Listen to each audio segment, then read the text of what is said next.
Riser, the soundtrack to Air is like it's amazing. I mean, it's pretty good. It's not like the best one ever, but it's good. Michael Jo, who are you talking?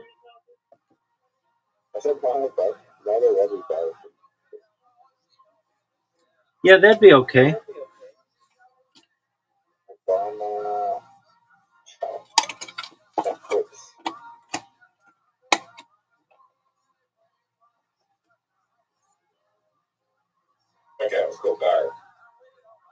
Okay,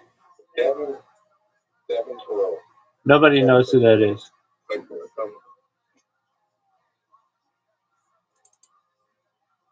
Um, Oh shit! I didn't even. what's wrong, Riser?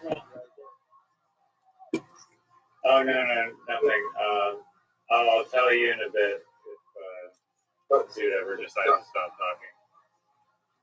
Does George Bush have a biopic? Yeah, dude, it's called W. I saw it in theaters.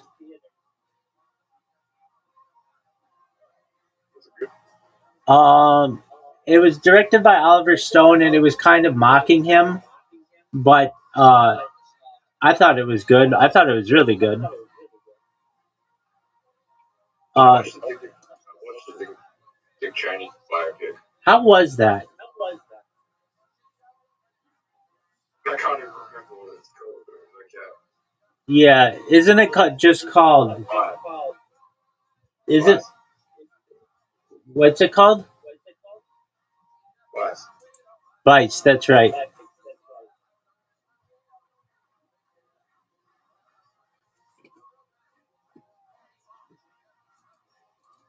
Um, did you guys see Elton John's biopic? Yeah. What did you think? I didn't see it. Sorry. I saw it. I thought it was good, but it had like a weird take on it that was very like it I'm was saying Michael. I'm saying Michael on Wednesday. all right. Well, you'll have to tell us how it is if we haven't seen it first. Why can't I see the number of people in Reddit? How do I check the amount of people in Reddit? What? You press the information button or the more button, depending on if you're on mobile or web. Anyway, I might go. All right. So an easy way to do it on web is just in the search, type in the name of the subreddit, and then it'll tell you how many followers are there. Everyone. What up, Zoo?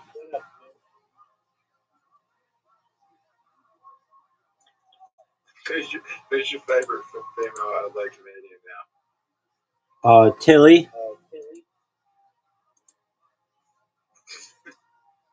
Riser, what were you gonna say that you were gonna tell us if Zoo was quiet for a bit? Now this is important news. This is very well. Maybe it's a milestone in my life, and just happened. So a few hours ago, I created a post in the liminal space Reddit, and it was of the Sea Gaia dome in Miyazaki, Japan in 1996, and like just like the photos of it were so liminal. And yesterday I was like making an AI liminal variations of it. I posted the original in the liminal space. Because like the photos were like so freaking like liminal. Yeah. And then it like blew up. It got to like 60 upvotes within like 2 hours when like most of the posts get like one or something. And then I got a notification that the post was removed because they have a rule where you're not allowed to show people for like or creatures apparently for whatever reason, which I guess it's a liminal space, not a liminal lobby. But so I used AI and then reposted it again, but I just used AI to remove all the people. And now the second post that's not removed is climbing through the ranks at, like, I only posted it less than 2 hours ago. It's got like 138 upvotes, and I just started cross posting it amongst different communities, including the 90s, the r/90s Reddit, which has like 1 million people in it. And then also I got a compliment on it that this one like warmed my heart. It was like that it's just, this is the most liminal thing I've seen on the subreddit. Which to me, that's tight. It felt like it touched me that I have such an eye for liminal photography that someone would say such a thing. But you don't. You created something that I guess I get what you're saying with an eye. What I'm saying is like you didn't notice something, you created it that way. No.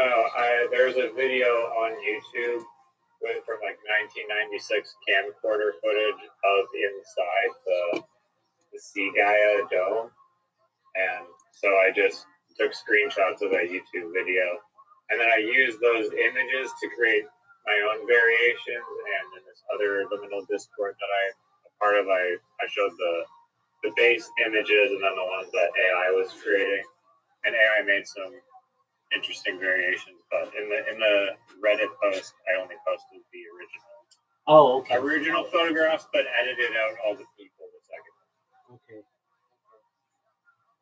What do you think Zoot thinks of your accomplishment?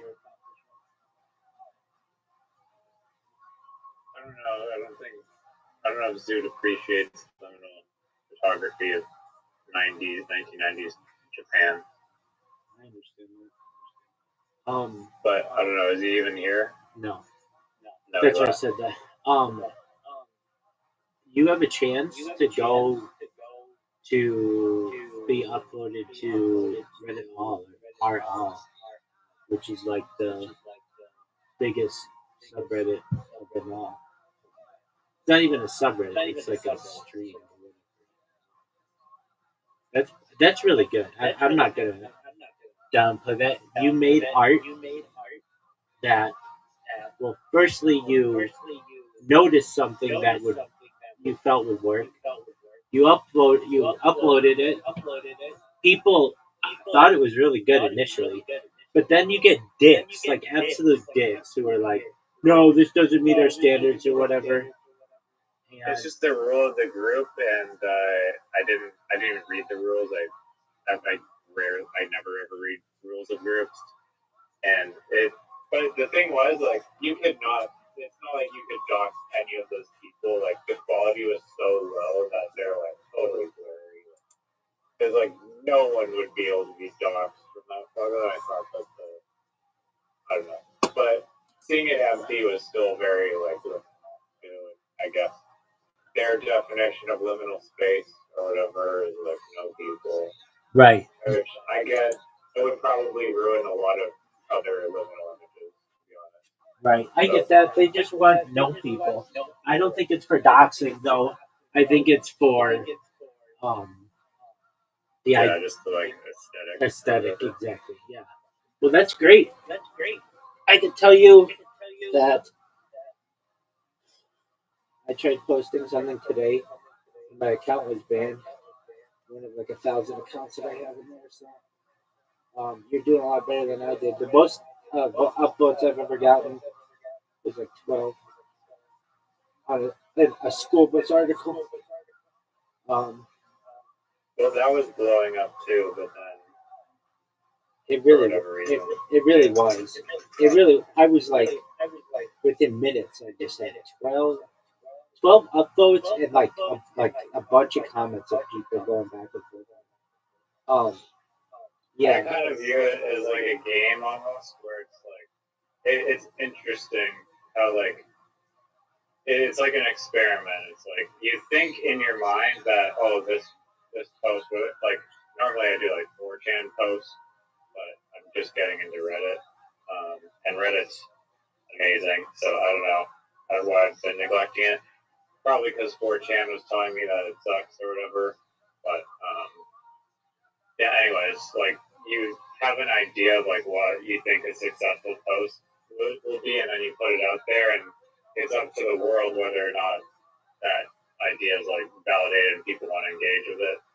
But it's just like a fun game of like not even I don't know, do I have a will this post be interesting, but like I think this idea is interesting, and will other people think the idea is interesting?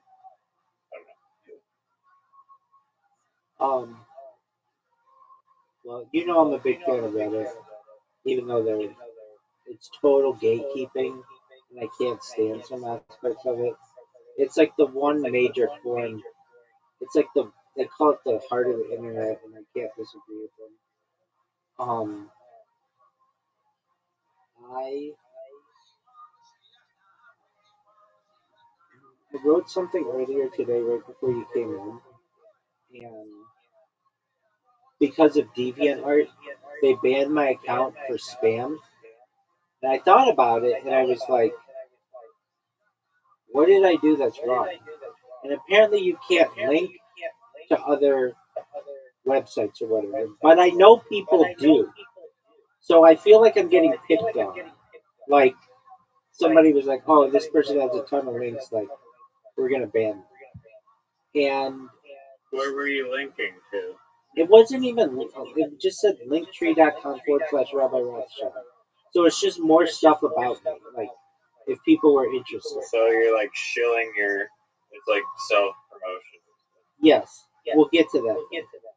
It is. But isn't everything self promotion? Even the choice of a username is self promotion. Or using an avatar, that's self promotion. So it's a weak argument that, oh, it's self promotion. And I don't. I wait. Let me like if you're using their platform to create images that all are essentially links to your own personal thing, that's a much greater self promotion than just a username.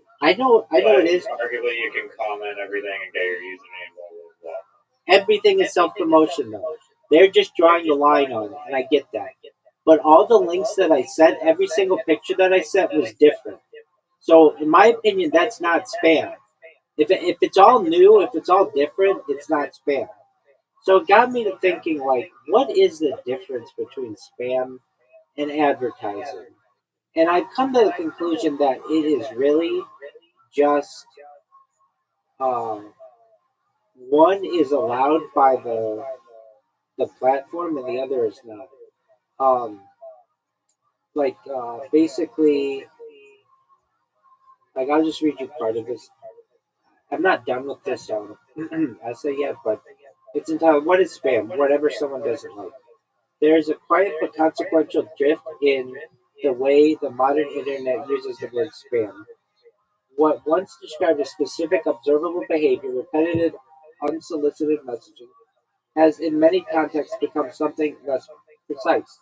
Today, spam is often applied to not purely as a technical classification, but as a hybrid of behavioral signals and human judgment. In practice, it can sometimes function as a label for content that is unwanted, regardless of whether that unwantedness arises from objective patterns or subjective perception. This shift did not occur suddenly. It is the result of cultural history, technological scaling, adversarial, adversarial adaptation, and increasingly complex moderation systems. Understanding it requires separating these layers that are often conflated: behavioral spam, interpreted moderation, and platform policy engagement. But then I kept going and I was like, wait a second, what's the difference between when I'm driving on the road and I see a billboard or like a radio ad or something versus um, like what I uh, when I'm doing? Like what's the difference? And I raised a very good uh, argument that advertising is spam. So what's the difference? And so it's what it is institutional tolerance, and it gets down to control. Institutions can control advertising, but they can't control spam. That's the difference. If the institution can control it, it's advertising. If they can't control it, it's spam. And they get rid of everything they can't control. And I, um, that's what it's about. It's not about annoyance. It's not about annoyance because their advertising is annoying. It's not about automation because their advertising is automated. It's about the fact that they can control it versus that which they can't control. I heard this thing in from a graffiti writer that basically said that like we're being bombarded with advertisements like 24/7 that like we like if you're in society it's like I didn't personally decide to just agree to this. It's just like being presented to me. That's exactly And the they argument were that I made. basically making the argument that like graffiti was like almost like their counterattack to advertising, but it's like self advertising. But in a way, it's almost it's like anonymous. So I mean, typically almost all the time, unless you get caught. So it's basically like you're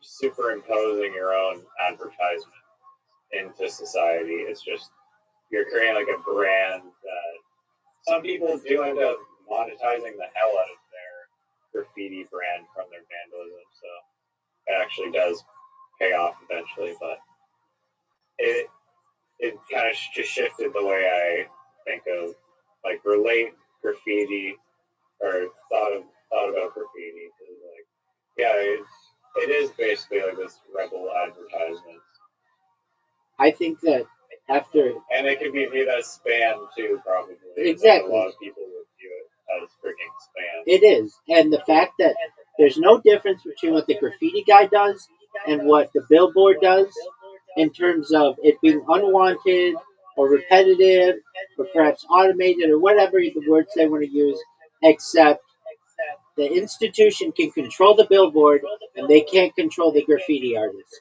So they make graffiti illegal and they love the billboard because the billboard creates profit. It's as simple as that. It's about control. It's not about one's repetitive. It's not about one is unwanted. It's not about one is low effort. All of this is just excuses that they give. It's about control. And so Deviant Art did not like that I was putting out all these links or what. It wasn't even links. They're all individual. They're individual pieces of art.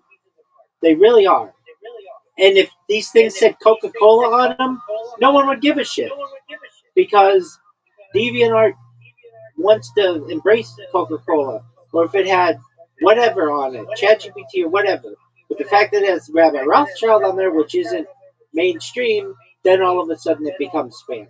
And it's not like I was sending it to anyone. Literally, I was just posting it, and I didn't want anybody to look at it. I just wanted the links so that it would be indexed on Google. And I got this message that, and this pissed me off. There's this guy, this user who started following me. His name was something like Bad User Patrol.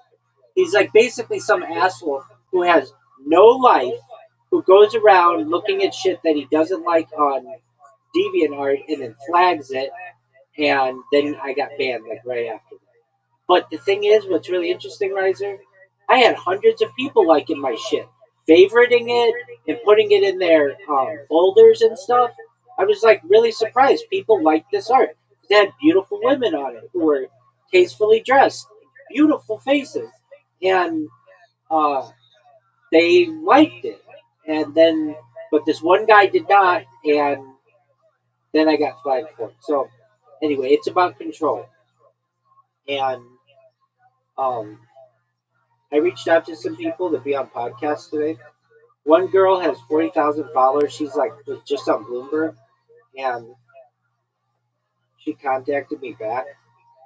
I don't think we're gonna do one though.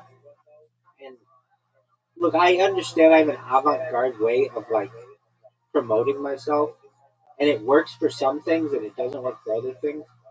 But like one of my YouTube channels, I just made like a long time ago, and because I have Rabbi Rothschild, I have Rabbi Rothschild rules, and Rabbi Rothschild rocks. I made one that's called Rabbi Rothschild eats pussy, just because I thought it was funny, and that one is like it's not super professional, and it throws people off. And then, but then I checked my old messages, like my spam messages, which like you would never find if you aren't like paying attention on Reddit or on X. And I noticed that I had somebody who sent me a message last week Friday to be on their podcast. And so I contacted him, and he's in like Czech Republic, and he and I are gonna I think do a podcast. So that's cool. Anyway, I just wanted to contribute that. Nice. Yeah, no, you gotta keep do as many podcasts as possibly can. I agree, and it's like what I told Mama Riser. If I do one a week for 52 weeks, I will. It's hard to do one a week to get these people locked in.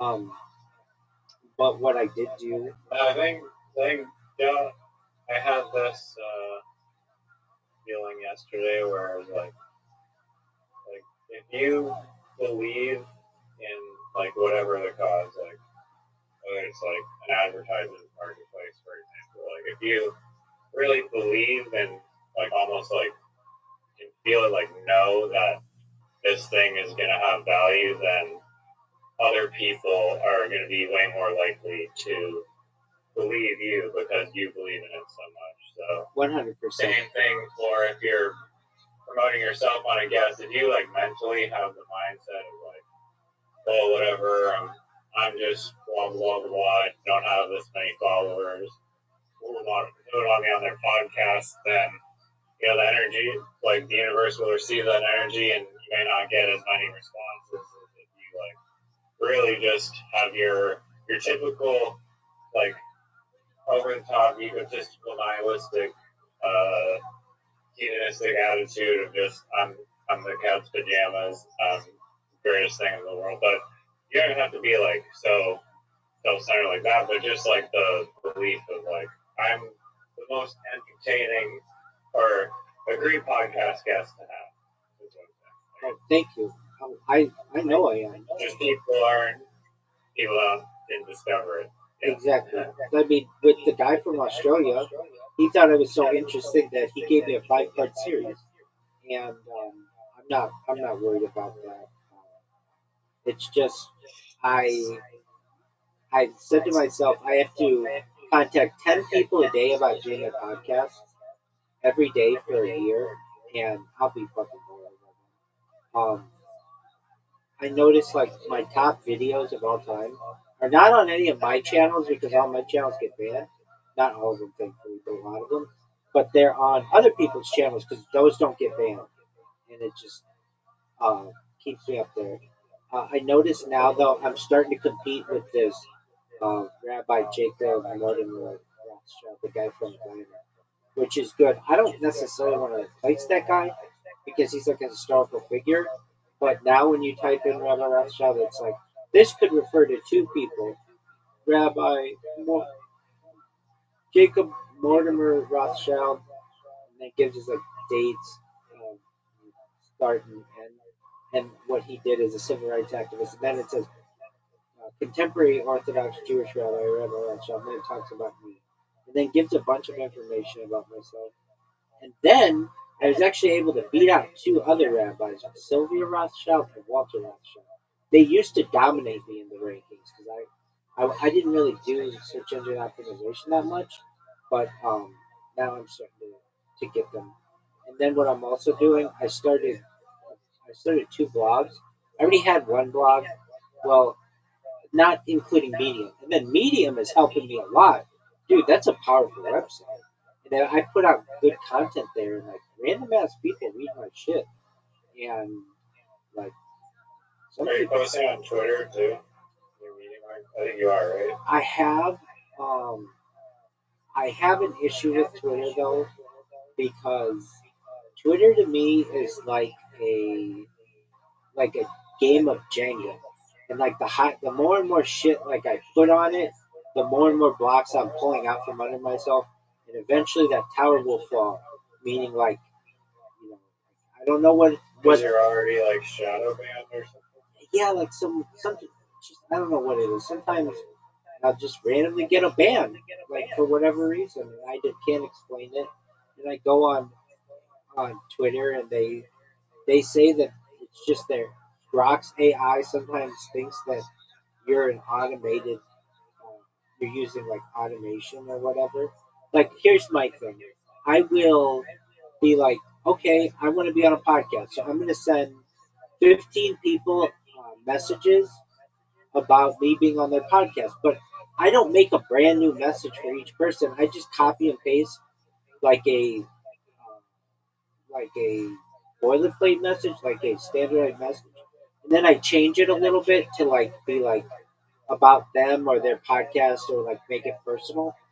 Uh, but that can be considered spam, and it's like it's not automated. I'm manually doing it, but they may say the copy and pasting aspect is spam. I don't know. So then, so then I won't message anybody on X because I don't want to get in trouble. And so it's this cat and mouse game that I have to play, and it's really hard to get someone to read your X message. I find if you're not following each other and they don't know who you are, because if you send a random stranger an X message, it goes into the unwanted messages area, and if you go in that, it's just literally like hundreds of girls in there promoting OnlyFans, and um, but fortunately, this guy from Czech Republic, I went and I checked mine today randomly, and he runs an AI podcast, and I watched a little of it. His English isn't super strong, and that doesn't matter to me. I can communicate with just about anybody, so long as we can come to commonalities. Like if we had to use my little translators or Google Translate or something, we can get it done. But this guy, he runs an AI podcast. That's what I've been aiming at. I've been going to people who have AI podcasts, specifically in Australia. Not only Australia, but like of all the podcasts I've done I don't know maybe like 10 podcasts in my life, and like five of them have been in Australia. The first one I ever did was an Australian podcast, and then I've done like another three with Mike Holt, and then we also did another two before them that weren't he recorded, but we didn't publish them, though they're on my stream. So I've just done a lot with Australia. Anyway, so I've been doing that, and I feel like I do the thing where I go into a space and I dominate it, and I promote myself. And I'm not saying that no one there can help me because I'm sure they can, but there's a lot of um, like it's like it's trying to get blood from a turnip at some point in those, or water from a rock. Like it's a lot of like really desperate people, bunch of guys from Africa who build up the numbers, and then guys who want to promote their own cryptocurrency, but they're not like. Sometimes they're big influencers in there. I've gotten some guys with hundreds of thousands of followers follow me in those spaces, but and I should go back in there and keep that up. I haven't, and that's on me. It's amazing to me how um, my ex my ex account. If I don't, it's either when I'm promoting myself, it's growing like a lot. It'll grow like 50 people a day. But when I'm not promoting it, it goes down like 10 people a day. And I know a lot of those people get banned. And I also know a lot of the people say, hey, we'll do follow for follow or whatever. They follow you, you follow them. They recognize that they have your follow, and then they just unfollow you like weeks later. That girl, though, with 40,000 followers, she followed me. Um, she um, she wanted to talk on WhatsApp, and I went to log into my WhatsApp, and I just got some error that said, please try again later, which I see is like a persistent error for some people. So I was like, just send me an email. Like, I don't understand why we're on X already. Why can't we just talk on X? But anyway, I'm not exactly sure what her deal is. And what else? I've got a couple other articles that I want to write on soon um, that are nothing like groundbreaking, but I feel they're important to me. One of them is why don't we have progress bars for uploading and downloading stuff? Like when you download something on wherever, your computer or whatever, on some programs it'll say like 10 minutes remaining, and that's cool, but sometimes that's not accurate. Sometimes it'll say 10 minutes and it's like 2 seconds. Or sometimes it'll say 10 minutes and it's like 60 minutes. There's not like any kind of accountability for that. And I think accuracy with those types of measurements are important. Another thing is gatekeeping.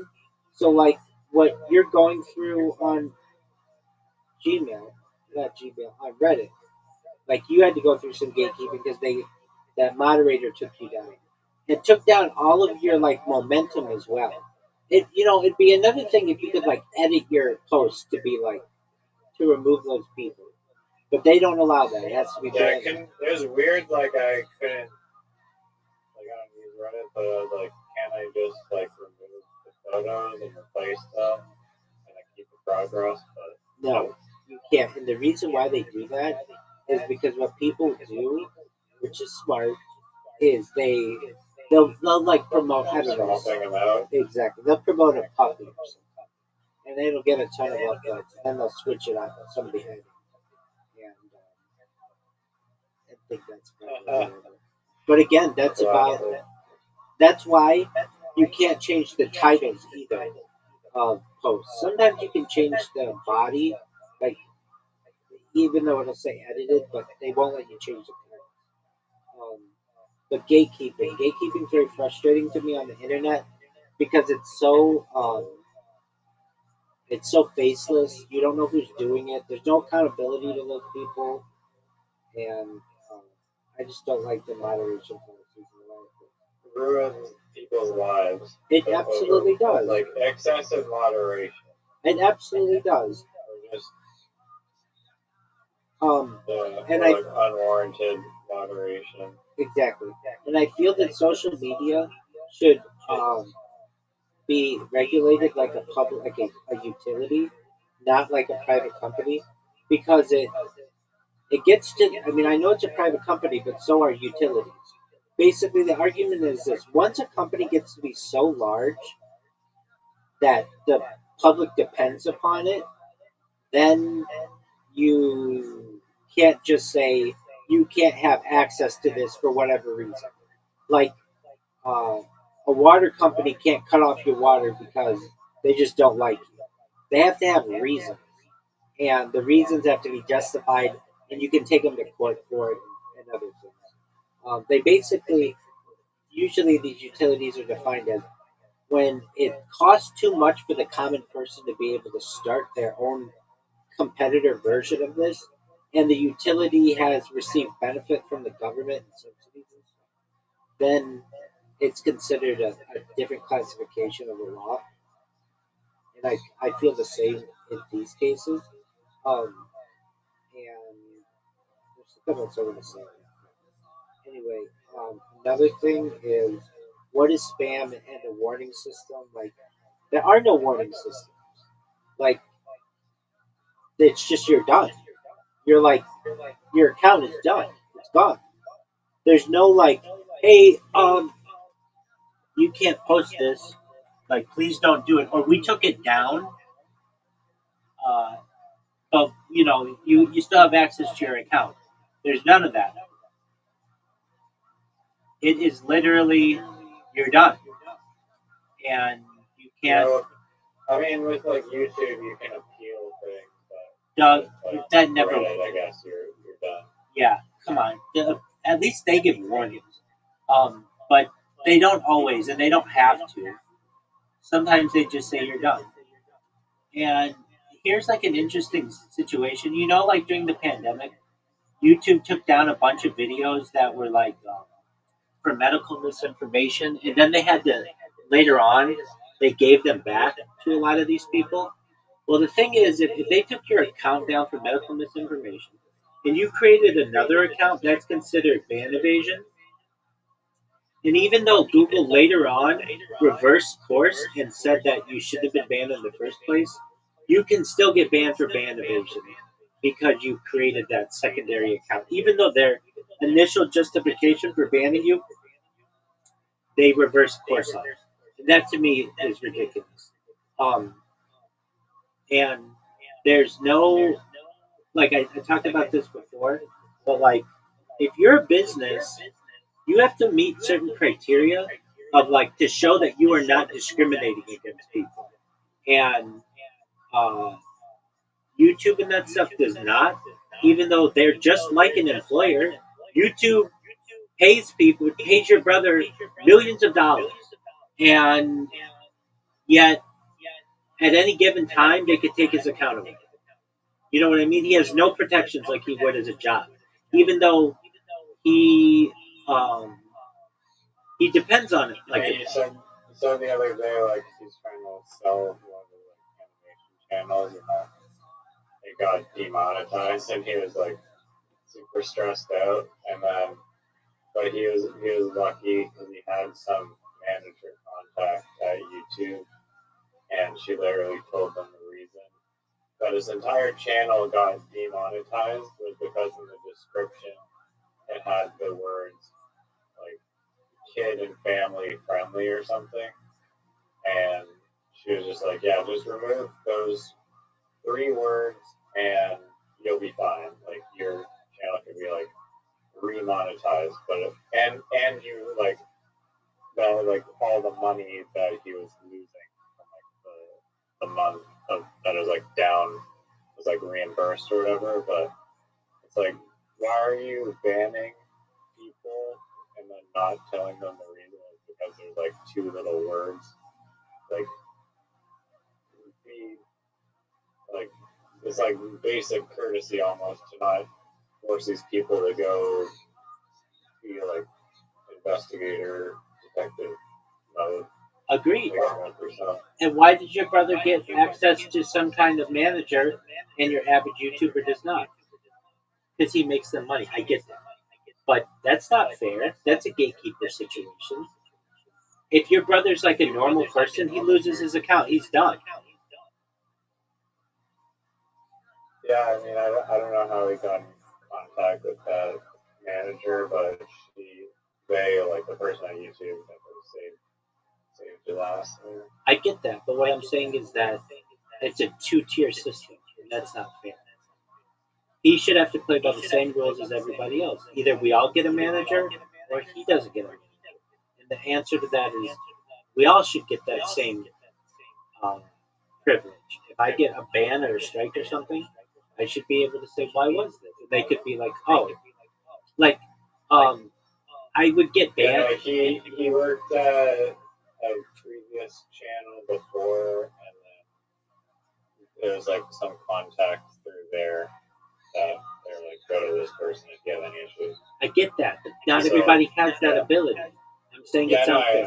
I hear what you're saying. It's not fair necessarily. Right. Like I had one, like I'd say to, I don't say as much anymore, but I do mean it. Share and be a trillionaire. Like I will make you a trillionaire. Why? Because data is Earth's number one resource, et cetera, et cetera. I would get a lot of my accounts banned for, what's it called? Deceptive practices. Like I was screwing people out of money.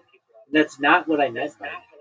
So if I had that inner intermediary, they could have just been like, "Oh, Rabbi, just take out share to be a trillionaire."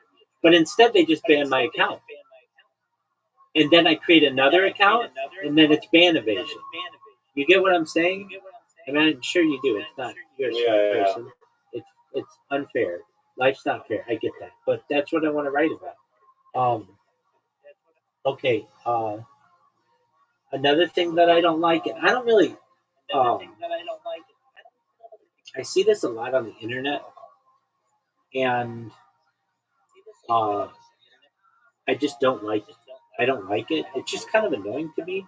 Is um, when say people make arguments like as an as as a woman or as a man or as a doctor or as a scientist or as a developer, I feel this way. It's like I don't give a shit what you are. Just tell me how you feel. You don't have to be like as a whatever. Yeah, I don't care about that. I don't care that you feel like you're better than everybody because you have this air of authority, or you feel like you do because you like. And I understand you're trying to make it personal, like, hey, I know a lot about this situation because I'm connected to it. But then again, it's like there's a there's a there's a I forget what it's called. It's not a paradox, but there's a um it's like a type of argument. Like let me just look it up. Yo, dog, what is that? It's a fallacy. When people are like, as a doctor, I feel X, Y, Z. They are. It's like some kind of fallacy. What is that? It's like a authority fallacy. It's appeal to authority fallacy, but with a twist. So the court claimed appeal to authority, argumentation ad verecundium. Verecundium. This is the general fallacy, claiming something is true because an authority figure says it's true. Example, as a doctor, I can tell you this political policy is correct. The problem isn't that the person isn't a doctor. The problem is that their expertise is irrelevant to the claim. The more precise version, irrelevant authority fallacy.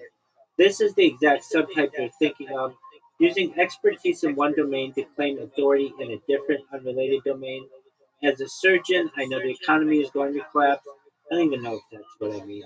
The even sharper variant, appeal to false authority. This is when someone exaggerates their credentials, implies expertise they don't have, uses a title to intimidate or shut down debate. That's what I find happens. A lot of times people will use a title to intimidate or shut down debate. As a scientist, I feel this must be true. And then the social version, credential flexing. Not a formal fallacy, but a common rhetorical move. Using a credential to signal superiority rather than provide evidence. This is the as a doctor, as a lawyer, as a CEO move. It's persuasive socially but logically empty, and the one you're probably thinking of. Given your phrasing, as a doctor, I feel XYZ. The exact fallacy is appeal to irrelevant authority. That's a clean, academically correct label. Anyway, I just don't like that. And then the last one is shadow banning should be illegal. And the state of Florida had made it illegal, but then the governor, stupid ass DeSantis, uh, vetoed it. I feel like if they would have passed that, which they did, and if it would have not gotten vetoed, um, that would have changed the internet everywhere. Because all of these, like Instagram and stuff, they couldn't have done that, what they do with the shadow banning. Anyway, so those are some topics I want to write on. Can you explain the Dick Cheney Winnebago man thing? Like why? Like you said like you kind of agree with him. Yeah. So Dick Cheney. I know nothing about Dick Cheney. I understand. Okay, so Dick Cheney. You don't have to give me like a crazy like one. Okay, so Dick Cheney, his he's from the state of Wyoming, and he was kind of like a not that accomplished of an individual. He got kicked out of Yale. Not that that's not impressive, but he went to the University of Wyoming. He got in with defense contractors. He became, I believe, George Herbert Walker Bush's chief of staff when he was a young man. Then he became the CEO of Halliburton. And Halliburton is one of the biggest defense contractors in the world. And then when George W. Bush was running for president, George W. Bush assigned Dick Cheney the task of choosing the vice president, and Dick Cheney chose himself and became vice president, and um, had all these major contracts when we went to war with in Afghanistan and Iraq with Halliburton, his previous company, which many people would consider to be a conflict of interest. And he made the shareholders or the executives of those companies extremely wealthy.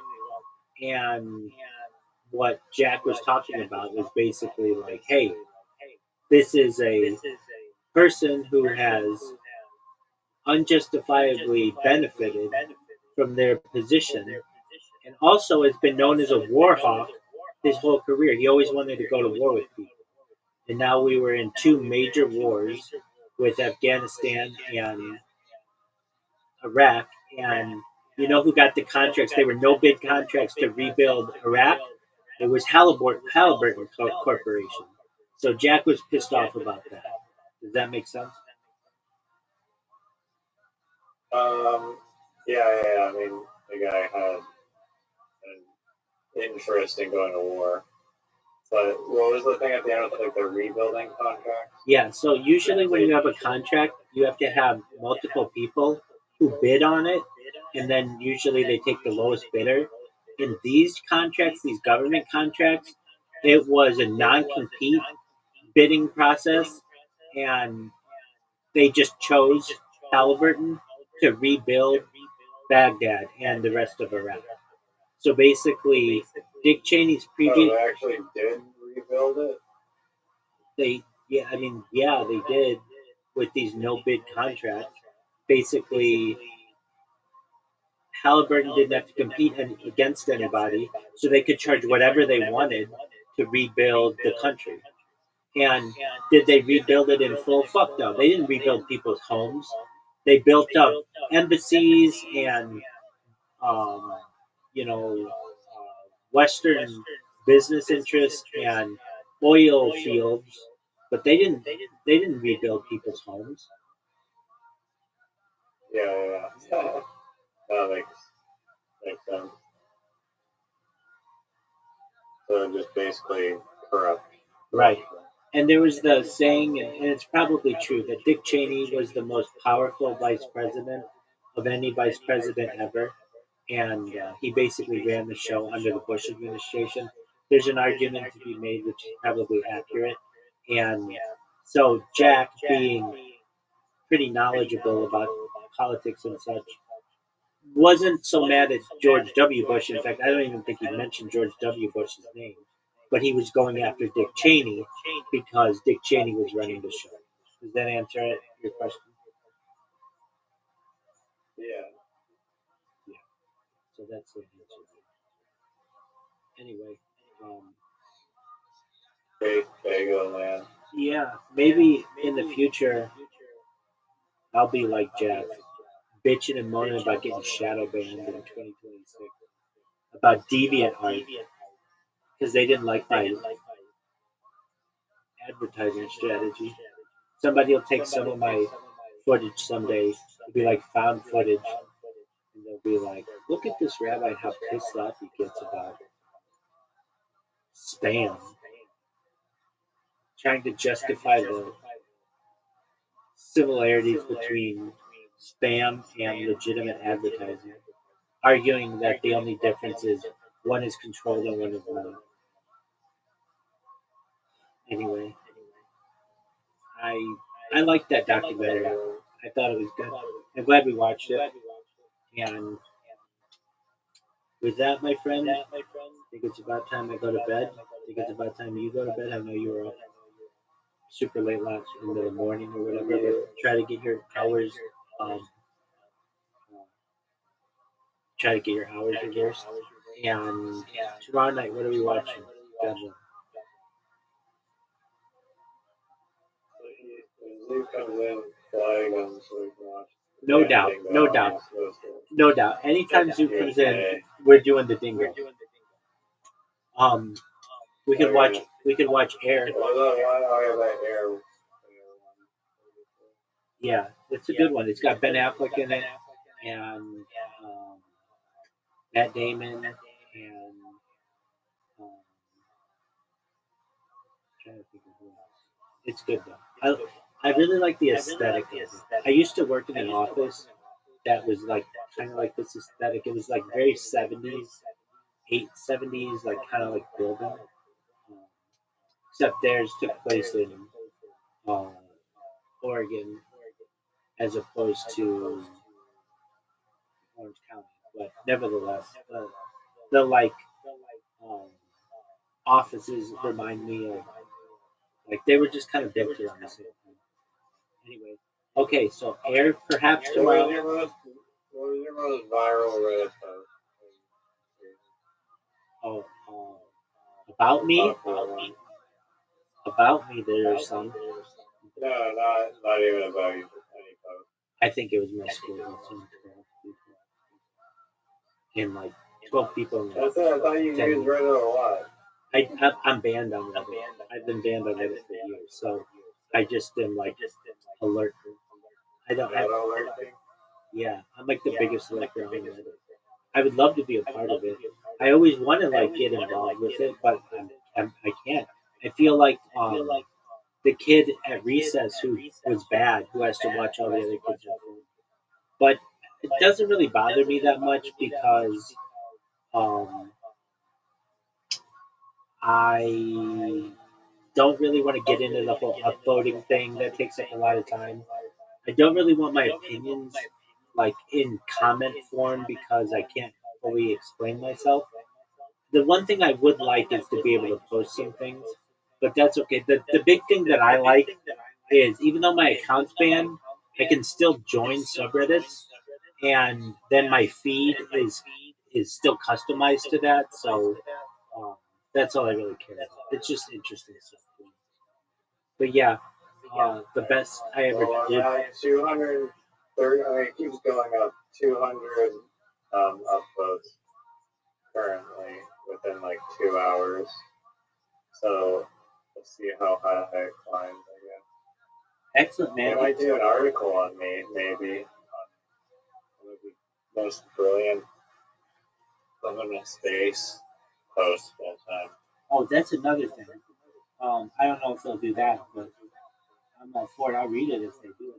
So I've been working with Morelight, and I'm trying to get this press release like passed. And so he's submitted it twice now. The first time they said it wasn't newsworthy because I just wrote it like Harry Potter Obama Sonic 10 is the best cryptocurrency. The second time he posted it, he said that it was accepted, but I didn't think it was because I didn't see it shared anywhere. Then he came back and said it was not accepted, and they they said it had to be like um, it had to be on a real person or a real business. So more like keeps wanting to promote this as a cryptocurrency thing, which is fine. I mean, it's his money, so I get it. But cryptocurrency they don't consider to be a real business, so it's like not legitimate in their mind. So I rewrote it this time. Isn't the merch store the business store? Yeah, but they said it had to be they even said like a real business. I agree with you. It is, but it had to be a newsworthy event, and they don't consider a merch store to be a newsworthy event. So I rewrote this thing. Even with in celebration of the streaming. Yeah. So the thing is, they said Did he the buzzword of the continuous human data archive? oh yeah, we used that. We definitely used that. But the thing is, in the article, I was secondary in it. The big thing was that it was launching a merch store and like they had T-shirts from every country and stuff. That was the big thing in it, and that's not like a newsworthy event. So I rewrote it and I said to more like, look, they said that they wanted a vetted person. That the article had to be on a vetted business or a vetted individual. Their cryptocurrency is not a vetted business, or it's not considered. But I'm a vetted individual. I said, look, they can look at my resume, they can look at my streams, they can look me up on social media, they can look me up on AI. I'm as public a person as you could be. And I'm fine if we change it from being Harry Potter Obama Sonic 10 New is celebrating this because of live streaming all this amount of time to, or is, has this merchandise thing to Rabbi Rothschild breaks world record at 1,666 days of simultaneous streaming or whatever. I think it says surpasses world record or whatever. That's a newsworthy event. I'm a vetted person. And then within the article, I talk about wearing their merchandise the whole time, that they're just launching another store. And at the bottom, we put the links to the store. I'm like, that to me meets all their criteria. I'm a real person. Where it's a newsworthy event, and then it satisfies the Harry Potter part because it talks about me in the community and me wearing their clothing and that they're launching this store. And Yeah, but well, first question is how many people will this reach? And then my second thought was like I get what you're trying to do. I don't disagree with it, but I feel like almost like this platform is just not the right medium to shill Harry Potter. And so I don't know how many millions of people this $500 investment is going to reach or whatever. it's a good question. It seems like it's just not a right fit. I would go to I'd rather just pay crypto influencers to just promote it. No, that's what I told them don't do. Those guys just steal your money. Okay, let's say they put a post up of you on X. How long is that post up? Maybe a week, maybe a month. But then it gets taken down. It's not archived on Google. And we're doing this to get archived on Google so that AI takes that information as a positive view of the cryptocurrency. That's what this project was about. How can we manipulate AI to have a positive view of Harry Potter Obama Sonic Penny? It's down it, from its all-time high of $360 million. It's down 340 million. So that doesn't look very good in the eyes of AI. So what I mean, so it's down to I thought it's down to like 20 million. That one. It is. So it's down 340 million. Oh, okay, yeah. Um, that's not very good in the eyes of AI. So what I've proposed is that we talk about all the good things that we do, and I say this in the in our press releases that we build wells and we run toy drives and we got this new merch store and all that other shit. And so I sent it back to Morlight, and he's been really nice. You know, of anything, Morlight to me, I mean, I don't know him personally, but he and I have always had a good relationship. And, um, he's an interesting. He's like full time Harry Potter, right? Well, he's got another job. That's not his. Oh, he does. Yeah, he does something with finance or tech or something. But it's funny, like he'll get a bunch of people who say anti-Semitic things in the Discord or in the Telegram, and he'll like heart them and thumb them up or whatever. But I know he's not like that. Like I know, like he's just basically trying to toe the line or whatever. I do that. I don't want to say I do that to anti-Semitic things, but like sometimes people will send me stuff in um, like on Twitter or something. I want them to know that I saw it, but I don't want to be like, this is the best idea ever. You know, like really full force into it. So I'll give them some kind of emoji or something. I just want them to know that I saw it. Yeah, no. More Light's always been, I feel, he's always been nice to me. Whenever I've needed him, he's always been nice. Oh, what the fuck?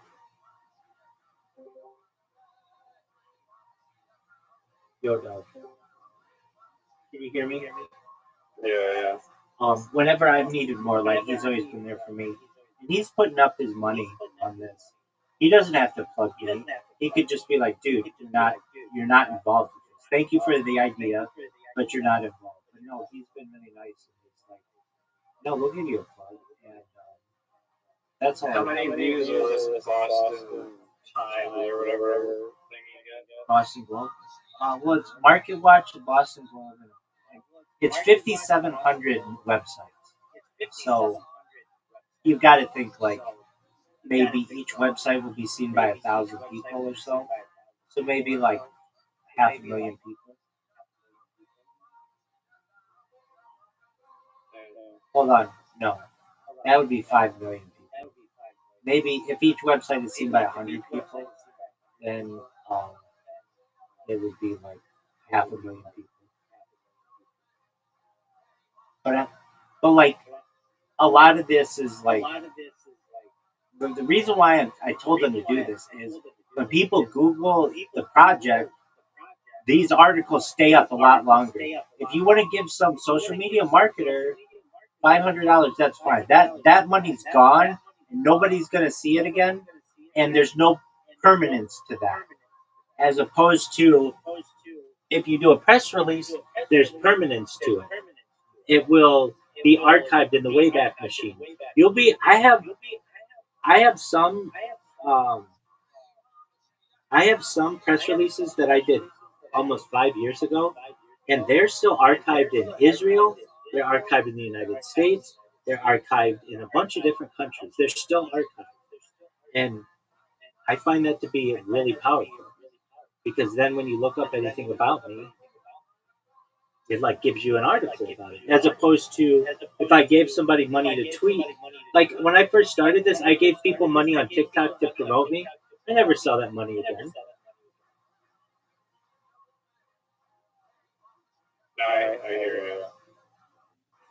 I also heard this thing that like AI is like scraping all these articles from all these different media publishers, and because it's doing that, like those media publication companies are not generating the revenue, and so those media companies are trying to basically like force some deal so that the AI, if it's referencing their articles, has to pay them, but currently they're just being run into the ground. I can see that.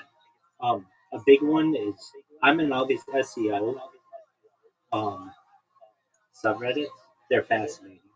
It's like all these people trying to figure out how to game the system. And the big one is this. A lot of, like in the past, if you had the number one spot on Google, you were made in the shade for whatever it was you were promoting or whatever. But now you're not as much because AI goes in before your number one result and nobody's clicking your website anymore. If that makes sense. I think it does. So like the Gemini blurb. So like you could be like this is happening to a bunch of different places. Like who won the game between the Vancouver Canucks and the Edmonton Oilers last night? And you want to go, you just type in Vancouver, Edmonton score. And normally the first thing that might show up is ESPN.com. And you would click that and then go to ESPN and you'd get all their advertisements and stuff. But instead, Gemini just says the Vancouver Canucks beat the Edmonton Oilers 3-0 yesterday. You don't have to click that anymore. And that's hurting a lot of websites. Does that make sense? Yeah, no, that's exactly what I was saying. Yeah, it's it's also like a problem because if all those websites are part of the business, then it's like where are those going to come from? It'll just be like made up AI shop, zero fidelity or That's true. Dude, back in the day, I want to say in the year like 2009, maybe 2010, Google signed this agreement with Twitter. Twitter at the time was seen as kind of a joke. Um, Back in the day, you had something called a Facebook.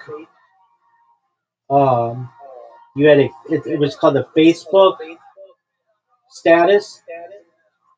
So, like when all these companies were vying for people's attention, it was like, okay, YouTube's going to be the video one, Facebook's going to be the social networking one, and Instagram wasn't yet bought yet, but that was becoming the picture one, and Twitter didn't have anything. It was supposed to be microblogging, but Facebook took that away because they gave you the Facebook status. So what Twitter did is they basically complained and they were like, look, Facebook, you've got too much stuff. You're buying the picture one. You have all the people's data with the social networking one. Don't promote the status that much. Because really, think about it. If you have someone's Facebook status, you don't really need their tweets. Like I get why the tweet is a thing now, but like you at the time, Facebook worked differently. It was a timeline, just like Twitter. So you could just look down someone's timeline and see all their Facebook their status updates. And so Twitter did this thing where they had an agreement with Google that whenever you Googled something and Twitter had a relevant topic on it, you would see the most relevant tweets at the top before anything. So you didn't have to log into X at the time or Twitter at the time. So you could be like, I used to use it all the time for earthquakes. Uh, whenever we have an earthquake in Southern California, there's a big thing like, did you feel it? That's what we all say. Did you feel it? And if you felt it, then you go on Twitter and you say like, yeah, I felt it. It shook like my living room, or yeah, I felt it. It shook the chandelier, or whatever. And so whenever we'd have a um, an earthquake, I'd go and check. I would just Google like, did I just feel an earthquake? Because sometimes you don't know if you're alone. You don't know. I don't know. Do you have earthquakes in Vancouver or whatever? I mean, maybe not. They had one a little while ago. They literally woke me up. Okay, so they're big enough. Like it felt like the building was like swaying, like the building was just all over. So yeah, you've got them. Okay, so in the same way though, like sometimes you'll be like that can happen. Sometimes it happens to me, and I'll be like, I'll wake up and I'll like look at my streams, and I'll be like, did like I'll talk to the stream. I'll be like, was there just an earthquake? And then I'll go on Twitter and see. Or we have this thing called Shake Alert as well that sends out like an alarm, but we get so many false alarms on it that I don't have it installed anymore. But it's supposed to give you like a heads up if there's an earthquake before. Like it's supposed to give you like 15 seconds of like a head start, which would be great if it worked. And if it worked, I would use it. But it doesn't work. It'll come in like 4 minutes late, and it's just like so. Anyway, they've got to work out the kinks with it.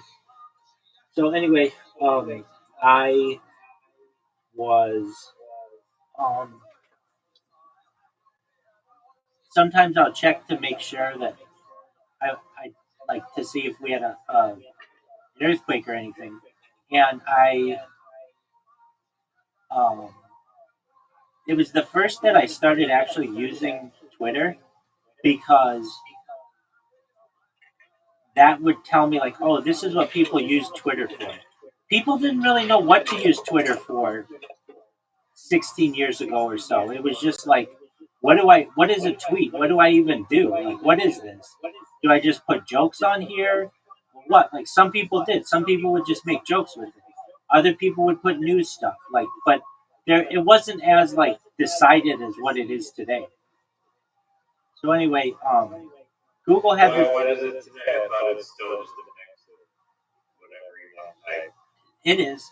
But back then, people didn't even know that's what you communicate with.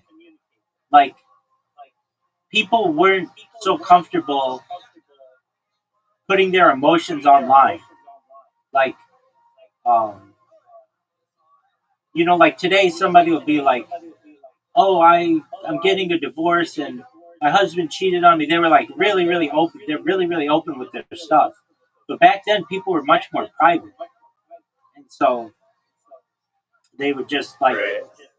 not not be as candid, especially online. Now, some people would be. Some people were oversharing and things, but um, it was still new. It was still new. I mean, like Facebook was less than 5 years old. Twitter was less than like 4 years old. Like it was, and it wasn't. There wasn't mass adoption yet. Like fewer than like 5% of people had like Twitter at the time. Not like today, where everybody's got it and check it out. Or whatever. So anyway, Google did this thing so that more. Well, I think they made it. I think X gave them the data or whatever, or Twitter. But you would, when there was a trending topic on whatever, when you typed it into Google, the first few results were X posts, and it would tell you. You could like scroll through them to see like what was happening in real time, and I found that to be extremely helpful. Now, that though meant I never had to go on Twitter because I just had to go on Google, and that relationship I believe lasted 1 or 2 years, and then it went away. The reason why it went away is because Twitter realized that nobody's using our service if all they have to do is go to Google and read the most pertinent um, tweets. So they took that away. But where I'm going with this story is that that's basically what AI is doing now. Is well, they're like, okay, so when Twitter put their posts up there, uh, they found that nobody was going to their website, and now I don't want to say no one, but a lot of people just didn't need to. And now with AI, people don't need to go to the websites anymore. And I know I keep saying this, but watch out for OpenAI and the Atlas um, browser. That's going to be big. Now, I would have told you that Sora was going to be big. I thought Sora was going to be giant. I'm really still surprised at what happened there. But something will replace it. I have found that OpenAI does not want to spend money on anything that doesn't make them money. So, like when you ask Sora to, or you ask ChatGPT to do pictures, it'll give you like 3 free pictures, and then after that you have to buy premium or whatever. With Google, Google will give you 15 or something like that. And then I have so many different Google accounts that I'm able to make anything that I want. I basically have like Google, like Gemini Plus or whatever, because I can just have it keep making stuff. Well, it turns out that like Sora was using like this very complicated, computationally expensive model where it was like using like $120 of compute or something per generation or some really high number, but it was so high because the the AI was like doing all these like physics calculations and stuff. Whereas, and that's probably why it looks so good and the quality was so high. But then you have other AI video generations that are nowhere near as computationally expensive, and then the results is nowhere near as good. That's true. But I feel like there's still like a premium. Like, there's got to be a premium market for it. Well, if you're gonna charge me, it's got to be perfect, like every time. I don't want to be screwing around with this. No, he's got, he walks through the person, or that's not that's not what the person should look like. I don't want, like, if I'm paying for it, it better be right, because you're gonna be charging me. It was pretty damn good. It you don't know what you're getting necessarily, though. Exactly, and so you're getting charged credits for these things, and the whole system's going to be running on credits. In fact, I'm going to write about that. The credit system with AI, the haves and the have-nots in the future. That's going to be a topic on which I write. Um, the the thing with Sora or whatever. I wanted to say. So Grok used to allow you. It had Grok Imagine, and you could like compare the Grok versus Sora. And as soon as Sora said that they were closing up shop, Grok became to get video generation. It became part of Super Grok, and Super Grok is $30 a month. So like basically, Elon Musk realized that all of his endeavors. I'll take your customers. Yeah, but that you invested all this time and money into for no reason. That's true. But Don't even try to make any of it back. His endeavors don't make money. Tesla has like a huge amount of shares, a huge stock price, but doesn't isn't like profitable. And um, X, well, he bought it for $44 billion, and it's worth like 13 billion now. And only 1% of users use the premium version. And um, Super Grok is even fewer people use that. Uh, Basically, the only thing he's ever made money on is PayPal. But it's like the idea that people are doubling down on Tesla is not a car company; it's a robotics company, and so it's going to be like one of the primary robotics trailblazers in the future. So everybody will make that money back on robotics, not necessarily on automobiles. Who do you think is the worst CEO? I think I know what you're gonna say. I mean, maybe not. Zuckerberg. Zuckerberg or Elon. Oh, Zuckerberg. Elon Musk isn't a CEO of well, not of X. Well, maybe he is after Linda Yaccarino. That lady, it was hilarious. I mean, it wasn't hilarious, but like when Grok came out, they like something about Grok. I forget. It was something anti-Semitic. People got Grok to say something anti-Semitic, and Linda Yaccarino bounced the next day. And they said it wasn't related, but it was like this lady was like, "I can't take this anymore." And so then Elon Musk became interim CEO, and now they've got like the head of product design overseeing it, but I don't think he's been named as the full-on CEO. But Zuckerberg, everything that guy touches turns to shit. He he has to purchase anything that's successful. He had to purchase WhatsApp. He had to purchase Instagram. He had to purchase Oculus. He had to purchase the And to steal Facebook. yeah, he had to steal Facebook, and he's had a bunch of controversies. He had the Cambridge Analytica controversy, where they like leaked a bunch of a bunch of information on people. He had they admitted to um, swaying the 2020 election. Like for that, you should be in fucking jail. If it were your average person on the street, they'd be in jail over that, over election fraud. But like these giant companies are allowed to do that.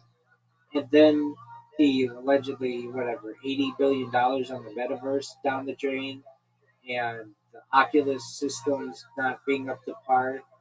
No one wants to use the metaverse. Um, now he just lost in court over the child um, exploitation policies of Instagram. And I don't know if you've been on Instagram recently. Well, um, at least I'm sure you haven't done this. If you go on the subreddits, so many people are getting banned for absolutely nothing. Basically, Zuckerberg told all his AI stuff. If anybody like we need to show the government that we're banning a lot of people over child exploitation. So he just ban a bunch of people. And people with like accounts that have been around 12, 15 years who just post like pictures of palm trees are getting banned for exploitation of children. Like that has nothing to do with what I do. I don't know what this is about. And then there's this process that you have to go through. So basically, you appeal your ban, and then they reject it. And then a lot of people go to small claims court with or with Facebook because they don't have the money to take them to federal court. And immediately when you get into small claims court, if it goes that far, the Google lawyer or the Facebook lawyer gets there and says they signed the terms and conditions to go to arbitration, so we're requesting this case be thrown out, and the judge has no other option than to throw it out. And then it goes to arbitration, and then Facebook chooses arbitrators that are favorable to them. If you don't know what arbitration is, I'm not sure if you know, but basically uh, a private uh, decider, so that you don't have to go through the court system. And so basically, there are private arbiters who are favorable to Facebook, and they just keep siding with Facebook. But there is a class action lawsuit that's being pushed through the system to get people like these people don't want to close Instagram or Facebook or anything. They just want their accounts back. That's it. But Facebook, the law is Facebook does not have to give you your account back if they harmed you in some kind of way. They uh, you may be entitled to money, but they don't have to give you your account back at any point because they're a private organization. So um, then they have these law firms that you can hire. I think it's $200 a month, and they will advocate on your behalf to get your account. And those seemingly do work pretty well, especially in Canada. For some reason, this one American company is doing helping a bunch of people in Canada get their accounts back, but it's a $200 a month service. So anyway, long story short, um, Zuckerberg's got not a lot of success under his belt. Yeah, it's $1 trillion market cap, but he stole that. Anybody can get that bitch to $1 trillion. If anything, it should be the most expensive or perhaps second most expensive company in the world, and it's not. So, long story short, you asked me who I think is the worst of those. Um, Is he a reptilian, and do you believe in reptilians? well, he's something. Um, Because that girl from Ascension Glossary mentioned reptilians, and like David Icke mentions reptilians, and I'm just like, I don't know. yeah, the way that this is discussed is, at least David I saw it in a channel 7 or channel some BBC documentary on Do you think David Icke is a like disinformant at all, or him. I believe he believes everything that he said. And I think that he's been right on a lot of things. The one thing I just can't get on board with is that. And um, is what? is the reptilian element of it. And I've heard this described before that David Icke is like someone who invites you to their house and makes a big bowl of punch, and everybody's enjoying the punch, and then he takes a big shit in the punch bowl, and everybody's like, "What the fuck just happened?" Meaning, like everybody likes what he says up until a certain point, and then boom. And then there's this argument: does reptilian mean something else? Is it like, or does it really mean reptilian? You know, I used to watch some of those videos on like people they would say were reptilians, and I met one of the people who was in one of those videos. He is like the face of ESPN. His name is Stephen Smith, and he was as normal as any person I'd ever met. So if he's a reptilian, like they had his eye like look like a reptilian, and um, but he was normal when I met him. But I mean, I didn't see. We just had lunch together. It's not like I, you know, like hung out with him or like we hung out for like 2 hours, but Um, and I sat next to him and was able to talk with him and stuff. But like I remember looking at his skin to see like, is this like a reptilian skin? He had scars just like a normal human did. He was this human.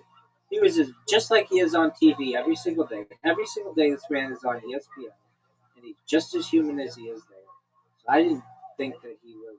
He seemed as normal as a human as I could see. I think that's where like the disinformation comes in because people will say like David Icke will give you all these red pills on like Monsanto, 5G, and then like running farmers off the land, but then he chucks in like reptilian crap, and then it's like it just throws like a little wrench in the thing. That's exactly it. Well, if you think like the reptilian stuff is bullshit, then all this other 5G Monsanto seed stuff is probably bullshit too. That's the shitting in the punch. And so you ask, do I? I think he means it, and he has a fascinating story. He was made fun of on national. He was like the laughing stock of British television. He was originally a soccer player, a very accomplished one, and then he got hurt, and he got into all these theories and stuff. He went on something called the Rogan Show, which is like Britain's Oprah, and during his turquoise phase, where he would just wear like turquoise all the time, and he went on there and he was like, he red pilled all these people, but then at the end, he said like, they're like reptilians or stuff, and everybody laughed at him, and he just couldn't go anywhere without people laughing at him. They just like ruined his life. But then it turned out like a lot of the shit that he said was right, and now he has like a small group of people who really back him. Uh, I hear so much about reptilians, um, and I'm someone who talks about aliens. I mean, aliens are more believable to me. Yeah, exactly. I'm someone who talks about alien abductions all the time, and aliens like like Bob Lazar kind of shit, and like alien hybrids and things like that. So if that stuff exists, then I can get on board with reptilians existing. That's not that crazy to me. It's just another level of it, and like alien graves, like I think that shit's real. I believe Bob Lazar and the little chairs and everything. Um, but then when they're like the Queen of England or Queen Elizabeth II is one, and like behind closed doors, she'll shapeshift into like a dragon or like a lizard. That's really hard for me to believe. I want to believe it though. I want to believe that there's some kind of really like crazy corruption going on. That would be sweet, yeah. But I just don't know. I've heard two stories that have always fascinated me about this. They both come from England. The first is this is a Twitter thing. There were the Queen made some kind of I think I told you this story. Stop me if I'm wrong. The Queen made an appearance at like some park in London, and uh, in front of everybody, shapeshifted. In fact, I think you can still find evidence of this. See, here's the thing with SEO is they can eventually like put out, when I say they like the Google and stuff, can they like MI5 and stuff, they can eventually just put so many articles in front of this shit that it just gets pushed down all the way to the bottom and then is not seen anymore. Google in 2024 got rid of infinite scroll. So you used to be able to have a setting on Google that just kept scrolling and scrolling and scrolling and scrolling and scrolling. They don't do that anymore. Now you hit the bottom and it says there's nothing more to show. Which is disingenuous to people really looking for the truth. Because you used to be able to get really good like old articles and you can't get that anymore. So hold on a second. What's the thing with Queen Elizabeth shape-shifting and it was on Twitter like 15 years ago? And they're going to say this is debunked and all kinds of other bullshit. Yeah, the claim Queen Elizabeth has been shapeshifting into a reptilian is a theory that went viral in 2016 on her 90th birthday celebration. During the Trooping the Color Parade, multiple social media users alleged they saw the Queen transform on live TV, describing green, scaly claws, black, snake-like eyes with a yellow stripe, and a thick gray face like a lizard mated with a vulture. And the hashtag Reptilian Queen briefly trending on Twitter. Um, so I remember hearing about this, and um, Oh yeah, I believe it. that people got it on That'd be camera. amazing. That people got it on camera, and there was an outage on Twitter at the same time, like just coincidentally, whatever you want to take of that. And people were like, "Yeah, I was in the middle of sending this tweet of like the Queen shapeshifting, and all of a sudden Twitter like wouldn't let me send anything. It just was like server. I think it says there's a problem loading or something like that. And then I mean, they don't have the video saved.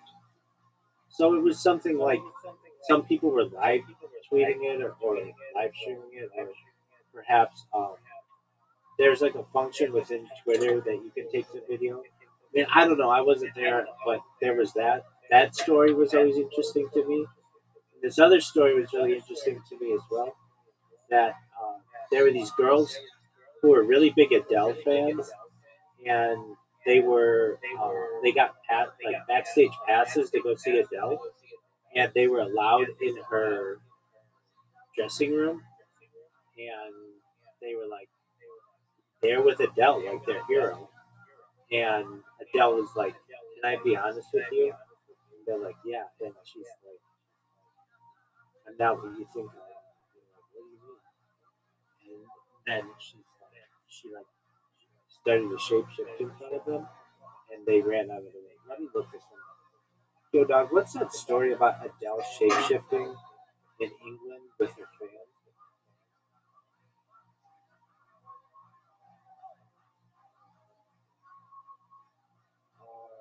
There's no truth about. Shapeshifting would be a very fun thing to do, but you can basically only use it to like scare people, I guess. So the story originated from an article in 2017 claiming Adele transformed into an 8-foot reptilian after a concert in New Zealand, or maybe it was in New Zealand. Published on some websites, the New Zealand Herald never published such a story, and claims were widely discussed. The confession may stem from a real event,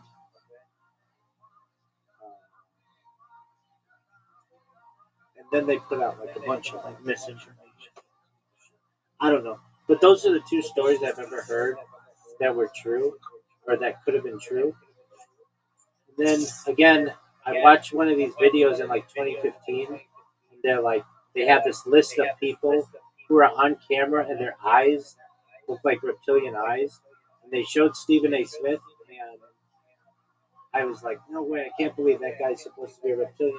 And then like 2 years later, I signed him to an exclusive contract, and during the NBA All Star game at what's called LA Live, like this, like near the Staples Center at the time. Um, we had lunch with ESPN, and since we signed him as our spokesperson, we got to meet him and take pictures with him and eat with him.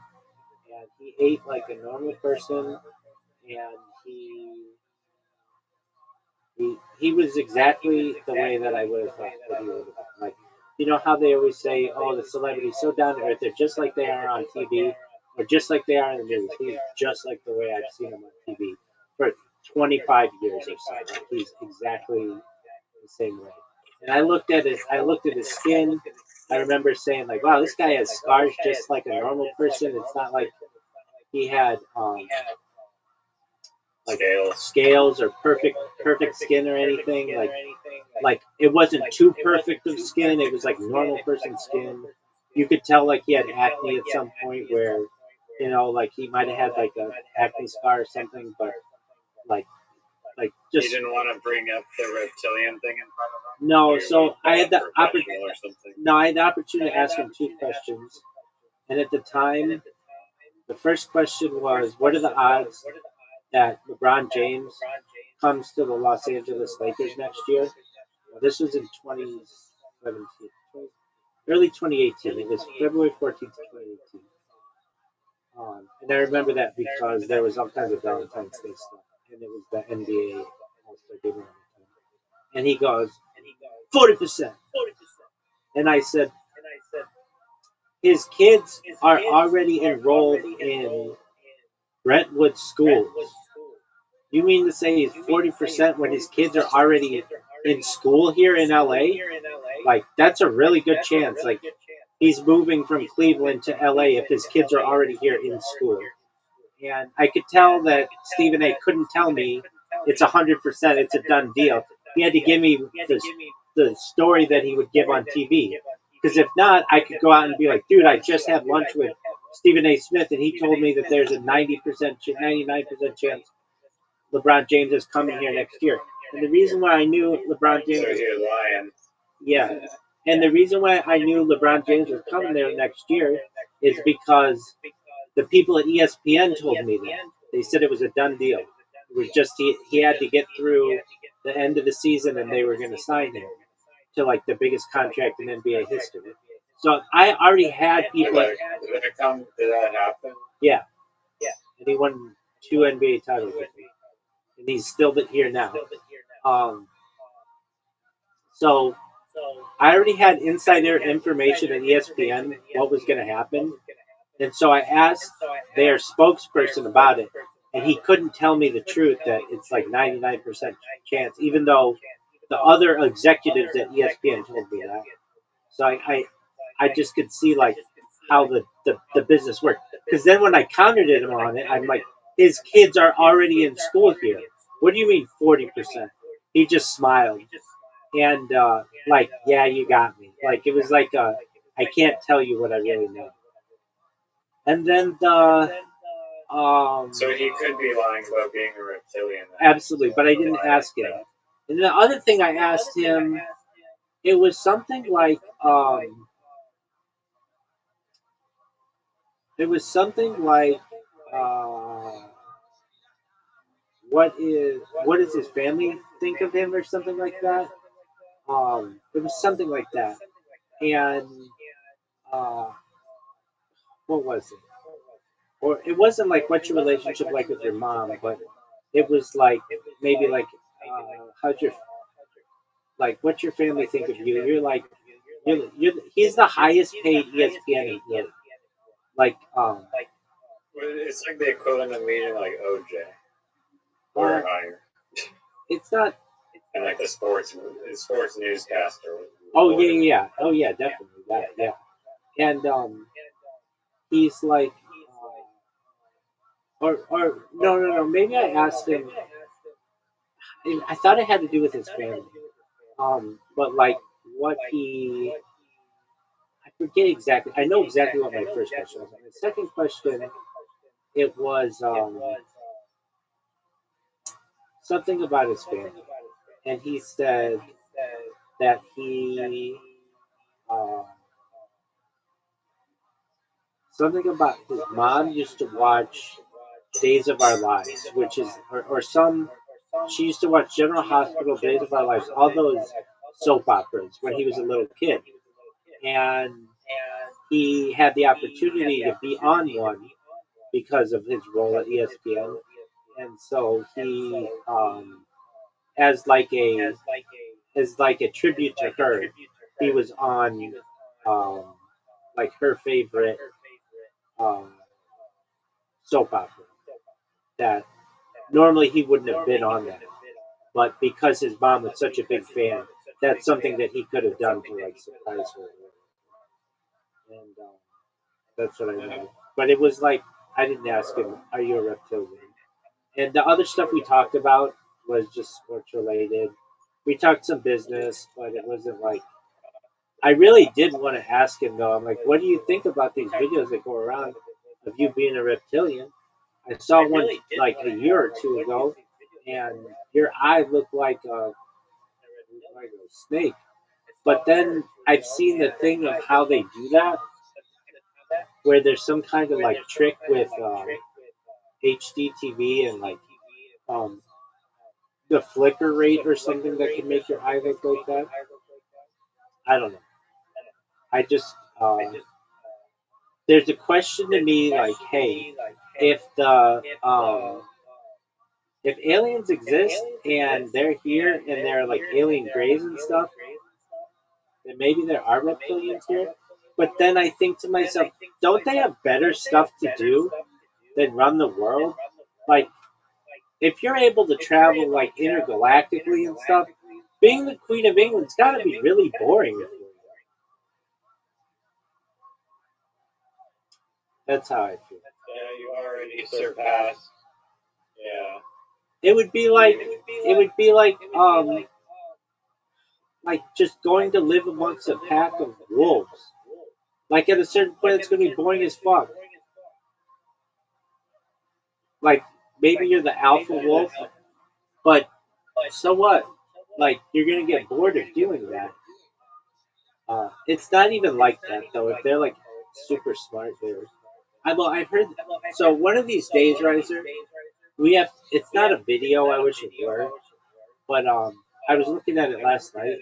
I think it was last night or the night before. It's called the secret Russian UFO, secret Russian. No. It's called uh, the Russian alien species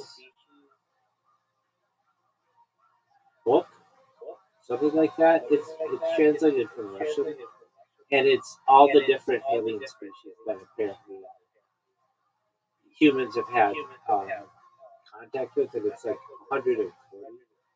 And we should just listen to it someday. I think you'd like it. It's pretty Is interesting. there? Okay. Yeah, drop the link. Oh yeah, it's I'll send it to you. Hold on a second. I feel like there's more proof of aliens than there is reptilians. I agree. Like, I agree. Okay, so it's called the Translated Russian Secret Book of Alien Races. Now I'm sending it to you. Um, I don't know if it's true or not. I've listened to it a whole bunch, and it's pretty fascinating. Like sometimes these things smell really badly. Sometimes they eat human shit, not human shit, human stuff.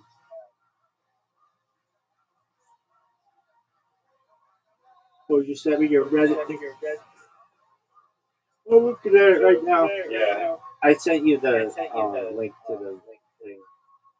Okay, I'm looking at it. Dog, this is baller.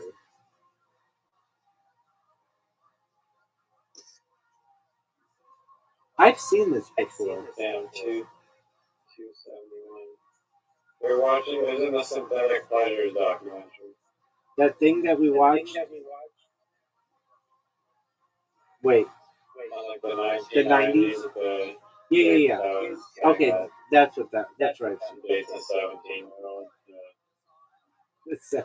That lady who was very proud of dating a 17-year-old. Like, um, yeah. Anyway, I sent you that book on alien races. Don't read it though. I mean, you can look through it, but don't read it. We should listen to it someday. It doesn't take that long. It takes like an hour or so.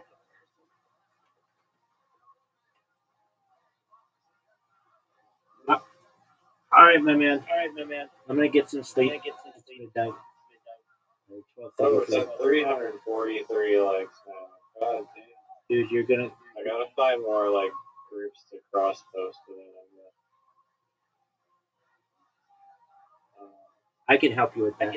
Okay, did you put it in You pool? think it could belong in the evil buildings. Which one? Pool rooms? Yeah, it's in the pool rooms one. Okay. Probably gonna be.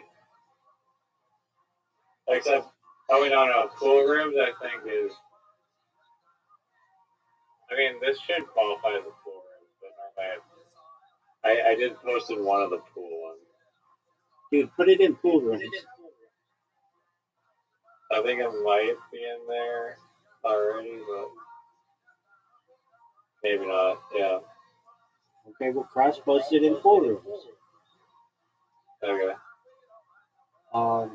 Another one you could post it in is indoor, or is in architecture, because it's a real place. Yeah, that's true. That's good. Good one. Is there a limit to how many times you can cross post something? That's my knowledge. So long as it's relevant, I think it can be cross-posted. Now, not all communities accept cross-post, but if they accept it and it's relevant, then you're good to go. So I would do it in architecture. I would do it in pools, like just the regular pools. Straight up pools. Yeah, that's what it is. Beaches. No, I wouldn't put it there, because that's different. Like that's an artificial beach. Those I guys. mean, it is a beach. It's a beach, though. Yeah, but that's gonna be controversial. Like, they're gonna be like, this is a beach as much as a bag of sand in an indoor pool is a bag of sand. I don't know. You could, but that's not the traditional beach. I would do architecture. I would do pools, just regular pools. How isn't it a regular pool? Oh, wait.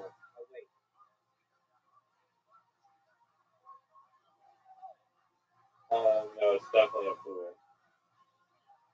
So those are two big ones that you could do: architecture, pools. Architecture is 2 million people.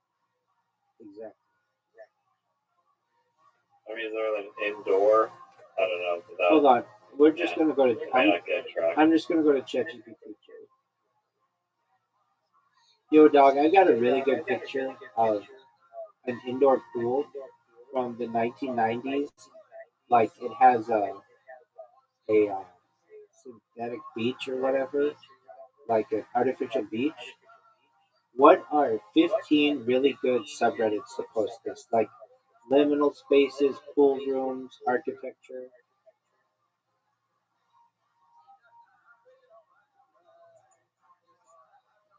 Nostalgia, that's a good one. That's a big one.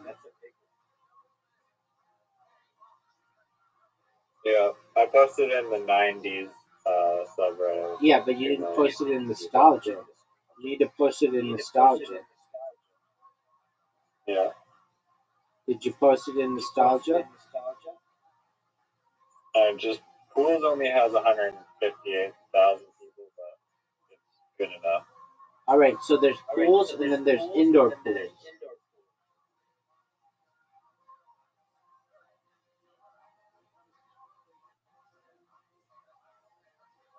Did you put it in indoor pools? I'll put it in both. And then you need to put it in nostalgia. What else is it saying? Yeah, nostalgia has a lot of members. Yeah, we want to get this bitch up to 1,000 uploads. So put it in nostalgia, pools, and indoor pools. Yeah, I just posted in nostalgia. What about pools? Oh, it instantly got an upvote. You're welcome. You're welcome. In the nostalgia one. You're welcome. Crazy. You're welcome. Okay, so you did it in nostalgia. Did you do it in pools? I'm doing the indoor pools one. I've already done pools. Okay, and then did you do retro wave? There's no indoor pool subreddit. Yeah, there is. Indoor pools. R// indoor pools. Yeah. He's not finding it. Oh, that's because they don't allow cross posts.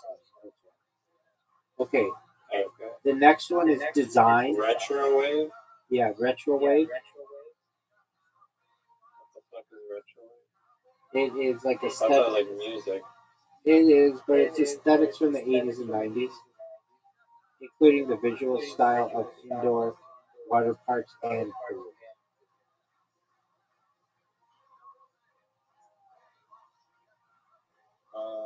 Dude, here's where you need to put it. Interesting as fuck. That's a huge one.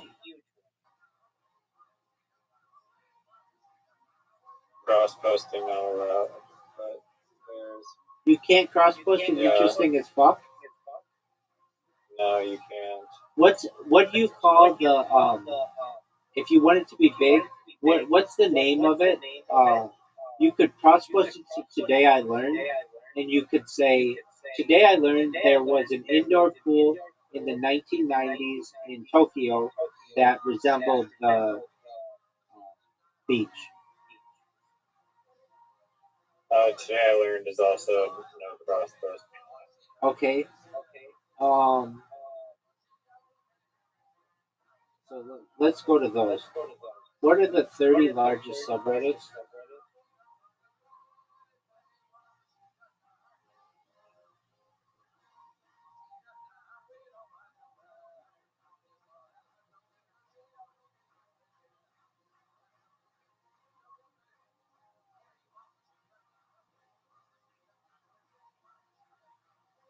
Okay.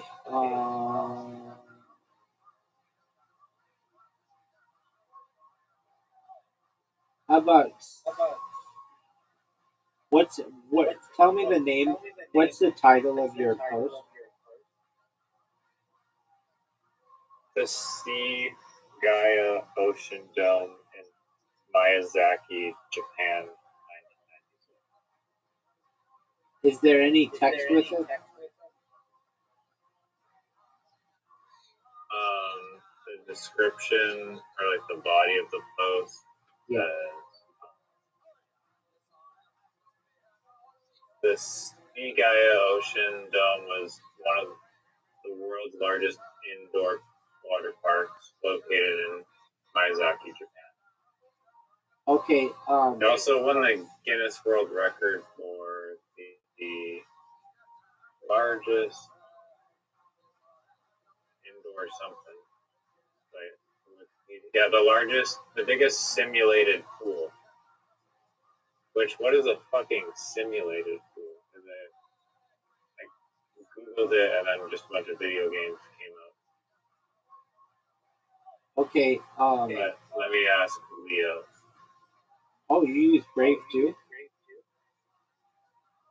Yeah, a simulated pool is a computer-generated representation. No, this is clearly not a computer pool. So even Leo is. Okay. So what about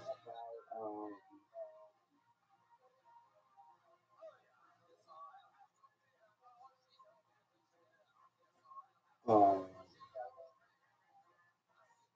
on, let's have another one.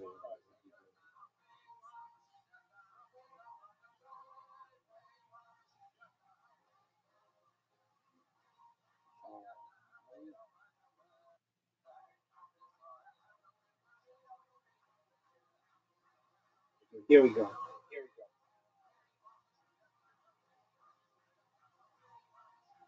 Funny doesn't work. Ask Reddit regular. Gaming doesn't work. World news, no. Today I live, no. Music, no. No. Movies, no. Oh, do Japan, and then do Tokyo. It's in Miyazaki, not Tokyo. Okay, well then do Japan. Yeah. Do you already have it in Japan? No, but that's a very good one. Here you go. That's what I like to do.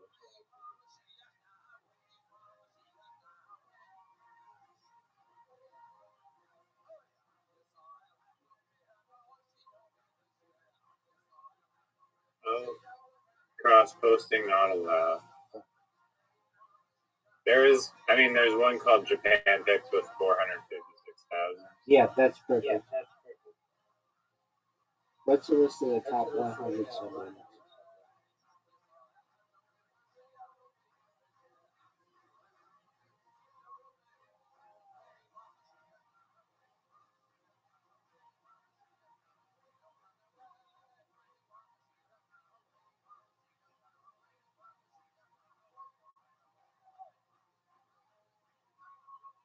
Okay, can you post a mildly interesting?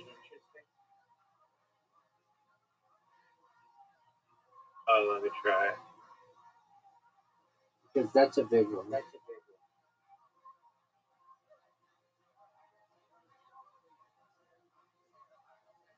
Seems like all the big ones don't. Yeah, no, they don't like. Okay, how about next fucking level? I can post in the mild femboys one. No, none of that. Next fucking level. No, can't do that. Okay.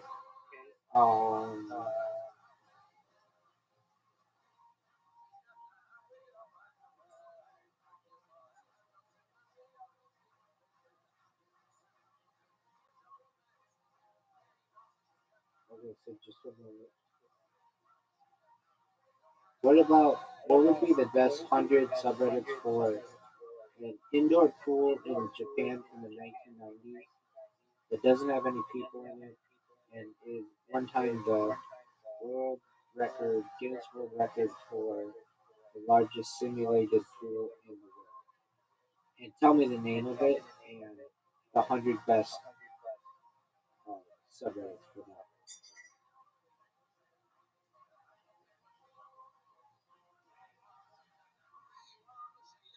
Okay, so Miyazaki, Japan. Miyazaki. Okay. So you did liminal space. You did liminal spaces. Did you do liminal space and liminal spaces? I don't think I did the spaces one. Yeah, no, I did not do that. Okay, so we want this to be good, right? Yeah, no, I'm doing it right now.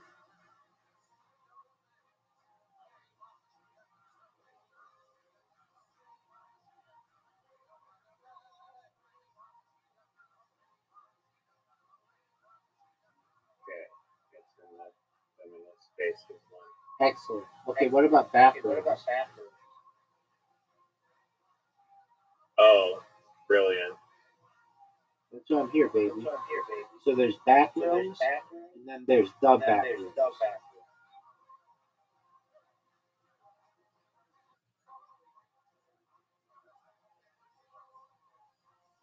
Oh no, damn. Both of those don't allow you guys to cross posting. Okay, how about empty spaces? I think that cross posting was such a bullshit. It's like one person controls that, and it's a gatekeeping thing. Okay, what about empty spaces? There's no big empty spaces. It has 84 numbers called the empty space. No, just empty spaces. And then the other one, empty space, has 11 numbers. No, empty spaces. Yeah, that one has, or it's not finding anything. There's only the empty spaces with 84 members. It's not finding any. Thank you. Empty space. Okay, was that thing in the 1990s? Was it abandoned? No. Okay. If there's a dome, r/domes, it only has 3,000 people, 4,000 people in it. But that's okay. Urban exploration. You think I should post in domes? Yep.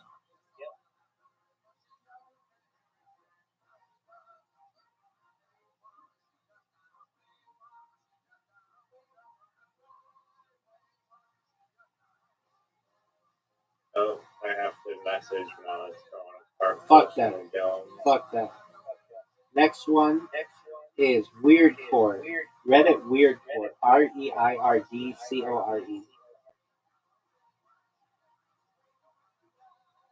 Oh, nice. They accept crossbows. How big is that? Oh, it's like 75,000. That's good. And then the next one is Dreamcore. DREAMCORE. Oh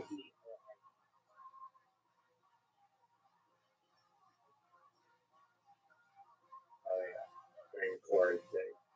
How big is it? Or sorry, I don't know. Or sorry, let me look. It may not be. It may not be. Let's see. Dream Core. Yeah, Dream Core aesthetic is 26,000 people. That's good.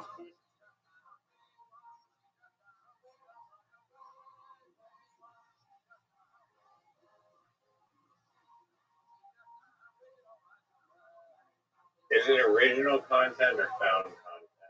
Like, do they mean found on Reddit or just found on the internet? Probably found on the internet. As opposed to you took this picture. Yeah.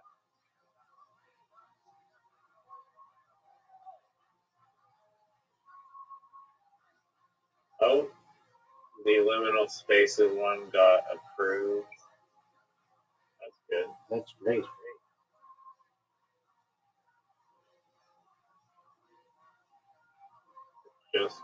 Just got approved.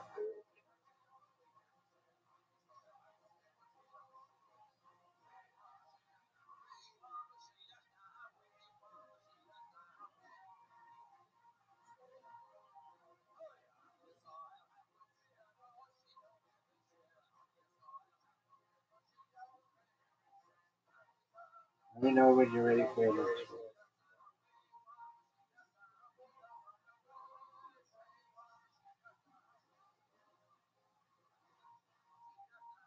Oh, I'm ready. Old school cool. This one's huge. It's got like 2 million people. What I got there.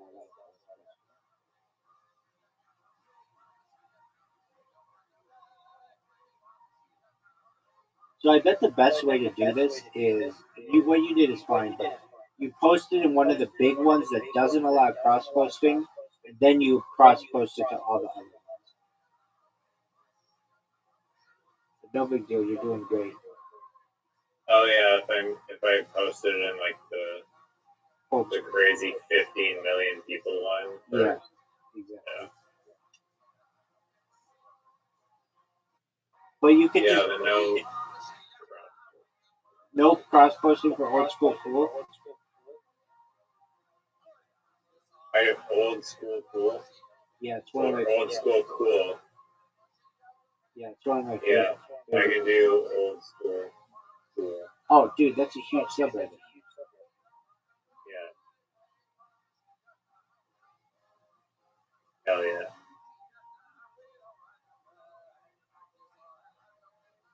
Let me know when you're.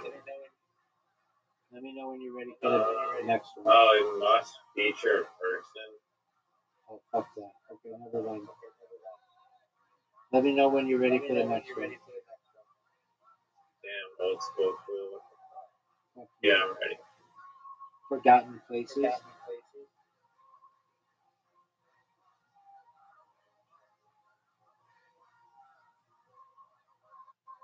There's only 800 members, but I'll post it there anyway. Cool, dog. I have to message the mods. Fuck that. Fuck that. Okay, next one is surrealism. Maybe not that. Maybe not that. Okay, what about retrofuturism? RETROFUTURISM. RETROFUTURISM.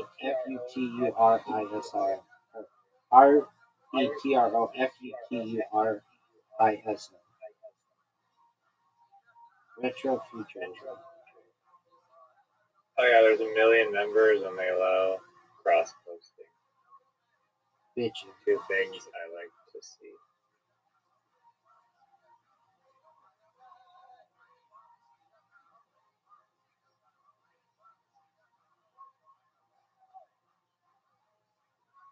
Oh, it got removed by moderators instantly. I hate that shit. Why? Futures, visions of eras past. That totally applies to retro futurism. I agree. Who's sitting there at their computer, like, waiting for someone like you, and then rejecting you immediately? It's how old?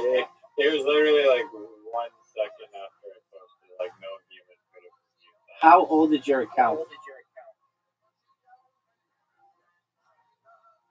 That's probably like over like a year or something. Oh, okay.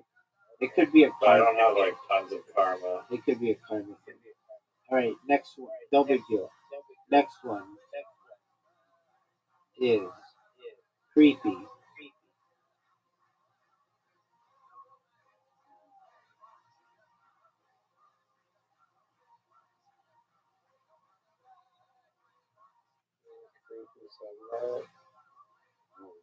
Oh, 14 million members, and they allow.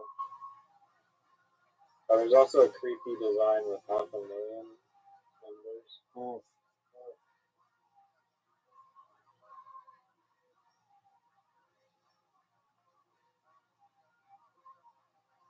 Let's see if this gets instantly moderated. no way it gets through. If it gets through, It seems to be good. It's going in our creepy.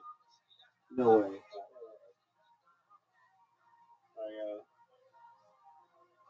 All right, next one is. Wait, I gotta do the other creepy one.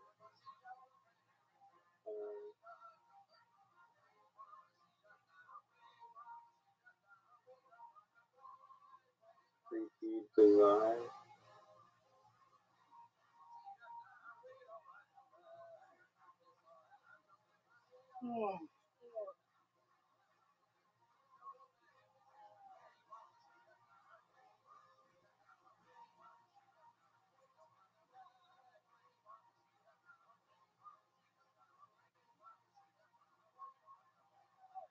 Yeah, it works for Excellent. Next is, you know, Nightmare feels pretty big, but I don't know if that's Nightmare Fuel. So, I think you could argue it is. okay, good. That's what I wanted to hear. So put it in Nightmare Fuel. That's got to be a pretty good one.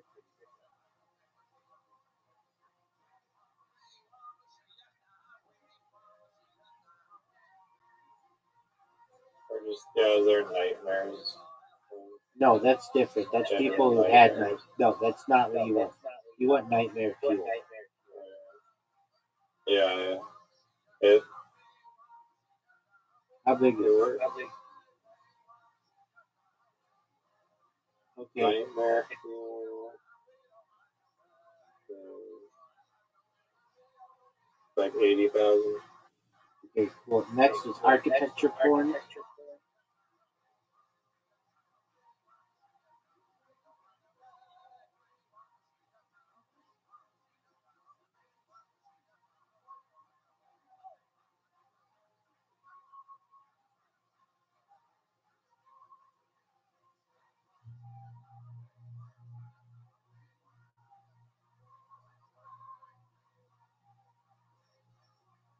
No cross posting allowed.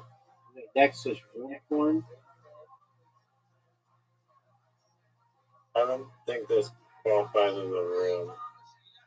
That's okay. Like, they're probably talking about first. I understand. I mean, it technically is a room, right?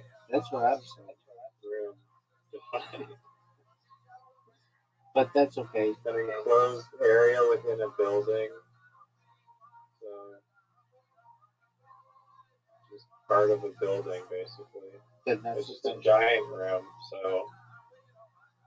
Yeah, what was it called? What room? Room porn. Room porn. Yeah, you said architecture porn. Didn't allow cross posting. Yeah, it's not finding the room porn. No big deal. Next Oh, one. wait. Oh, wait. Yeah, no cross posting. That's fine.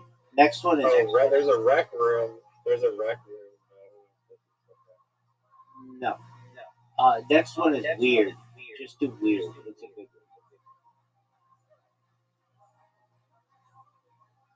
No cross posting. But I already did the weird core, I think. one. Okay. Next is internet is beautiful.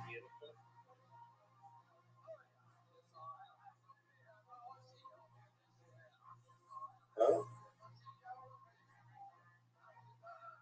16 million. Nice. Does it allow cross posting?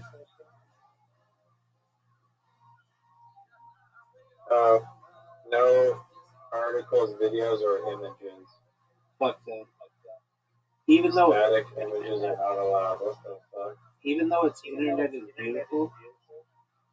Yeah. Okay, next one is deep into the internet.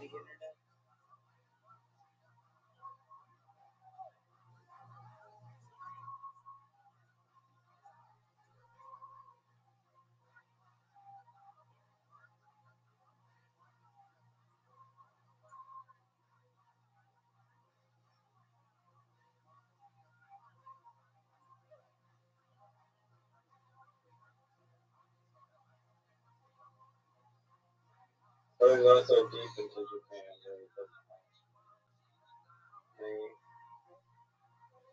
That subreddit is not coming up. Okay, next one. Deep into the internet. Yeah, next one is vaporwave.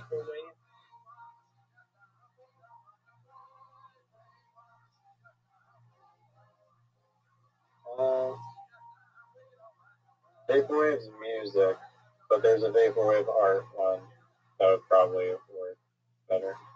It still has. Or wait, let me check that. Vaporwave is art too. But like it's a kind of music. But it's yeah. I thought it was. No, that's vaporwave. Vaporwave's like that. That. Yeah, they're posting like art, the aesthetic there. It's like those cars I that. think it's mostly music. No, Yeah, dude, it's some all guy kinds of posted a shit. picture of a car. It's like people driving into the sunset, and it's like that jazz theme that on those Dixie cups. All that shit is vaporwave.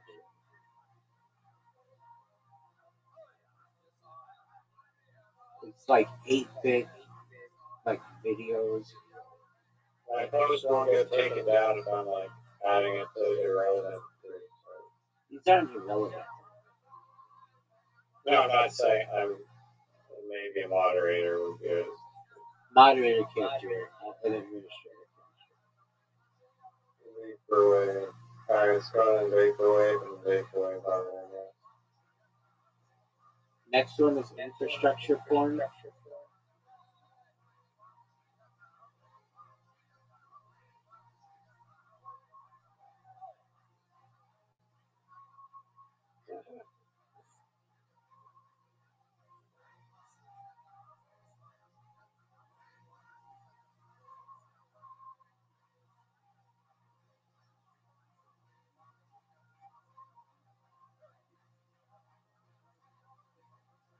Let me know what I you're done. guess it may not be the perfect timing posting it in the middle of the night. Dude, there are people up all over.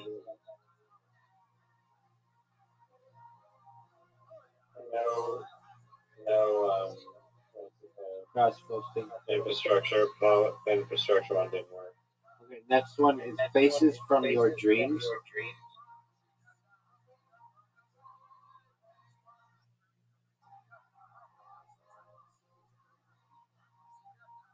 That's a good one. Yeah, that's what I said. Big dog.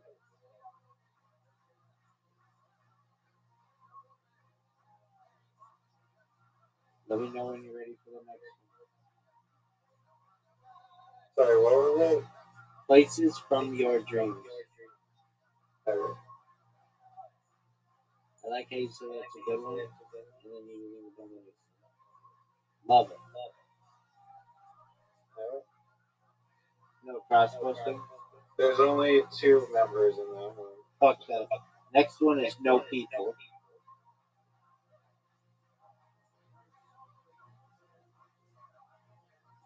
NOPEOPLE. No people. There's, it's not showing up. Next one is no people there.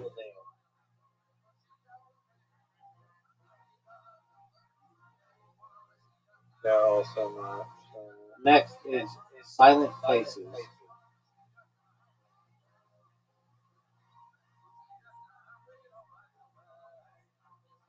Why is it not finding me? No one knows. There Next is Fruitiger Arrow.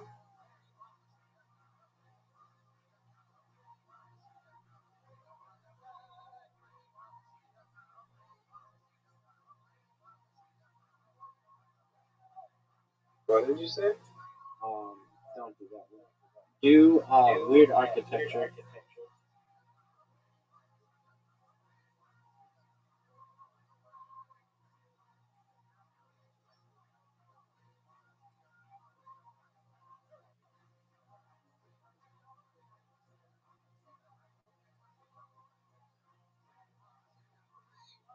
It's not finding any subreddits.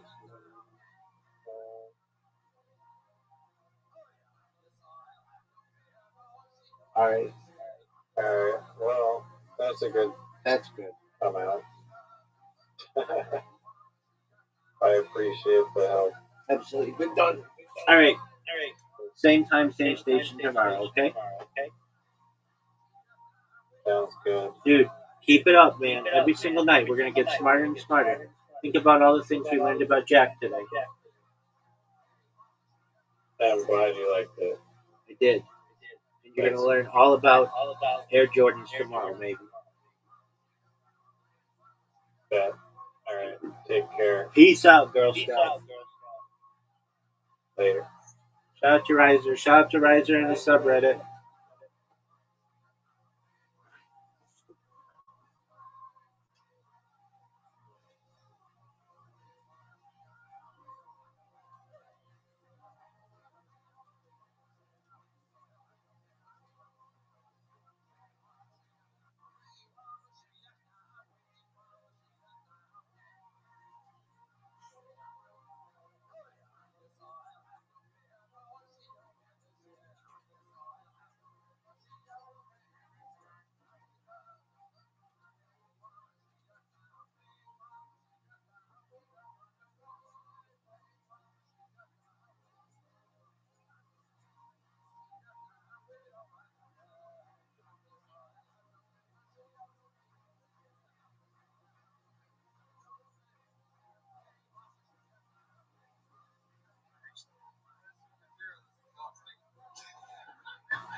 Hey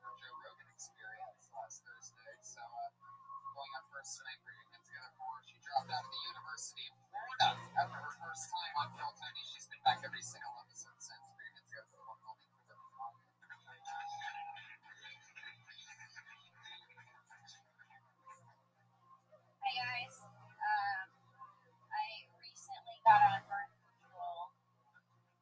So it's stuff I got on birth control. I'm pretty excited about it, but it does have side effects, like including more fucking. Good, thank you. But it doesn't. It makes me like sick. It makes me nauseous. It's weird to eat within. It's like seriously, this is what I get for letting a guy nut inside of me. This is the things I get. It's really terrible. I don't want to have kids. I just know I'm not ready to be a mom because I've never like cleaned someone's face with my spit. Thank you so much. And I'm Puerto Rican, so like you can just like whip your dick out and I'll get pregnant. It's the scariest thing ever. And Puerto Rican moms are weird. I know my mom's got like they have like this superpower where they can make a face and flip flop from like anywhere. My mom is good at that. So I don't think that's my face. It's funny.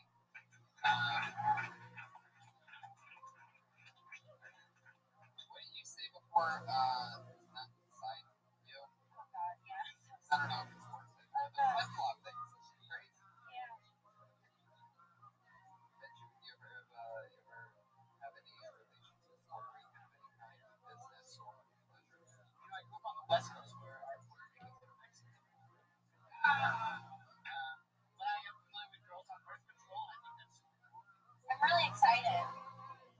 Justin, all the people you hook up with on birth control. Sometimes I just ask a question thinking it'll get a bigger laugh than it does. And it doesn't get quite as big of a I don't think people are still following. Really. I'll say this about coming in. After you do it, and then go to the bathroom to do I don't know what, and then I just have like a moment to reflect. Yeah. Snooping that mistake out. Yeah, it's pulling them out by the tails. Yeah. I'm letting them no activity. I'm just playing on my phone. What does happen there? Do you guys like pee it out? Is that kind of gravity kind of takes over sometimes. Really? Right, ladies? Am I right? Come, everybody. Everybody are really quiet. Yeah. Nobody wants to admit to being like peeing inside of. Right. Except for me on stage. Because like all these people are fine. Yeah. Small things. Hey, Mom. That's life. That's the coolest thing. That's the funnest part. So you have to do like double birth control because of the Tina. Yeah. I'm on birth control. You just squirt it or something? Like, no, I'm on birth control and I just don't fuck. I just have to be on birth control and not fuck. Have you noticed any changes since you started taking it? Some people it fucks them up. Yeah, well, it makes me feel like I'm pregnant.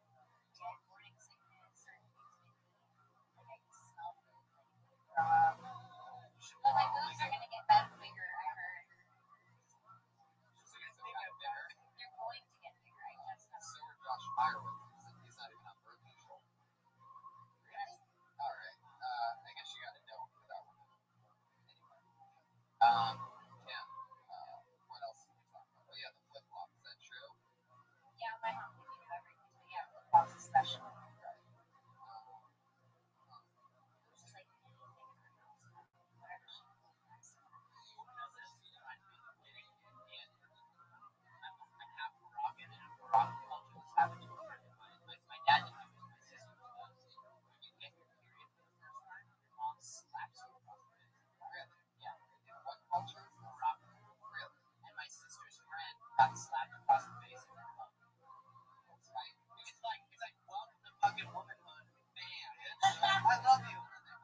Wow, all that other stuff's going on. Yeah, they're like, mommy, I'm bleeding. And then she goes, welcome to our curse. Yeah. It's a very harsh culture. My dad does this thing when you get a haircut, he just hits you on the back of the head. And they say simple things. So you just got a haircut. It's just they're rough people. What else is it? She's just an immigrant Moroccan, right? Before I'm Moroccan. there's something called a henna where they put like henna tattoo on it, and you can dress up like a rock. Josh, you've been with Crocs for 2 months, correct? Yes.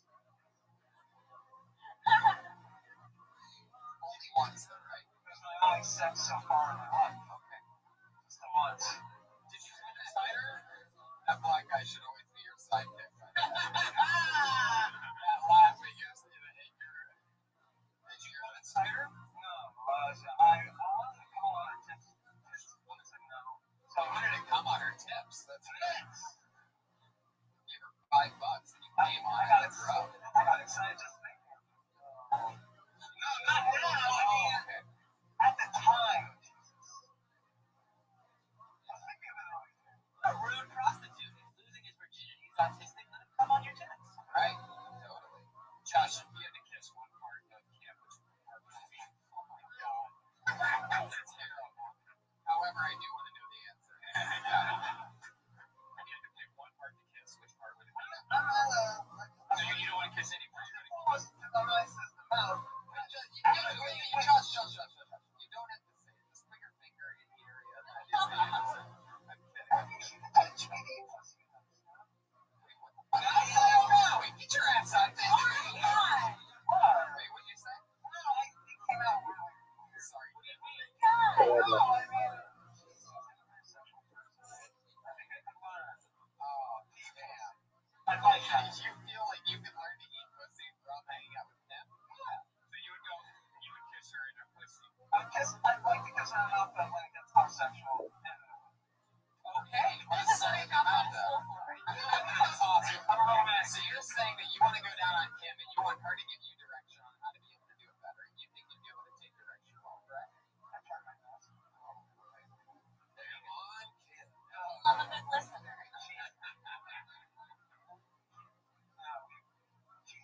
Started off like. No, we're very good friends. We are good friends. What was your move? What? Did you ask her what her sign was? No, I just asked her out. Hey Josh, what's your sign? Handicap?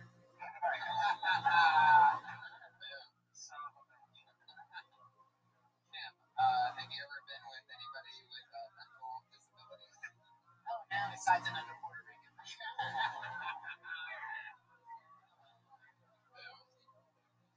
No, I haven't.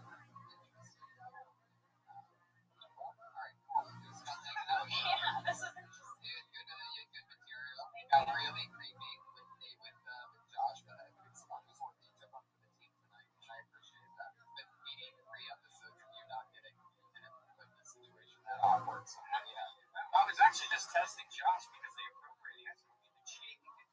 I'm friends with her, then maybe down the line something will happen. You're the wife for the pussy. No, Josh, that's not first base, but that's definitely not. It's so funny. He's just eye to eye with the girl, and she's like, you know what? I really like you. I don't actually believe that. I want to kiss them now. Okay, all right. Josh. I'm not talking about somehow you talking about the mouth is creepier than the Probably good. I'm so sorry. I made a movie for you called Like Never Been Puss. The material's super solid. Think of more things about the sandal thing would be my thing. Not as solid as what's going on with Josh Myers. We'll see you soon. She's on Twitter, Kimberly Instagram, all that good stuff. Your next comedian, your final comedian of the night, the one and only Sarah Weinstein. Here she is. Sarah. Guys, we're going to evolve past pussy talk. Dinosaur. Oh, Lord. It's gotta be fucking boring to work at a patio furniture store. I get bored just looking at a patio furniture store. I just want to be wealthy enough to buy patio furniture. That's some affluent shit. You're poor, you just take indoor furniture and you put it outdoor. You're like, yep, that's my patio.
Christmas time at Target, they would have all their furniture on sale. So I buy like 3 of those, Rubbermaid like lounger chairs. So my living room is just like, patio.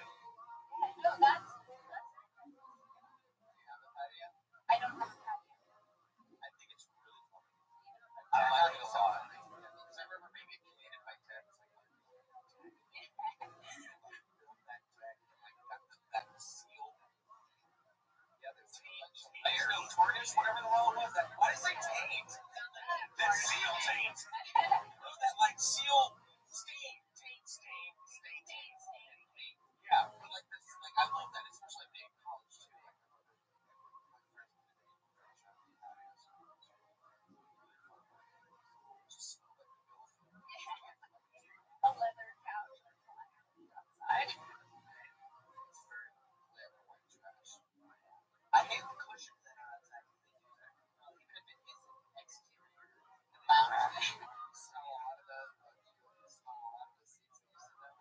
No, but like when you go to like a hidden pool or rooftop thing, they have the outside couches. They gross me out.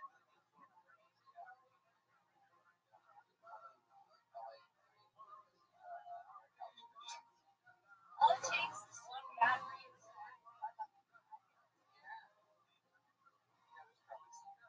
Did you mention the umbrella? well, I did just now, but after um, One thing that I always found interesting is the umbrella normally only goes to the width of the table, right, and not over or over. Like you would actually be sitting at the table, so you end up being wet at a table that's dry.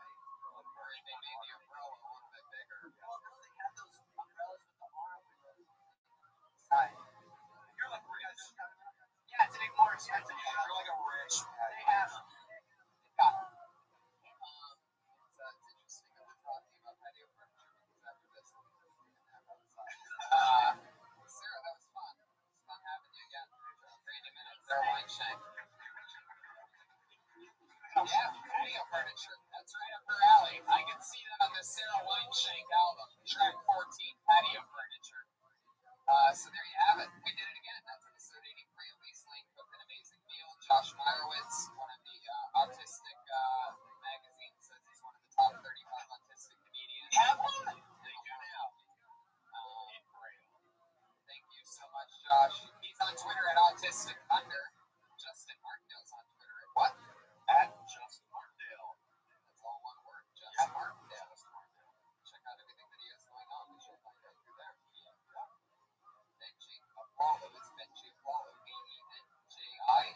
not the same. There's not like any shadowy dark corners or whatever. Like, except I want to put a finger in a girl, and you can't do that in the improv. It's like hanging out in the lobby of a Holiday Inn or something. It's weird. You've never fingered a girl in the lobby of a Holiday Inn. Now, Jason, so many kids at the Holiday It's been a crazy week this week because Brian ended up hacking Sony. Oh yeah. And to me, that's like hacking the hacking. Because of Seth Rogen had it. Yes. Seth Rogen stole his essence in The Neighbors. Right. I hacked the fuck out of it. Brian Redband. Put your hands together for the work of Brian Redband. Yeah. What appears to be North Korea is Billy Redband. You don't want to see that shitty movie anyways.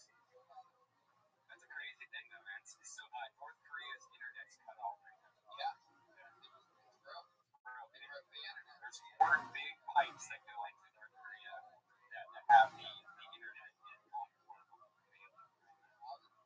That's crazy American shit. It's like we're putting them in the corner. Go to your room. No computer. I love it. That's some American shit right there. I'm really excited about tonight's show. We only have one sponsor, everybody. It's the lovely Elise Lane. She's sitting right over there. She makes food for me and Brian and our guests every week. It's unbelievable. Tonight's looks extra delicious. Citrus and shrimp salad, sauteed shrimp, grilled white oranges, lemon, mixed organic greens, watercress, and mint, blood orange, balsamic vinaigrette, and avocado. Hope you guys ate great meat for the great meat. Smells good. Smells like a stripper on her second shift. I can hear Eddie White and a homeless comedian cracking up at that joke. Like, I love you, Eddie. Okay. That's right. That movie said a lot. I did it though. I helped you out on that one. Elise Lane is her cooking is unbelievable. What was that thing last week that I ended up picking up? Oh my god, Euro. Wow. I mean, every bite, it was fucking crazy. It's weird, like how chefs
What's it like inside the max? Is that bearable if you want?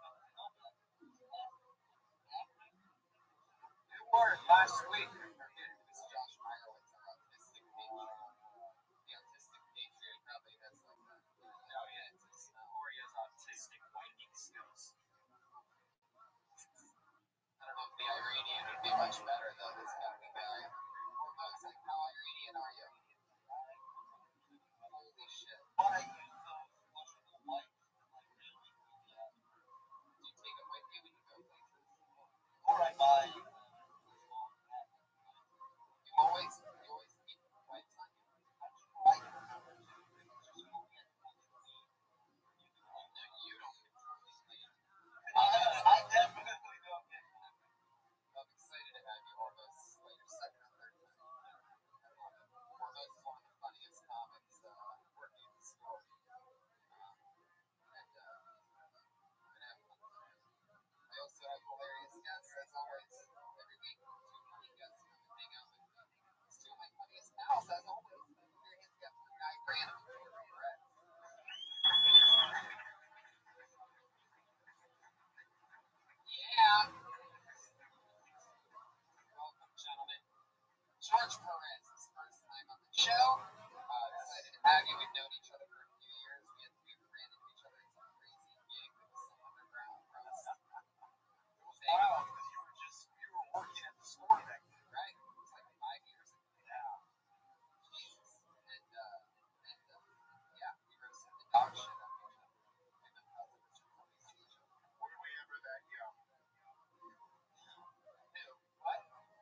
to the woods. Fuck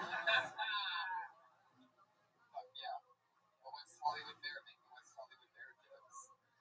About West Hollywood Bear jokes. That's like a wow. I'm meta. Yeah. Here we go. You guys ready? Episode 84 of Tony starts right now. Your first comedian goes by the name of Michael Schertzer. Here he comes, Michael Schertzer.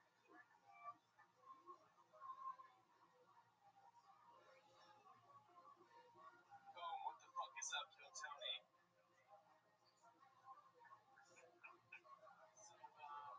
I bombed the other day, but it was in Afghanistan, so nobody gives a fuck about it. I once knew a girl named Isis, and by knew I mean she gave me the toothiest blowjob I ever received, and I never called her again.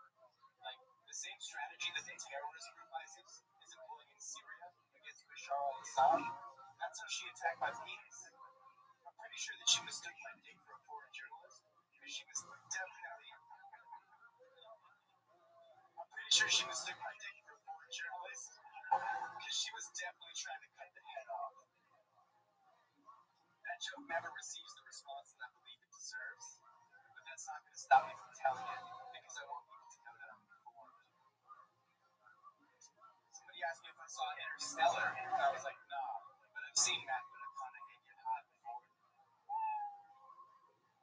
Have you really seen Matthew McConaughey? That's a true story, actually. I have. Where did you see him get high at? One of my friends used to live in Paradise Cove, Malibu, and one night, swear to God, we were just insanely hanging out, smoking weed, and Matthew McConaughey knocks on the door with a bottle of 151, and he's like, hey, my name's Matt, want a drink? And we're like, no, of course I want a drink with you.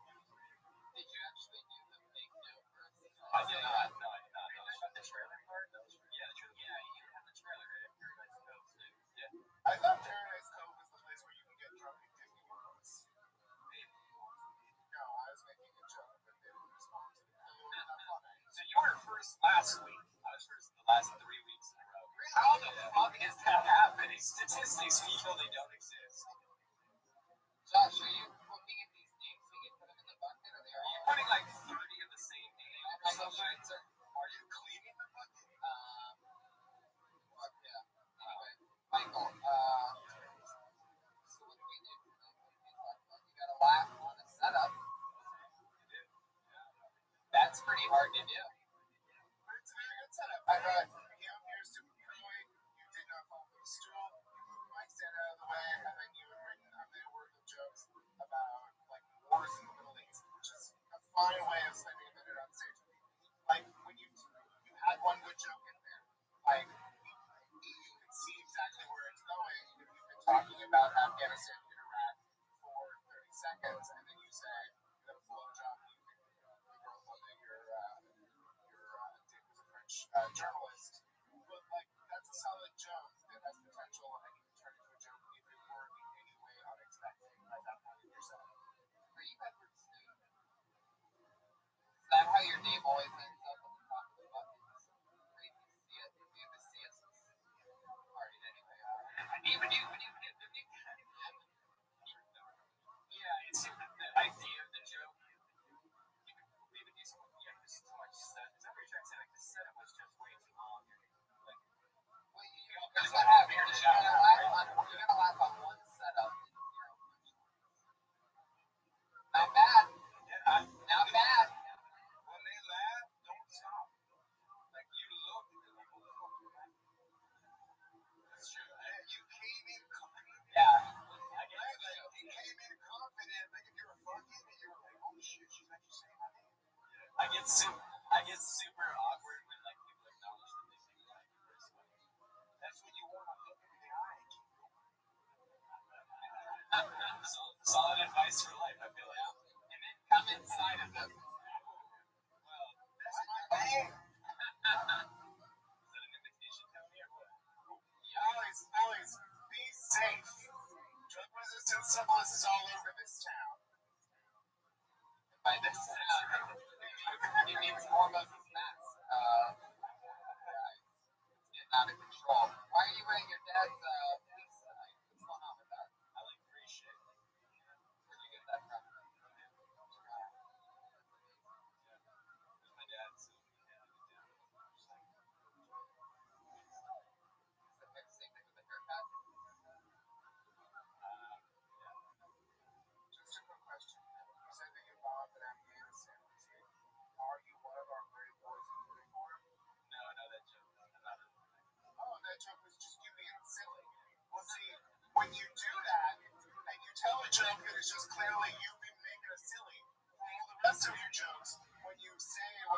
that phase, the audience is going to be like, oh, he's just fucking around. Like, you have to lull them into a sense that you're going somewhere logical, so they won't just be, oh, he's making the crazy pun that we expect out of this situation.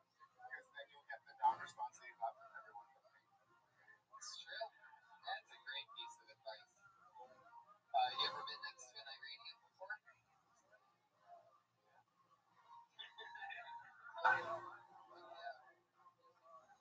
Yeah. You look like a TSA agent. Disagree. Alright, okay. It's like a bouncer at Petco. There it is. That's a best area. It's like, yo, the trouble. Watch out, trouble's going to hit you. Usually they tell me I look like a school shooter. I think, Yeah, it's true. They told me that the last 2 weeks. I told you that, right? Yes, sir. I think you look like an Orthodox Jew who dressed up as a regular from Torah. Like, you got access to regular people clothes, you just don't know how they're supposed to work. The facial hair, where are we going with it? Is it always that way? I mean, it can't always be like this, but it's awesome. Alright. Michael, I really would never do a bombing Afghanistan type of joke. Anyway, especially from the beginning. Yeah. Other than, You know, to show off the bangs. start with your crazy shit. Just keep doing that until it works. Thanks, Eddie. Michael shirts are everybody. People can smell that when you try to get on their side, you know, with an easy thing. It's like, okay, well, that's the one obviously that was out there to fool us. But Hey, do you have any questions for our guests? They tell us. yeah, absolutely. It's so weird when we came out that I no I'm kidding.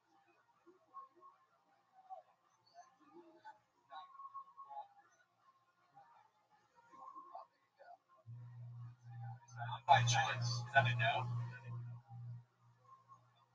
You don't have questions for the guests.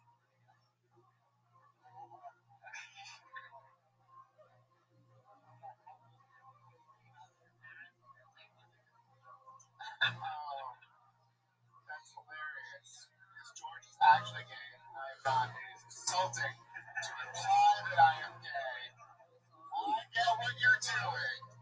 So, Tony, if I got this right, the Patriot didn't wear the Patriot costume. Asked to be the Patriot. And didn't have the Patriot questions. Yeah, hold on. Alright, because you started dating a girl.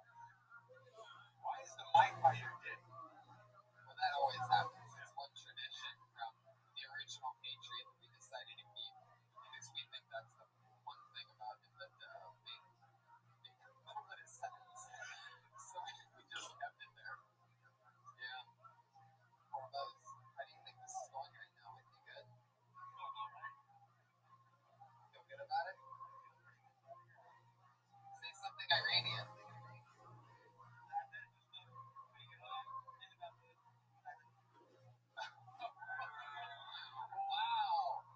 Wow.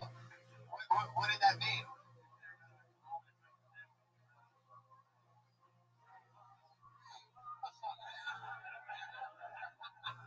What does that mean? In the afterlife or something?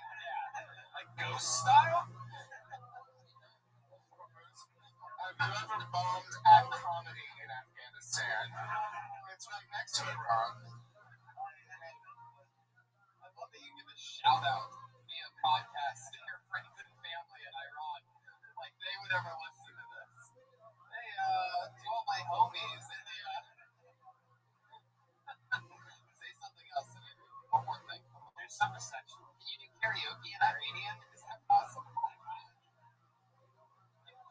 it. Sing a little something. Oh, my dad. Oh, my dad. Fuck you, my dad. Should have had no, my dad. Yeah, boss. Shahid, boss. That's the one. That's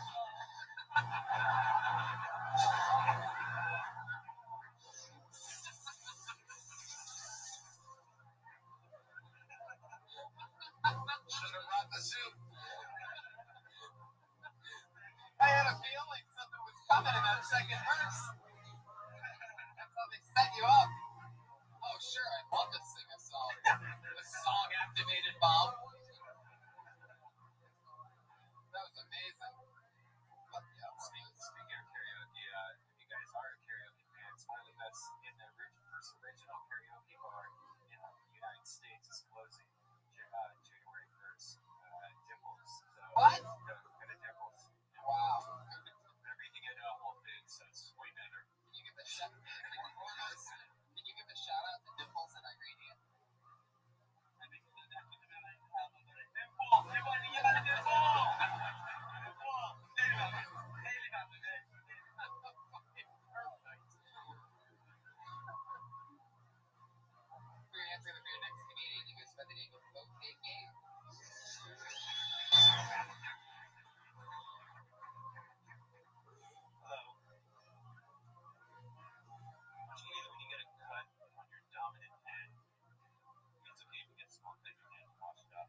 lotion on that cut, and you're like, shit, that shit hurts. I forgot how to cut my hand. So what do? You gotta persevere. You gotta get through it. Well, why don't you just masturbate with your other hand? No, never do that. Never masturbate with your other hand. Masturbating with your offhand is like getting a hand job from a disinterested girl who has some sort of mental disability. You never feel good about it. This guy knows what I'm talking about. Makes sense. Yeah, you threw in that this guy knows what I'm talking about in 58 seconds. Love that. Yeah, you should not do that. Okay.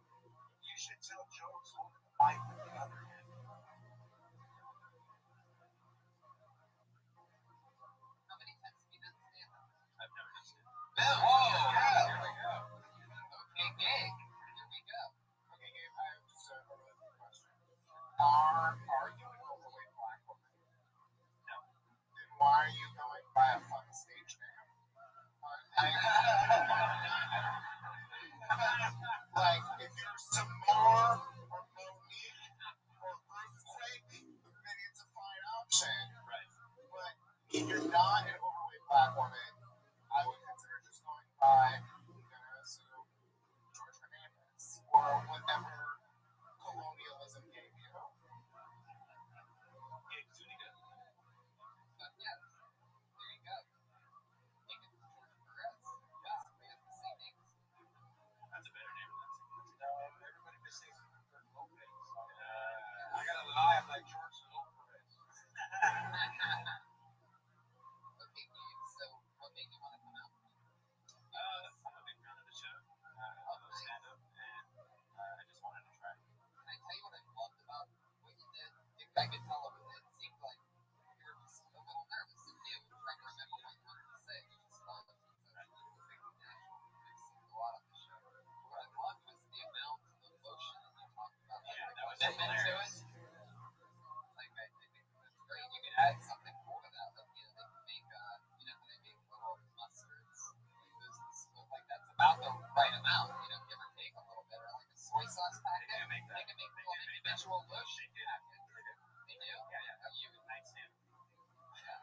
I like it. Why would you have individual packets? Because from ABA, you just get bags full.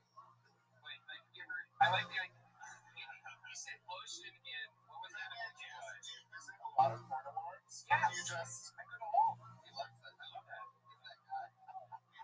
They're like a Comic-Con for you. You just definitely, yeah. You go to all the panels. 100%. He has a booth. His neck's just covered in lanyards when he's up there. That's right. Like, it's just the. You said KY and lotion as your mixture? I've never heard that You before. combine the two things? You have a little fucking party, huh? I mean, geez, I've used lotion and then it's gotten a little dry and I've used spit. Because I'm like, oh, you never take a shower because there's no smell. Right. But I've never done you know, I mean, is it like oil and vinegar though? Does it go together? What else do you do? Well, it's like lotion and too viscous, I guess. And then KY is like, nice. And you know something I learned? Like, and it took me 3 ex-girlfriends to figure it out, is that those oils that you use for massage that you can get at the grocery store, those are not oils you put on your dick and fuck with, because it really hurts the woman to have that. I've used Mazola before. Yeah. Really? Yeah, you can use that. She was Mexican. She wanted chorizo sauce. Oil-based lube is a great way to get AIDS. If any of you wanted to get AIDS using oil-based lube in a condom, and then why is that? Because it breaks down the condom. Really? Yeah. Wow, or most you said, yeah, but you have an experience with that. Planned Parenthood University. Before That's a great cover for a verse. Don't worry, I will never reveal your secrets. Yeah. Wow, now I gotta try this mixture. Like, do you kind of lotion you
Sorry. Have it drunk. Well, that's awesome. That's why it's not being able to use it. Oh, keep it then. If you see the reason why I'm Red Man on stage is because I became Red Man online first, and then it was stupid if I just started going like, why would you comedy under Michael? You know, it just makes no sense. And if it wasn't for that, I would have Brian Michael on stage. But yeah, if you're known as OK Games, keep that. Definitely. I mean, you did a great job there first time. That's like, you definitely fooled me for your first time. You have a very unique voice, how you speak and how you explain the joke. I would add more tags to it. I don't know if you meant to be as funny as that KY and Militia thing. That shit right there was that cracked me up. What do you get for work? Video production. I mean, like what? Just production. So shoot, edit, all that. Things like short promotional videos for different organizations. Oh, this is the first episode in 4K, so you want to edit? Yeah, proven. Yeah, you know what? For your first time doing comedy, I wouldn't try to be so very because it's like, come on, try to let them know who you are. Yeah. Talk about what you're thinking about while you're masturbating with a gun on your hand. Yeah. How easily it makes like your little finger is a period or something. However, I'll tell you this: at the end of it all, you really interested us with the combination. I think pretty much everybody in this room is going to try that combo tonight. Find the dust off the old KY. Yeah. And that's the new flavor of Muscat Muffins. KY and Jergens. Yeah. Coco, baby. Coco. I'm in love with it. Oh, shit. Look out, everybody. It's getting crazy up here. Okay, Gabe. What's the funniest thing that's ever happened on your drunk review show? Like it's just I do it with another guy, and he's very good at cooking. I make cocktails, and we make basically a food dish. It's really nice, but all the while we're getting drunk, and we edit that down to like 8 minutes. Are you sure? This is a show. Is it possible that the two of you are just in a relationship? People have said that, yeah. He cooks a delicious meal. I make the drinks. We fuck the dog shit out of each other.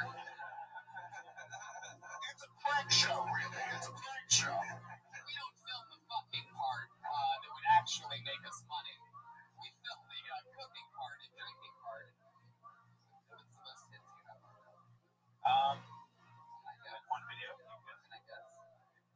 Well, now you seem excited, so my number just went up. You guys want to play like a Price is Right thing? Yeah, let's do it. Okay. What do you think it is? Well, first I was gonna say 117, but then when I said, well, but stop, don't give away any fucking hints. Now's the time where you don't talk. It's like where you don't talk for a minute, right? Okay?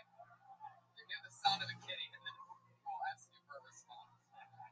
All right. Well, when I said, let me guess, he went, okay, go ahead and guess. Like, he's like, oh shit. Yeah. You know, he's got one that probably went a little goofy. But I don't think goofy is that goofy. I mean, even his name is like, okay, Gabe.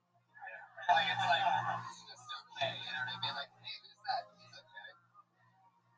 So, Wait, can I ask one question? Is there one episode that just went crazy, like ravioli? And everyone's like, I want more ravioli. And then they start Googling it. No. I mean, there's popular episodes, but I wouldn't say like both of those one. see, notice who was going crazy was because his partner like burned his hands. Yeah. How many episodes do you have? 51. Shit. What's your number? My number is 17,000. Don't answer anything. Let everybody guess. Yeah. 17,001, you son of a bitch. I'm gonna say 62. 62,000. 32,000. No. Wait a second. He's got one that. No, I'm kidding. I'm gonna go with 4,300. Whoa, the hormones pulling it. The Iranian, the dirty Iranians are out of nowhere. Holy shit. Of the king. Yeah, man. All right. What's the answer? 6,000 maybe. I don't even know. What'd you say? 4,500.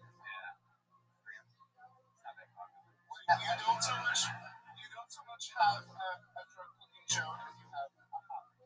Yeah.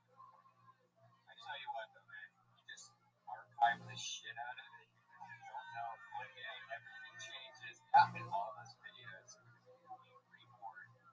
That's all you have to do. It's for once in our life we have the ability to archive new shows that will make our own TV shows. I mean, you were full of inspiration.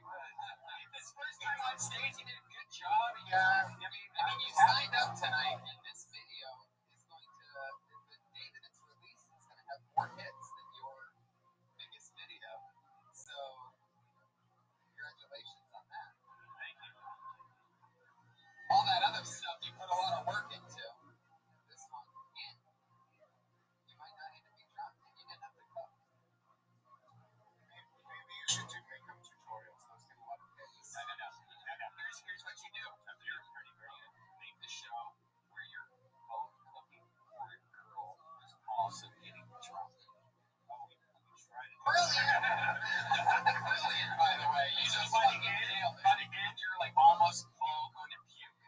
There you go. Yeah, you definitely got to be drunk. Nobody wants to see two greasy Mexicans cooking and get drunk. What are they going to do? How much you want them to charge? But yeah. See, when you guys cook, what happened in the episode that it had 6,000? What happened there? Do you know anything about your own show? Yeah. Alright, I'll talk about last episode we did with the. What? Is it a 5-hour-long episode? No. You're acting like a Completely boneless turducken. We did that for Thanksgiving. That's it. Cool. Where can people find this? I'm actually going to go check this out. I want to do that. OK's Happy Hour. OKS Happy Hour. Alright, great. That you have assembled in your own life a turducken. Impresses me more than anything else that you have done since you got on this stage. Thank you. I am so proud of you, man. I just wanted to come up here and talk about my favorite shit. Oh, you son of a bitch. I'm just kidding. Son of a bitch. He's snuck in like a Mexican. That's funny. His cooking show, which is sponsored by Jergens. Now I get it. It all makes fucking sense. Well, there he goes. He did it. That's okay, Gabe. He's on Twitter at Original Knockoff. That was his first time. Not really doing stand-up, but just pretty much describing how he masturbates. Yeah, we got home. Yeah, totally. I feel like that's gonna happen a lot in the future. Yeah. Well, there you go. Your video's gonna have more hits now. You did it. Fucking con artist. Luckily through the power of editing, it's gonna be a short episode this week. No, I'm kidding. He's on Twitter at Original Knockoff. Check out his video. It's probably not funny anyway. Put your hands up. God damn, see what happened there? It's just a joke. Everybody relax. Come on, I'm sure it's great watching you guys get drunk. How long's each episode? Oh, that's it? Wow. Fucking quick meals. Delicious. You think that your deck can throw it in? Shot. That's some tight editing, bro. Alright, we're gonna introduce your next comedian. His name is David Freeberg.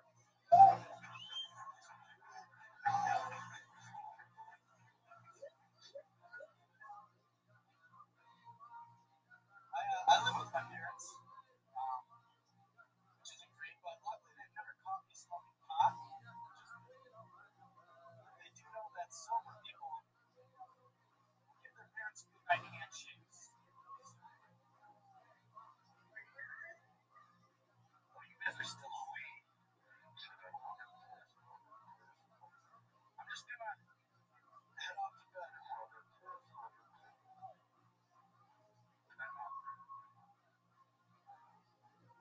Nice meeting you, and you guys ever introduce yourself to your parents? They know. So do you guys think Jesus was a socks and sandals kind of guy, or that there is no God?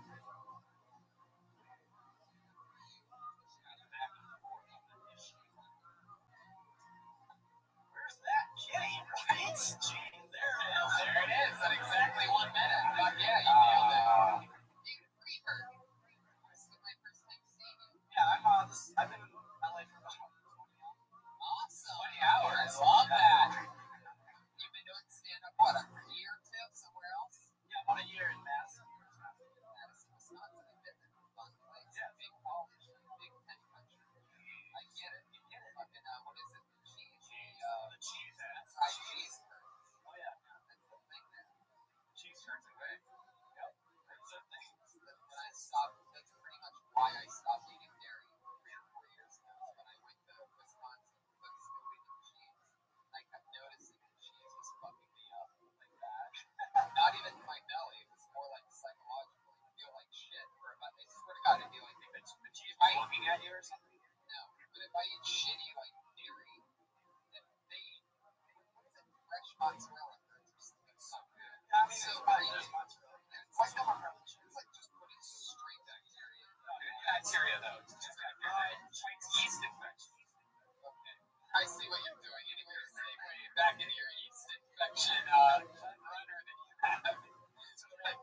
Midwest Illinois.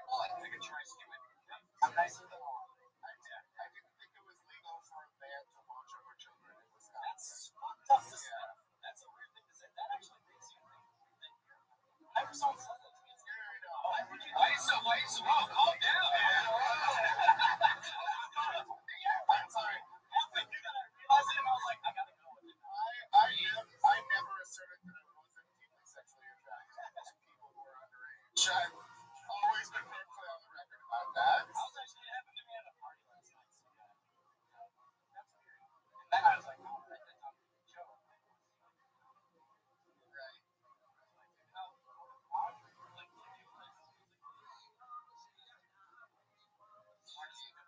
Now, next is right the joke there, you idiot. You don't need to fool anybody. Madison was smart. That would be you were in Madison last night, right? Well, yeah. Well, during the like afternoon, yeah, it was an afternoon party, but I got up. It was an afternoon party on a Sunday. Oh my God. Yikes, that's right. They do that there. I was Jesus Christ, that's scary. So you're a 25-year-old lady. Literally, like, you just came out here physically on your own. You want to stand up. oh, my sister looks like this. There you go. My sister, younger, older. They were fucking around with you. You're younger. They never fuck around. Plus the nanny. LA's the weirdest fucking town. You're the one who brought up pedophilia. How am I the one? Which was there because you like insisted that me making a joke about how it was toxic. We were our babysitters. You said that meant that I was a pedophile. And then whoa. Again, I don't think anyone in Wisconsin can afford to have a nanny. Like they all just work at the factory. They have babysitters. I know, I've been there. The craft kids.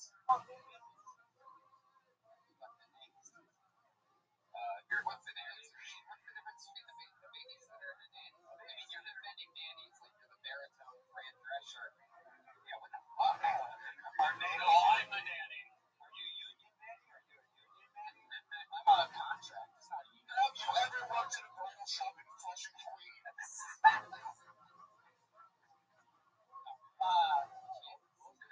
Really putting up a fight over there. What are you dating? Pacquiao?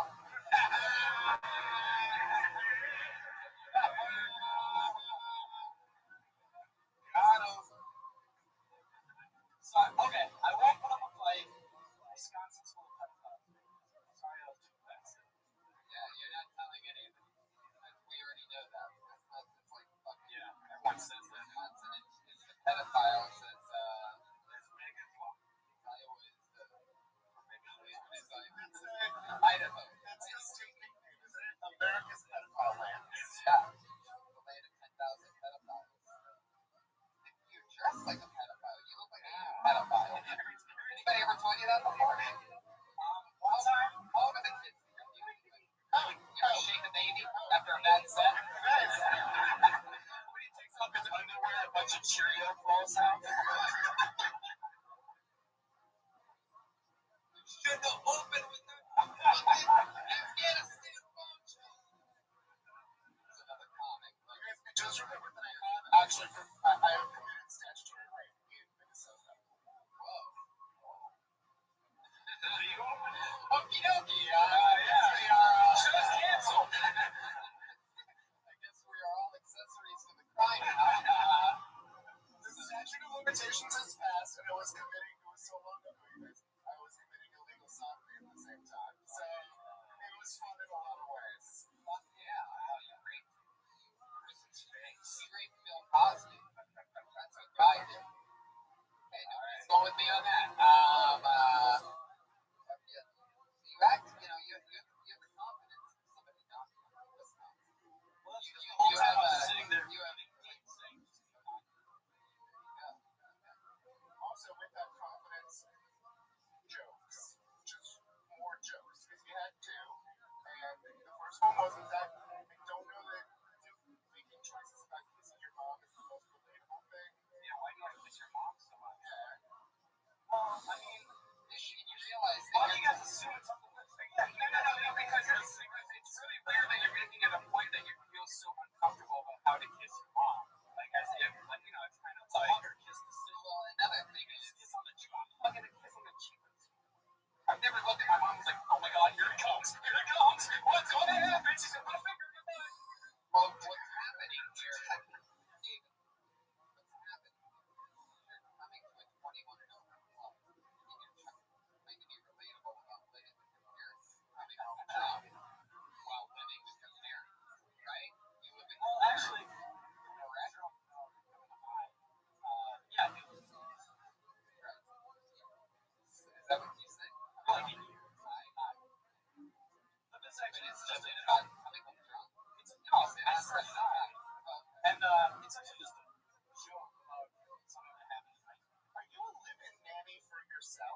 That's what you want to do.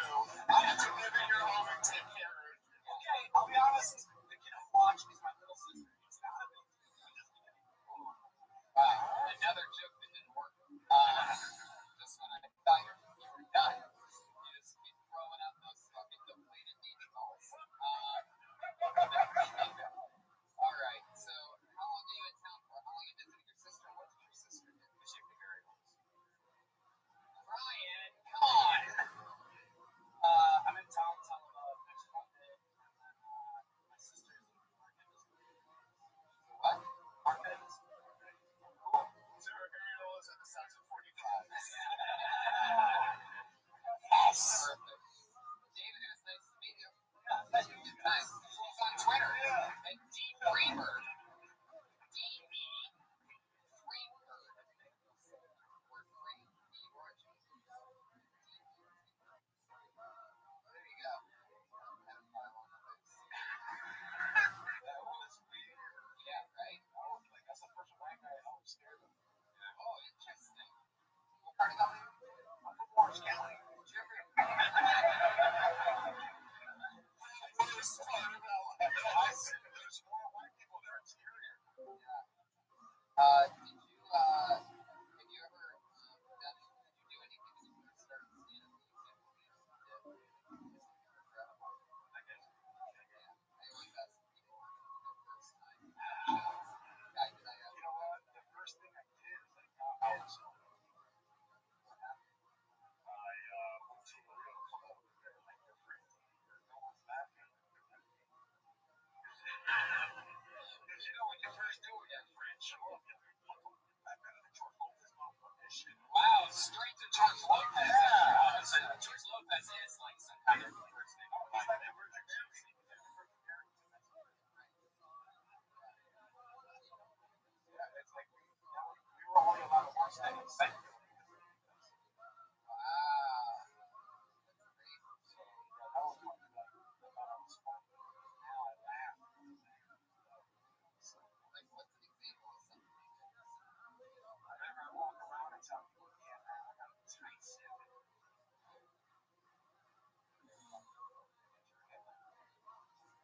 Yeah, I got a tight sip. Just talk to the crowd. Because you know how you think it's like I can just talk to the crowd. I'm not just ask questions. I'm quick. The crowd doesn't show. So that's one of my worst things. From now on, I just go and listen. How about you guys?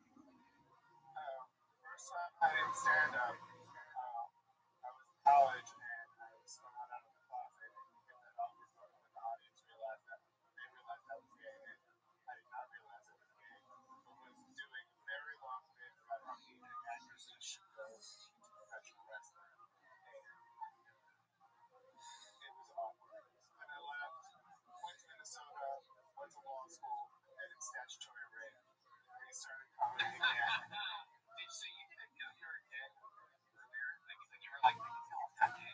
I was just trying really hard not to be because I didn't, want to hurt my mom's feelings, right? Because that should weigh into anyone's first sexual experience. What does Dick Moran have to say about this?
shame, Tony. Get your conservative agenda out of my Los Angeles. Hey, I love abortion. I just don't like first person abortion stories. This is actually the 1-year anniversary today of when I told the judge about selling a baby on Craigslist was misinterpreted by you and Will. You guys have seen, why does the baby have to die in this trip? The baby doesn't die. Maybe it's cold. I lied. Like, I don't know what happened. If a person gets downloaded on Cleave, they may get it alive. Right? No, I agree. That's amazing that you remember that it was a year ago today. Is that true? Yeah, Like you have some kind of creepy calendar that you keep of things that you've done? I do. I keep track. I record all of my stuff. And today you looked at that calendar and you're like, wow, well, a year ago today I talked about this on this live podcast. Yeah, it was 1 year ago was the first time I came to Comedy Store. And I got on downstairs and then I got on here. And it's actually 1 year tomorrow. Anyway, not me. So what else do you do? Like, if you're not performing here, where else do you go? What do you do when it's crazy? Well, this weekend I did a show at Lawman Ensemble. And then I did a show at a clown museum. Oh, that's cool. Like, Where's that at? that's also downtown. Yeah, it's on like Tyco. I know. Pico. I always get the names wrong. See, that's how you know I'm not really from LA. Like, I can't make a street name. I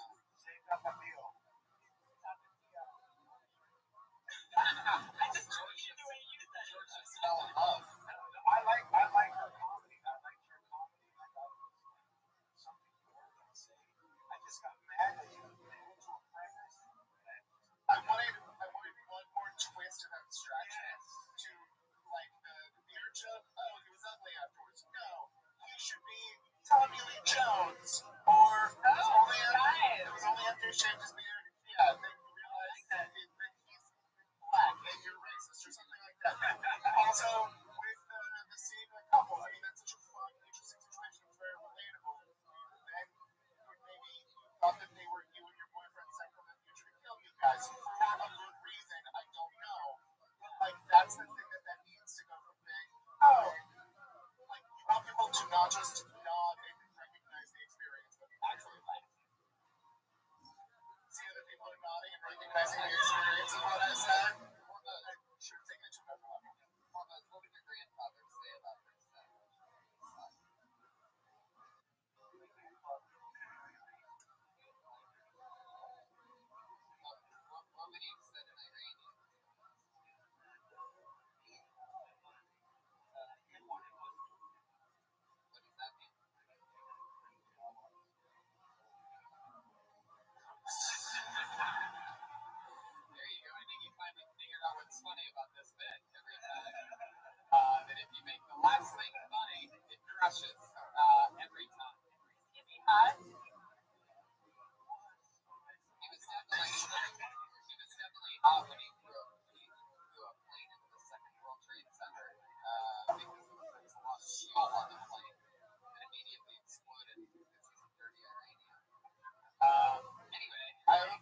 compliment of all time, by the way, and it's still just fully loaded, like two giant cans. I like the movie, man. You know what I like about you is all those girls that write jokes and look pretty and prepare. No, you don't do any of that shit, man. You know, like cutting edge. You want to know like a howdy abs, weird green. Never kiss the girls when she comes back. She's all fucked up. Sarah Kenny, it's so much fun always having you on. There you go, another great time. Sarah Kenny, everybody. Fuck yeah, it's all happening. This is the part of the show where we do on to our two regulars. We have two comedians who do a brand new minute every single week. Sort of something that really you can't find anywhere else. This is one of the very first sets. Anybody here? Okay. Put your hands together for her. She started here on this show about a year and a half ago. She's written a brand new minute every single week since, while doing stand up every other night in other places. Put your hands together for her. It's Kimberly Congdon, everybody.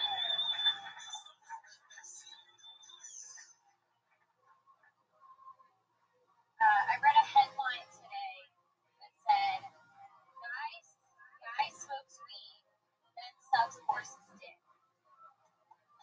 Thank you so much.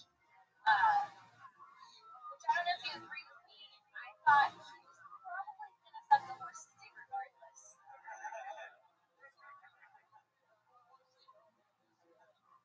I've never been so high I just wanted to throw an animal. I've never been so high. Like, I don't even like regular dick that much. Just like, want it as much as somebody wanted a horse cock. I have a friend who's really slutty and at the same time a really good eater. Which is like, bitch, you've had 11 dicks in your mouth this month, but you won't eat cilantro. Like that kind of friend you don't want to share a blunt with. I don't even smoke anymore. Here it is. She shows exactly how it's done. That was great. I just saw the best joke of the night. I just saw that headline today too, so I know you just wrote that. That's great. That is so funny. I love the way that you, the news story is one thing, but it all comes down to delivery and that you really positioned everything right. The funny, normally, not only from doing this show, but hosting a lot, you still see most people a year and a half and still make a lot of fundamental mistakes, and to see that you're positioning, much longer and doing that consistently is really awesome, and that's fun, and shit, wow, that's interesting. We'll do some else. Okay, I want to do it, right? Ken, so where'd you go with this week? Anything crazy happen? What was the second and third? Why do you hate dick? You don't like dick, though. I mean, we want to think that you were created in your home. Ryan, you gotta settle. At least just tune it down like 20% on the sexual harassment. No, she says she's like out there, like they're just gonna end up playing these in a court one day. She says to be like, look at this fucking guy, Your Honor.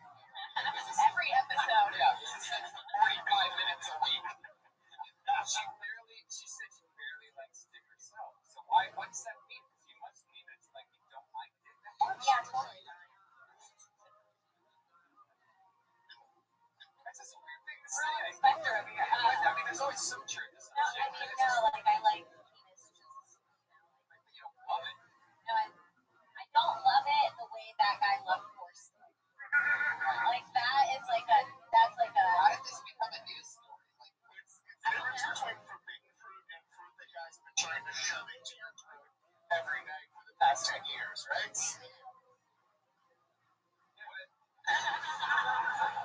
What's wrong with cilantro? No, that's what I'm saying. That was spot on. That was spot on great, just because it's such a universal thing that those girls who are super tanned do. It tastes like grass. It's like the kind of friends I go out and order chicken fingers.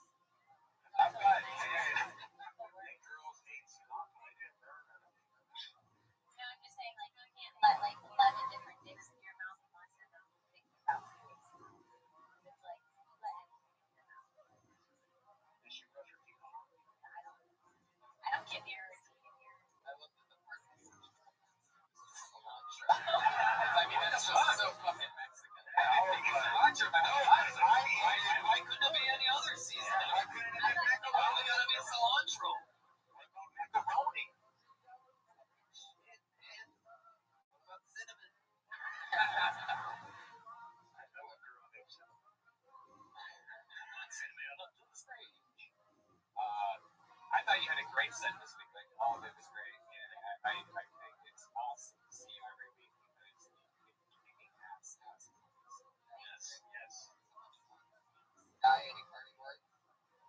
I'm a fan. Yeah, it's great. Kelly, congratulations. You got a big following from being on the road podcast. Yeah, I got a lot.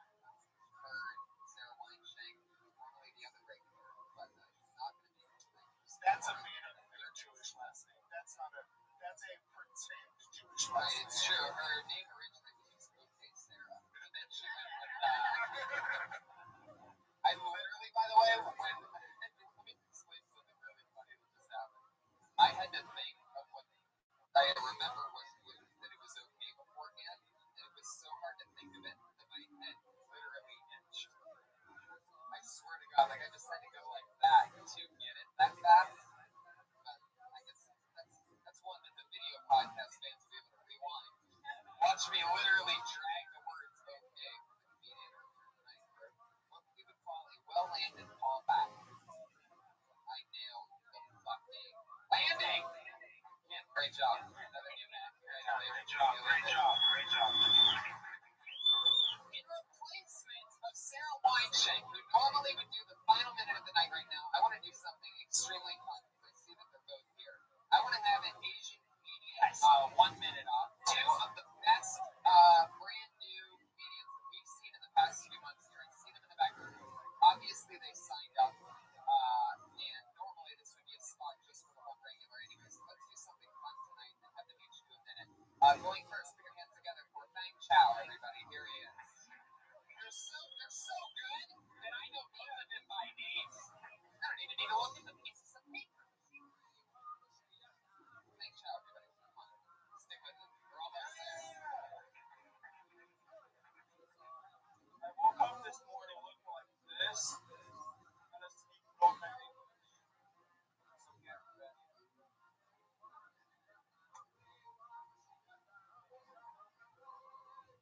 I'm going back to China for the holidays. There's no such a thing called Christmas in China, but I got outplayed by the news. That's a thinker. That's why you assholes are afraid of the moment. Chinese food is a problem. Let's talk about it. Chinese people will eat anything that moves. That's not a joke. You just have to educate them. Eating tiger penis is a thing over there. I feel like I don't need a platform for that shit.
very gay people do it sometimes where they're just making like cliche jokes at people in the audience. The thing is, Chinese people will eat anything. Like, yeah, and that's funny and interesting, and white people don't think about it all the time. I know dumb is not a joke. Yeah, no, it was very clear. You should have had a fucking entire penis punchline. You have a fucking minute. Don't waste time saying, I don't need a punchline for that. Give us a hilarious punchline because you're running out of time. Okay. Yeah, what is it doing at the tiger penis? It makes you last longer? It's not you'll last longer. Yeah, it's as good as the rhinoceros horn. That's what's used there. No, I'm trying to. You meant tiger penis? Oh yeah. Well, the powder, they make it a powder. Tiger penis powder. It's powdery. That makes you get. Now, if you got penis powder in your house, I wasn't gonna say just like I was gonna get. I love that you say no, you get defensive about it. I'm like, oh, by the way, you're gay now. You're like, no, I'm not. Come on, man. If I lick my tiger penis, I go home and think I can't stick right. Get a TV or something for you. Not a TV. Of course, it doesn't make you gay by eating an animal penis. Just living in that. So, fuck yeah. Bang. What do you think about this guy, George? I knew you were saying. You know what? I'm just wondering. I know she was a Foot Locker or did they make them in China? Those are some interesting things. Because it's original cousins. That's something that Foot Locker. Yeah. You know what? Are you a Jordan fan? Okay, cool, man. You know what? I like Jordan. I like this is how it is. I used to make them back in China. You know what? I like your points, your punchlines, and I've seen a lot of Asian acts. Watching you.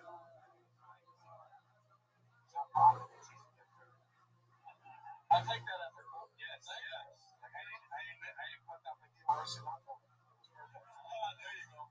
Dang, you're a very funny guy. I'm just fun to have you back on. Thank you. He's on Twitter. He's on Twitter at Bang Chow, guys. So how about that? It's always I want more. By the way, if you're listening to this at home, more Asians, please come out. I'd love Hey, real quick, we're gonna get our one other Asian up. I don't know what makes the Asians the funniest people that do this show. Maybe it's the Chinese lanterns that we put up. Decoration, they're just drawn to them like zombies. Another hilarious young brand new comic that we've seen here in the last few weeks is here tonight. We're gonna throw him up for 1 quick minute. We're gonna get together with Cam. Yeah. Best avatar on Twitter. Yeah, here he is.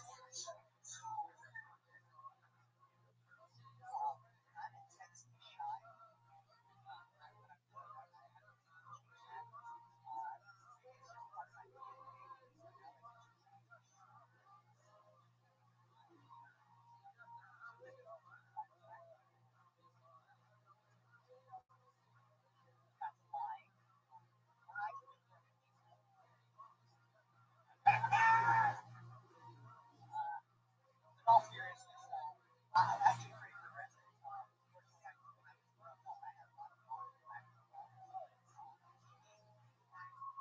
That actually has helped.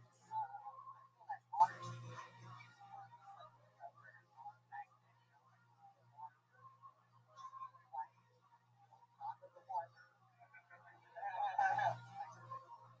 But yeah, 50 seconds under.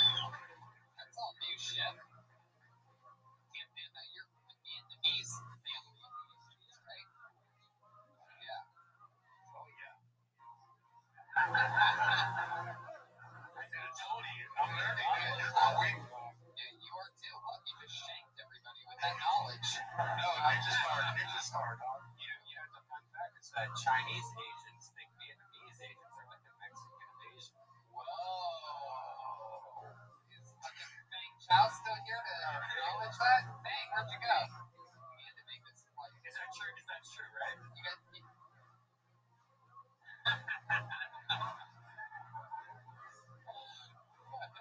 Oh shit. I'm pretty sure Bang just said you're starting shit, dude. And knowing what I mean, Bang looks like one of those guys that'll just fucking slow kick you. I know, man.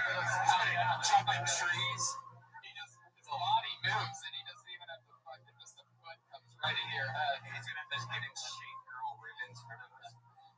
Fucking, he's still not even from sorry, fuck it. Did you get any followers when I tweeted you this week?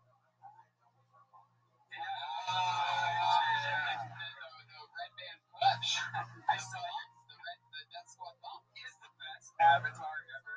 It's almost like the TPM. Yeah, it's a real like mall photo, right? Where'd you get that from? You just took your headshots like that? You like I want to do a goofy like this. That's great. Sam, speaking of taking me seriously, that parent you said you were very shy while wearing a shirt that says very gigantic print. Your Twitter handle. There's some disjuncture there. I had some trouble believing that you were shy. Yeah,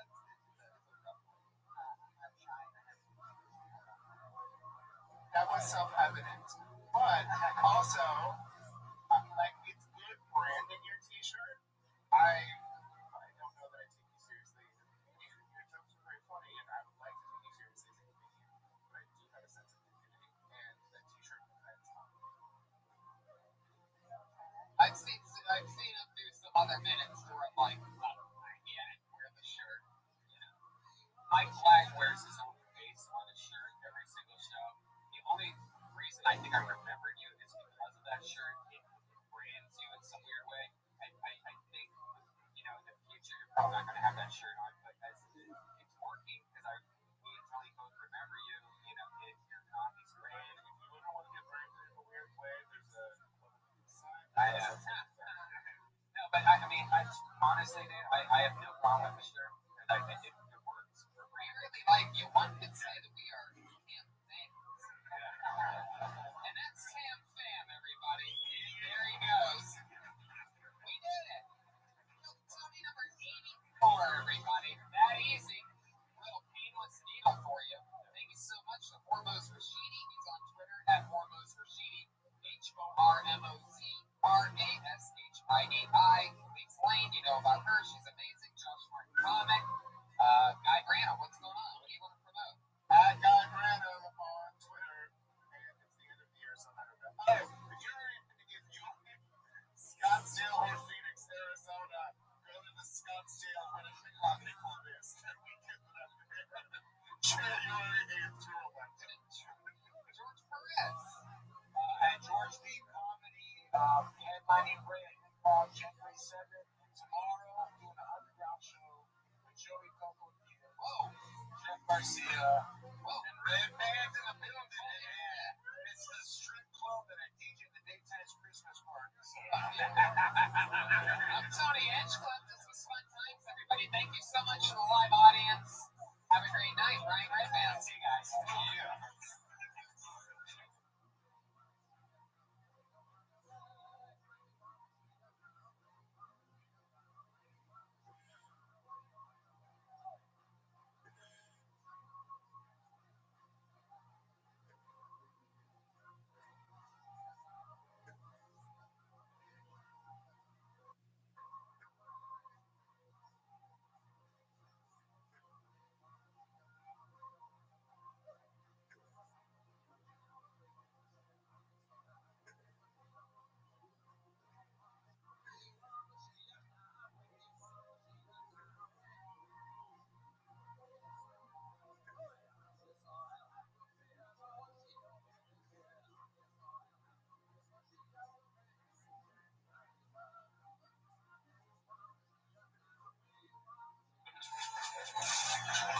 Holy moly! It's a packed Monday night at the Comedy Store. We did it again. Hi, live audience.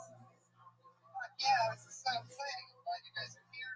We have another crazy show where us comedians and two other hilarious comedians always watch newer or recently transplanted comedians. And we talk about comedy. You guys excited or what? It's like our last episode in 2014, everybody. So we're doing a little New Year's blowout. Really, I mean, nothing really changed from the original format, but we are filming in 4K now, so we're gonna have crazy high definition Kill Tonys coming very soon. Technology, yeah. Technology is North Korea is fucked up. And we got a new sound recorder, and we have a benefit show, so we're getting a new sound system in here for the belly room. I raised a bunch of money to put new speakers in here. How about that? Yeah. Instead of listening to it instead of listening to live shows on these two car speakers, yeah, that were small those two speakers actually are. There's only two. In a world famous comedy club. You walk inside and there's two AM radios hanging from the ceilings. That's what they look like boxes. Right, it looks like it has a dial that it's scratchy in between things. Lady, be careful, there's a new camera. Yeah, don't touch that camera. Lady and Jerry, very good for them. They make it to pretty much every episode, these two. It's like if I had real parents. They're sitting next to our one and only sponsor, eating her own delicious food. It's the great Elise Lane, everybody. She's here, live in the flesh. She made something delicious tonight. And normally I read, the crazy words that, she's a gourmet chef, so it's hard to say some words. And one of the things that we did in 2014 is we came up with a part of the show where Josh Martin, this was actually his idea, is he reads it and he has a speech impediment. And if he fucks up at any point or pauses or stutters or says something dumb, he gets hit in the nuts from Ryan. And we did this, 6 or 7 times, and it was a lot of fun. And I think a lot of people thought that we were hurting him, but it really was his idea. He likes getting hit in the nuts. he loves it. He pays one to the stomp on his balls with high heels, so it's nothing. Well, that part wasn't true. But so we're gonna do it one more time. It's one of our favorite segments of 2014. One last time, Josh Martin reads what we ate tonight with a gourmet chef cooked for us. And if he fucks up at any point, he gets hit in the nuts. Are you guys ready? Will Josh get hit in the nuts? It's that time. Now you know the deal. I'm gonna hand it to him. You guys get in position. What weapon should I use today? Just make sure something that happened a couple times soon. Like accidentally tap him in the nuts before he fucks up. So be careful not to do that. Wait until he fucks up. Hold on. If he tries to read it before each time. Yeah. I don't want him to read it. I just want to find out which word you talk about also. He wants it bad tonight. Alright. You guys ready for this? If he fucks up at any point, he gets hit in the nuts. It's pretty simple. It's comedy 101 to get you guys warmed up. So just read it. Tonight we have roasted chicken with lemony, Mediterranean, orzo with cherry, tomato. Just give me a nut. Oh! Tamale, olives, feta cheese, mint and lemon zest. Very good. One tap for each testicle, and he's out. It's true. It really isn't as funny as it used to be. It's completely lost its momentum. Well, he doesn't feel the pain. Like, if somebody was up to that, Yeah, the whole thing's just creepy because he likes getting hit in the nuts. One thing that does still work, and that we've been doing for the last 5 or 6 weeks in a row, is bringing up our favorite musical guests. It's so funny to us. Put your hands together for him. Put your hands together for Pat Reagan, everybody. Here he is. Here he is, live in the flesh. Tell you a little about myself. My name's Pat, and Rothman. I'm here to tell you about the end of the world. It's coming very, very soon. So enjoy this song while you still can.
Thank you guys.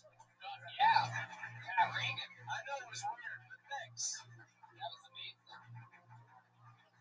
Pat Reagan, everybody, is on Twitter at Patty Reagan, Pattyregan. One more time for Pat Reagan, everybody. I love it. So awesome. Every single week, we also have a head of security that stays with us during the entire show, keeps us safe. Used to be a guy in a $5,000 Iron Patriot outfit. Iron Patriot's sort of like a patriotic version of Iron Man. And there was a guy that had this amazing suit. He said he was a big fan of the Death Squad podcast, but he wanted to be on it, so we let him be on the show wearing this $5,000 Iron Patriot outfit for 20 or 30 some episodes, and the show started to get bigger, more popular, and he said that it was because of him. And he left the show and demanded that I only contact him when it gets put on TV, which the whole point of it is that it can't be put on TV because it's raw and anything can happen here. And but anyway, ever since then, to show him how our place and what he is, every single week we have a completely different person in a $15 Amazon outfit of the same kind do exactly a better job of what that guy was doing right there, standing on that stage. So our Iron Patriot this week is actually, it's this guy's second time doing it. We loved him the first time. Very funny young comic who's suited up for tonight. We're getting together for Jerron Horton. He is a racist patriot. Very racist, we found out last time he was here. Mostly against the anti-Asian patriot. Surprising twist. Underneath the suit is a light-skinned black man. And we found out you're a little bit racist against Asians, right? Oh, there you go. So not racist at all. Just feels like they should be discriminated against more. That's like the opposite of racist. I love your style.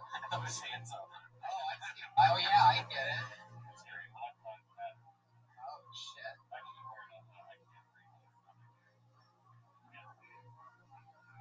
Wow. Represent. Fuck yeah. He also has my car stereo in his car. Sure do. Well, we're glad you're back. How's everything going? Great. You excited about tonight's guest? I am. Me too. Ready to bring him up? Yeah. Let's do it. Guys, tonight, two of my funniest friends, as always. And as always, a very special one. Put your hands together for them. It's Jesus Trejo and Russell Peters, everybody. Two of the funniest people I know. No big deal. What's up, buddy? Russell Peters, Jesus Trejo. They've both been on the show one time before. Our sponsor's a chef. That's Elise Lane sitting over there. Yeah, right over there. She's a gourmet chef. And I'm excited for you to try your food. I'm excited for you to try your food because you're probably the only comedian that we've had on this show in the past 15 weeks that she's been our one sponsor.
love that you said that you looked that up. That tours around the world doing stadiums. Good job. I appreciate your awareness. What was the Grumpy Cat like? You recently met the Grumpy Cat. Grumpy Cat, she's not, she just looks miserable, but she's a dwarf cat. Yeah. Got like short legs and stuff. Yeah, it's adorable. One of my favorite celebrities. Yeah. She really is. It's super weird. I was once actually at an event, the big YouTube comedy show, like a year ago. I was there and helping some people write some things, and it was thinking because the red carpet had like real big celebrities, yeah, and that were on that show, and in the middle of it, sprinkled in were internet celebrities. Grumpy Cat was literally on the red carpet. That's awesome. Like that. Yeah. Have you seen Dinky? And Dinky the dog, it's just this pimp dog with sunglasses, just sits there with like a gun sticking out of its hand. Awesome. Wow. I mean, you really want to go in. Yeah. I'm into the I'm not the guy I am thinking like most of the same. Well, I'm like, I love you for that. Right. Look at that porn. Exactly. Like a gentleman. Exactly. What's your favorite kind of porn? What would you find in your search keywords on the top one? Everything. No. You just type in the word dirty. Yeah, it's like first it has to be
smacks me on the ass. We got a 12-month-old son who I helped fake. Cutest thing I've ever seen in my life. Can't support your kid. You have to make sure the rewards match the dreams. A few months ago, my son learned how to hug his father. I wrote him a check for $25,000. I thought it was fair. It didn't clear, by the way. Because I thought that was a lesson my son should learn right away. Daddy's long on love, he's short on dough. You really want something? Look your mother. That's what I do. All right, thank you guys very much. Tommy Rico, 53 seconds. Tommy Rico. Hey, as a 12-month-old son, would that just be a year? Yeah, it's a year. Okay. Yeah. I have to commemorate. I was expecting anything he was straight saying it out. That's a year. He just turns. And what's your son's name? So Rico. That's Holy shit. I know. Look for him in 18 years and more. Yeah. Or 345 months. That's a match. There you go. That could work out. It can't possibly end in 5 something. Where are you from? Boston. How long you been here?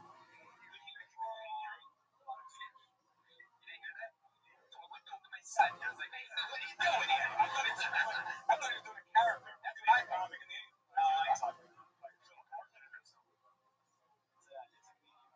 I don't have that harsh accent.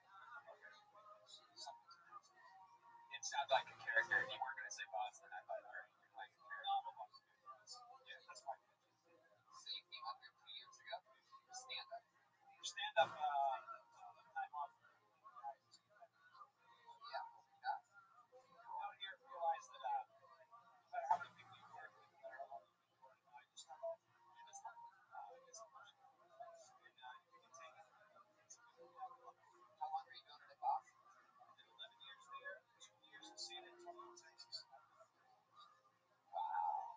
That's great. What does the wife do? She's an attorney for a government agency. No, I missed that. An attorney for a government agency. Wow. I can't tell you because the whole thing is. Wow. It's not INS. Is your real name Tommy Rico? It's my last name is an unusual last name. There's already famous guy. My last name is Rico. Mom's side of the family's name. Last name is Rico.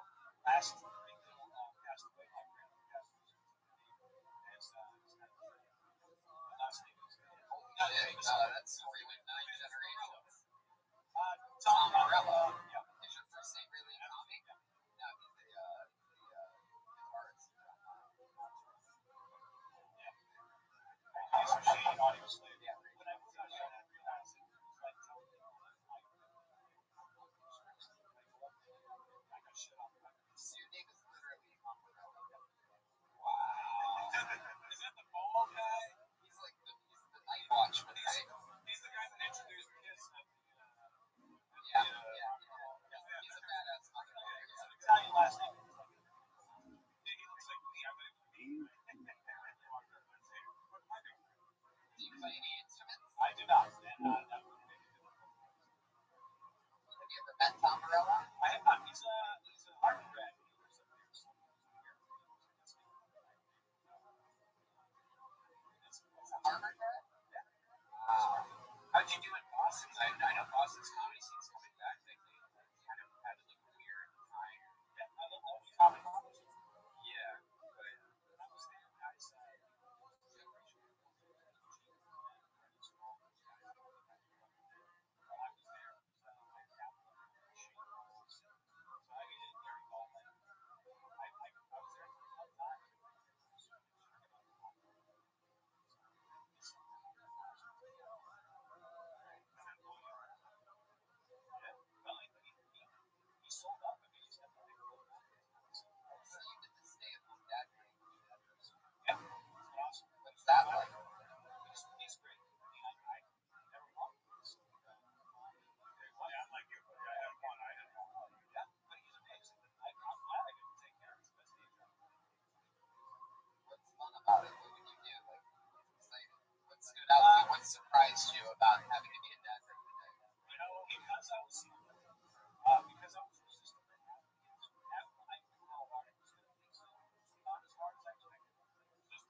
grab his backpack. So, You know about orange chicken? What you guys know about orange chicken? Orange chicken is the best chicken ever invented, man. Whoever came up with orange chicken is a fucking genius, man. Love it, man. What you know about chocolate milk? What you know about chocolate milk, dog? Whoever made that chocolate milk, still winning the medal, dude. I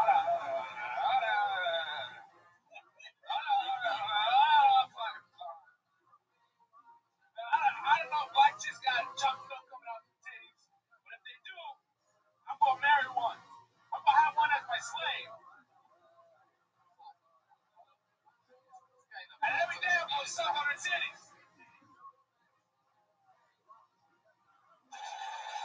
all right, there you go. Yeah. Hey, what's your name on stand-up comedy?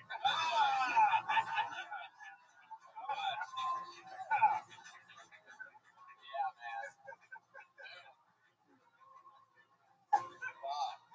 What happened, man? Did you get orange chicken and chocolate milk for the first time ever this week? Like, You can't eat those two together, you're gonna shit yourself. You gotta know what premises to a gunfight, goddamn. yeah, Get off the premises. I was waiting for anything. You just got naming things that you like a lot, huh? Well, not so much that, it's when things walking up, you do about it. Right. I think it's kind of like it was like a group Google search. Orange chicken, what you know about that? It was like an aggressive Jeopardy or some shit. What you know about orange chicken for 400? Aggressive Jeopardy. Yeah. So you know, black chocolate milk and black women and slaves, three words that should never go together. Right. Yeah, the slave part. Just, I mean, you would have told me that the worst part was still to come in the middle of that. I would have been like, no way. But that was the worst. I was waiting on the ironic part there, like, And of all the nights for you to do it, the only time Lil Wayne is sitting in the front row. I mean, Lil Weezy is in the easy. tagging his ignorance. Right. Go on and go on. I was watching, by the way, you know, we have like the best cameras for people sitting in the front row. And as soon as he said slave, he's like this. I saw him react like that. His eyes just close like this. Yeah, you know what it looked like? You know when you get that sharp pain, like you're sitting there, Right. fuck that. So you had a hemorrhoid in that. Shit about hemorrhoids. What's in the backpack, man? I don't know, but if he leaves it behind, I'm out of here. I don't think he's gonna double bomb.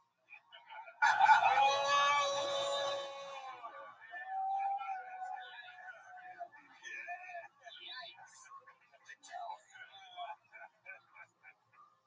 I mean, last time you were on, you did kind of the same. Yeah.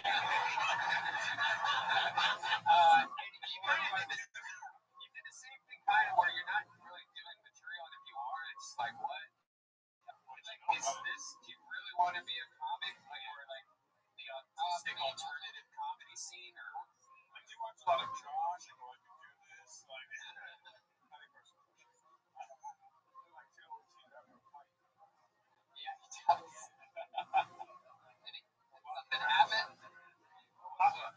Nothing. I mean, really, like, do you really like have a set, or do you just fuck around? You don't do that's not like your thing. You're not just a premise guy, right? You don't think you're about to do a joke. You just go into the next thing. Just working it out. That's a good angle. Sort of is. I mean, not really. Well, at least a good premise. Yeah, you do have good premises. I was certain you were going to say something about orange chicken, but you said nothing. Like the chocolate milk, the black woman breastfeeding, like you know, that's in the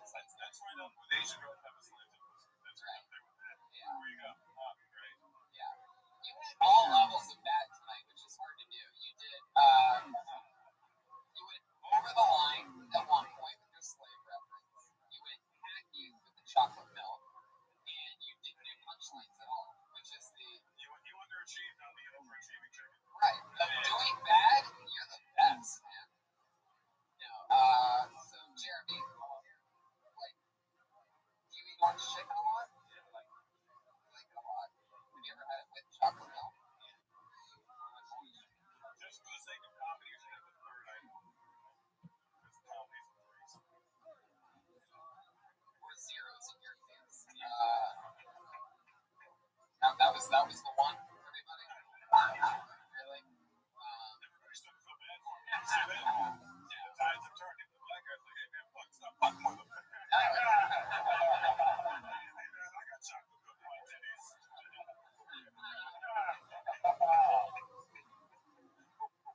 What were you gonna say about all this shit? Did you forget something, or did you just were you thinking about it?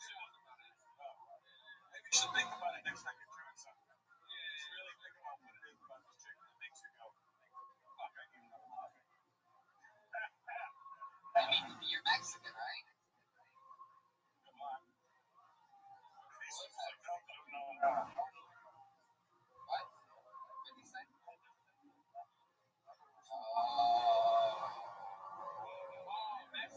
anti-Asian, so if you say orange chicken 5 times around him, he starts to flip out.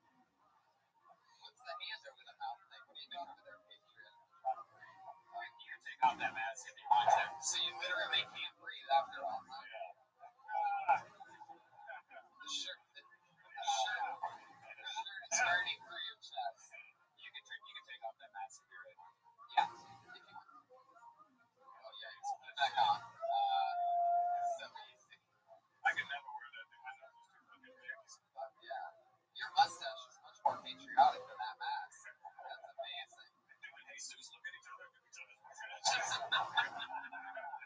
like turn doing each other's shit. You look like he's getting ready for bed. I mean, Jeremy, what you know about mustaches? Not much. I can't remind it. It does look like he's getting ready for bed. Yeah, but take your ass to bed. You got school in the morning. He's got on his fucking underoos. Oh my god. Jeremy Lopez, what do you wear to bed? Yeah. What scares you? What are you afraid of? Apparently, what you know about intimacy. The dark. You're afraid of the dark. Oh, me too. He has a name. Darkness. This guy's a serious black guy too. He even has the Bluetooth around his neck right now, just waiting to take those calls. Oh shit. Somebody just threw something. Oh, it was Laney. I just realized there's a black guy sitting in front of her. Just remember, that's okay. White lady grabbed her purse. Oh my god, that is what it was. Holy shit. She held it so tight it broke the strap. Like, oh shit. She snaps her own purse. I'm gonna steal it first. Okay, Jeremy, fun times. Have a good day. Good job, Jeremy. Yeah. I mean, for us. Right. I think we just helped them. I don't think they'll ever go on stage. I know they're the exact same thing. They should be on there. Yeah, or. Seems like there's a good Mexican joke. We did that already. Really? That's what said this started. Holy shit. This young lady made her debut on this show 2 weeks ago. Her LA comedy scene debut. She blew our minds. We've been starstruck ever since. This is her second time ever on the show. I'm excited to have her back. Sometimes this stuff, it pays off. You know, it's rough. So, but it's fun to have somebody back. I'm excited to see again. Her name is Jessica Welling. Everybody.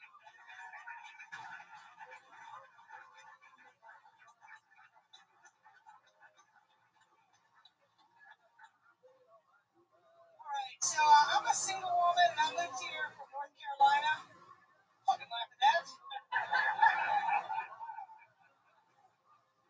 I moved here from North Carolina. I went to, West Hollywood, Mississippi, to look for some single men.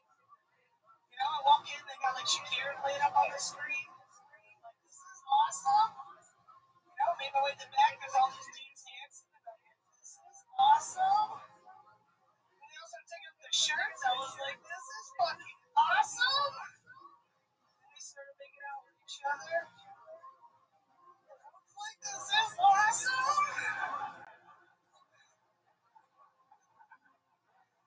Yeah. That's much more on this haircut. I might snap a chance.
Sacramento for?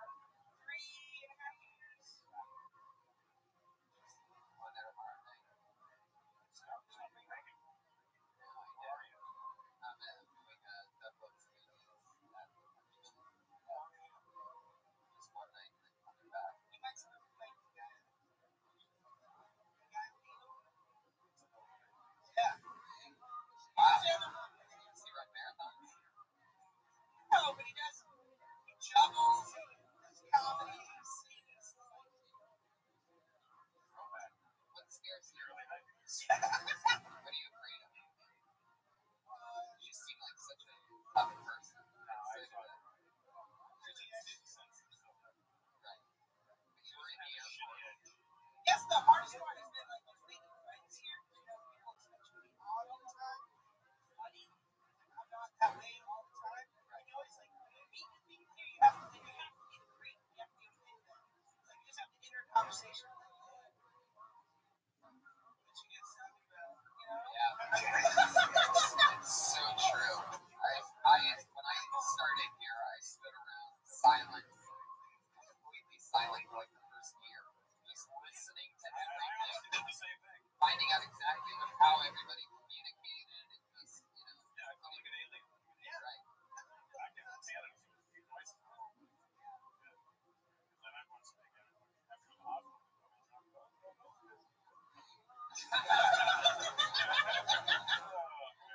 Did you start in Toronto? Yeah, 25 years ago. Wow.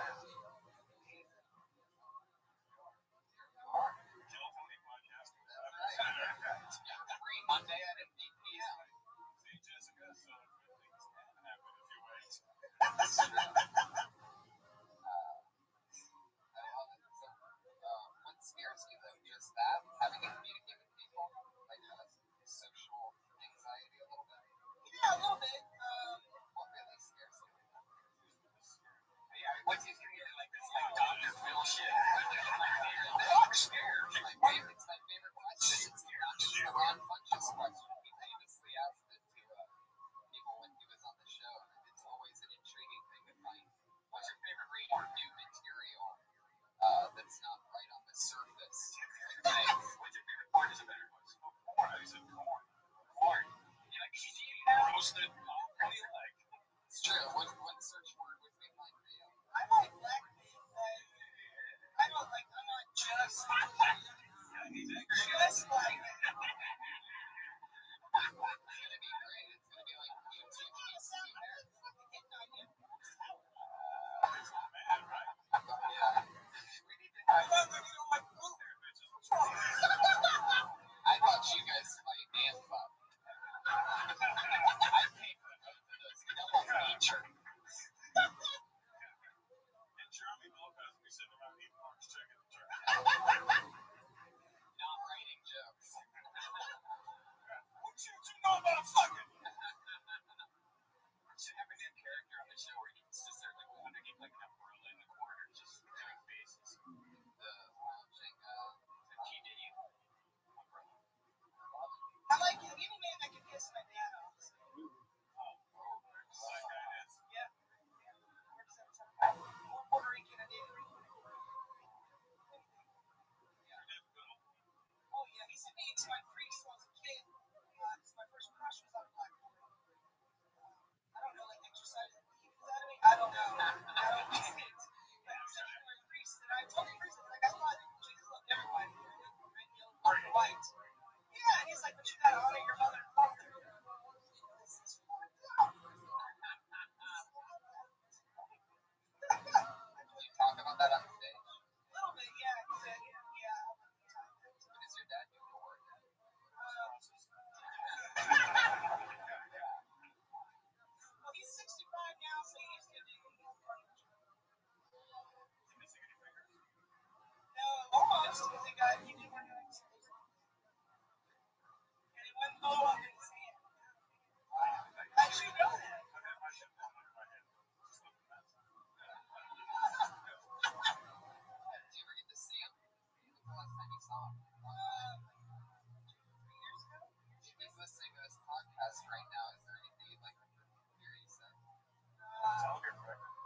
having you on again. Thank you for having me. Jessica Wellington is on Twitter. She's the Duchess _101. The Duchess _101. Might be.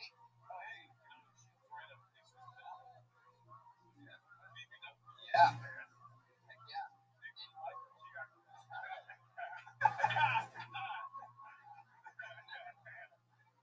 Have you ever been with a big woman, or is this just something you fantasize about? Yeah.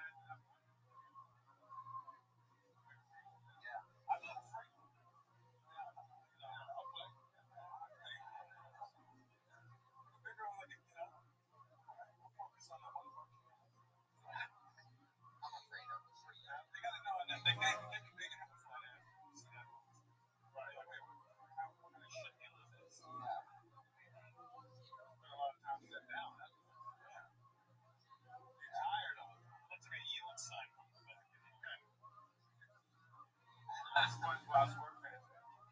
I'm not into big women. Not in the bedroom in front of me and like the movie theater popcorn line and shit like that. Anyway, yeah, I got that drunk one night. Oh yeah, it's super fun. It's like hard to not laugh. It's like both a comedy and sex at the same time. Big women to me. It's like it feels good. I'll give it that. It's like the same thing.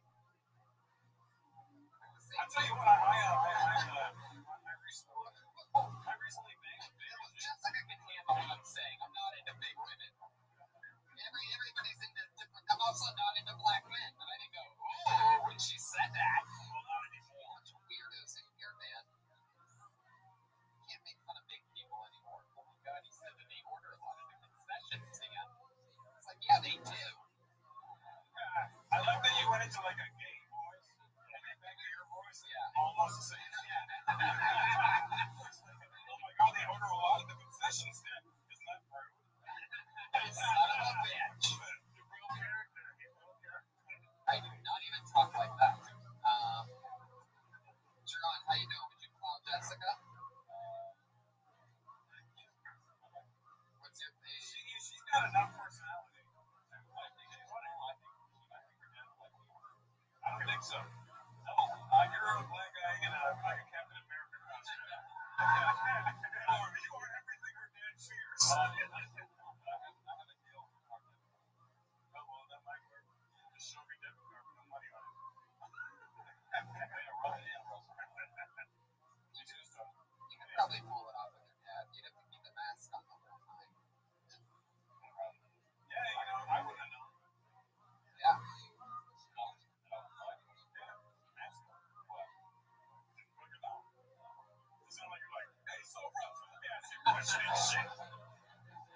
I was researching you like a motherfucker last night. That's why I didn't know.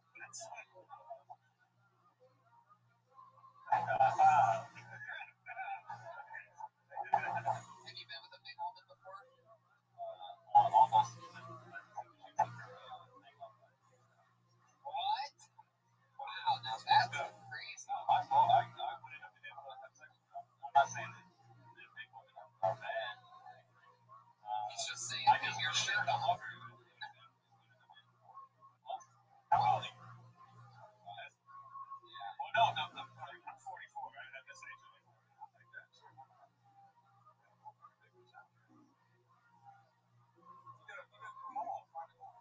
Yeah, I don't know. You don't even know sometimes. Like, I did this big chick. And there's like skinny chicks. No, they're fake. This is crazy. You can tell by the angle. From the knees down, if it's skinny like that ass. You're gonna get into big women. About 26, 27. I'm 35. Years in one night, and you'll totally end up. But now you made it better. Later into it. 35. They just didn't hear it. They're not ready for some shit that's starting to happen in the middle of nowhere. Anyway, your next comedian is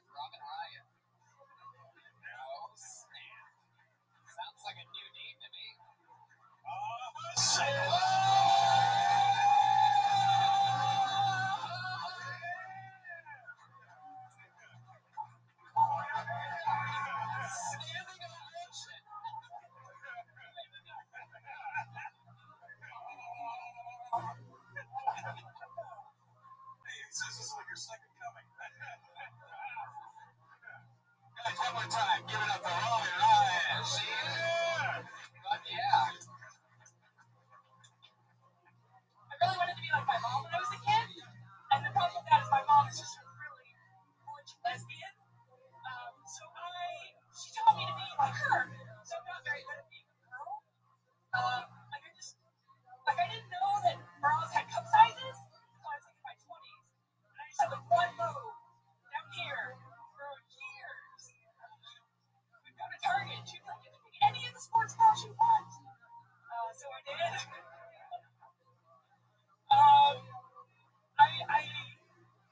I had a mullet until I was in 8th grade because lesbians have mullets. And I was like, "Oh, I think I want to do my hairstyle." She was like, "That's the way our hair grows, Robin." My mom still has a mullet. She lives in Palm Springs because that's where lesbians would die. So yeah, no, I wanted to be just like her.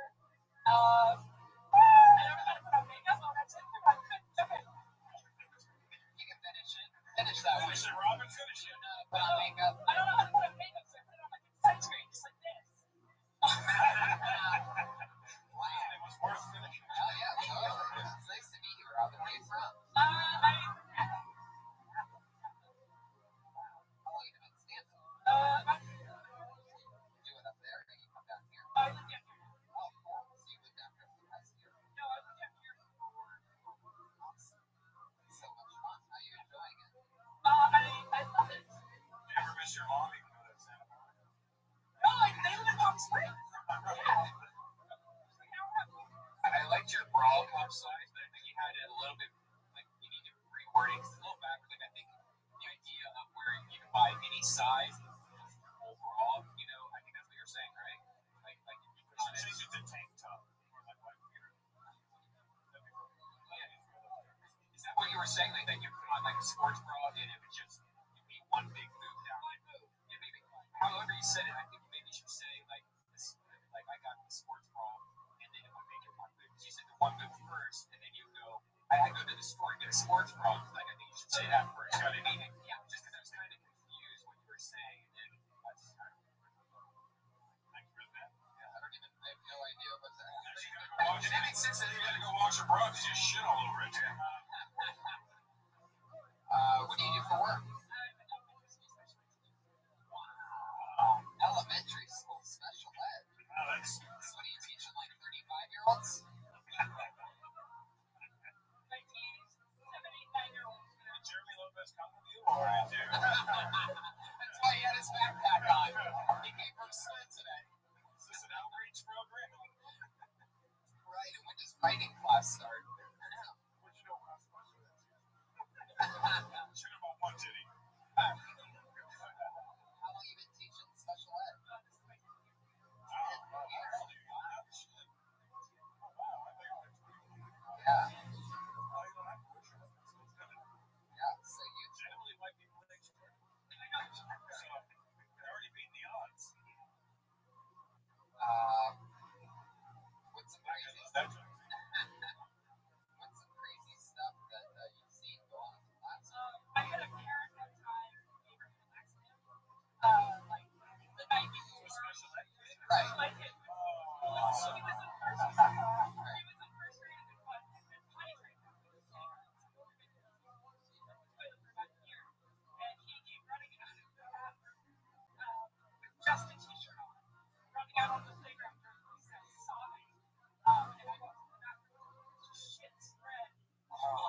entire school intercom and rattle off all the kids with ADD that are so ADD that they forget to take their medicine. Like looking back on it, I'm like, how the fuck did this go on? And it bothered me then big time because it's like totally embarrassing back then.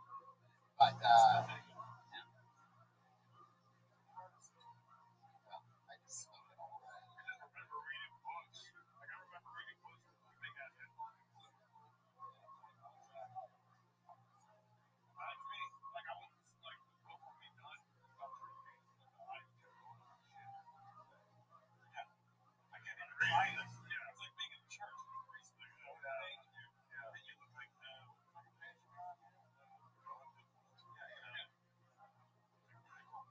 So, are there a lot of things? Do you talk about the special ed thing? Did you stand up at all? You have such a fun charisma. Like, I love how like you laugh at yourself and stuff. That's funny. Yeah. I think you got a natural funniness. Thank you. It's an easy thing for you. That should be an easy one. Stay with the charge thing you do. Oh, really? That's where we are now? It's so weird. The very thing he's using. Fuck yeah, she high fives it. That means it's okay. We're just getting the target started in here. Fucking younger generation and your political correct bullshit. Right. And that's just me. Yeah. Rob and Ryan. So what else? What else is going on in your life? Apparently. What are you afraid of? Desks, supplies, every day. Strong death hits. Oh. Wow. That's not really anger act. Oh no, she screams, I'm so angry. And throws the desk at me. Somebody has to teach them this because I don't. There were like angry kids in my school. Now, murder. But it was never like that. Just I mean, it's like somebody talks, and then she's like, I'm so angry. And then she throws the desk. Can I tell you? somebody facilitated that at some point. Yeah.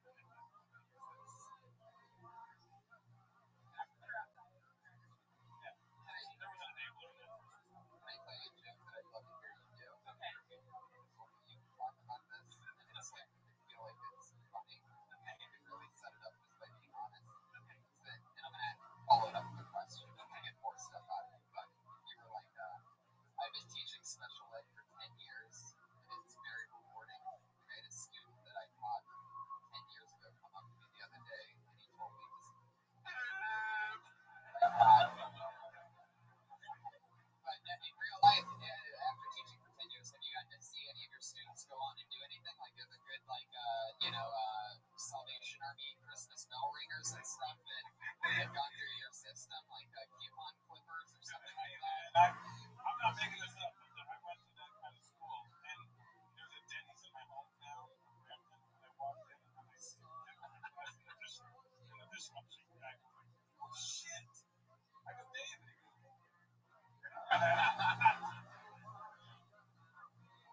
Yeah. He didn't remember me at all. I'm like, I remember him. Yeah. Some have it worse than others, I guess. Yeah, he had it bad. It's so funny. You guys are in the same class. He's the same culture of Denny's. He can't even afford to buy the Forbes magazine that you're in for making money.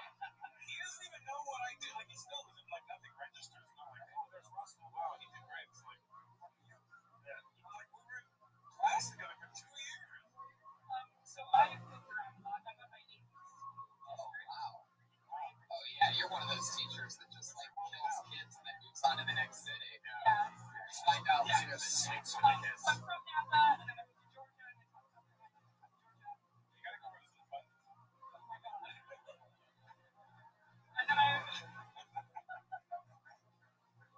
And then I moved back to Napa, and then I moved back to Sacramento.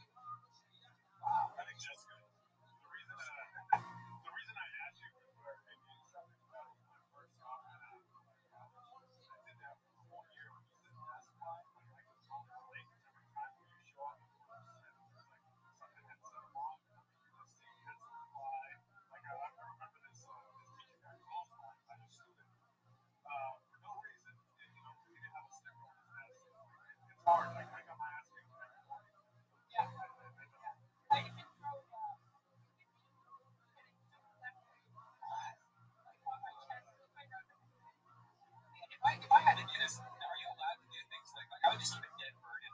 joke. They're like, look, if anyone does anything fucked up, I'm gonna throw this dead bird at you. I think that would work because that's like, now that's harder. You can do it. You know, even in my school, they'd be like, okay, like really close. You wouldn't even register the thing's dead. Right. No, because then I would just have people like all day long. And, like, It's a cow turd. Or just have the laxative shit on you. You shouldn't take on the whole class and not see this. This is what you're gonna have yet. Disease the shit.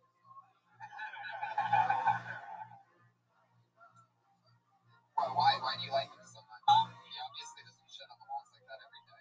no, I actually, he's one that I get updates about. My friend. When I had to leave this, and he like just sit there and like he's like a super sweet man. Thought I was like lived there, and he was so now he's like reading and he's talking and he's friends.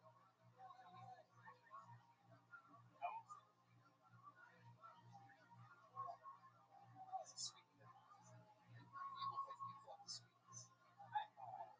See what I'm telling? This is a very like, he's laughing at that. All right, well, She's right in front of you. At least the turds aren't here. God damn it. I actually And they're never going to find this. Robin, so did you know Jessica from Sacramento? Yeah. Oh, that's awesome. Yeah. You guys made friends there. yes. Where'd you guys meet at? I'm guessing AO Wendy's. Fuck you. Oh, Robin. It was Taco Bell. I love it. Robin, it was so nice to meet you. Please get back soon. Awesome. Robin Ryan, I love it. She's on Twitter at Robin Ryan. RBIN. Ryan. Numbers? Those numbers? What are they? She's Robin Ryan 200 on Twitter. It's number 199. Just the wrong one. I hope you're not teaching those retards handwriting because yours is, I get retarded, right? Maybe she's a doctor. fuck yeah. Alright. Okay, this guy actually works here. He's a young employee at the comedy store, which brings in film many comedians. I used to work here. Put your hands together for him. It's Jared Levin. Jared Levin.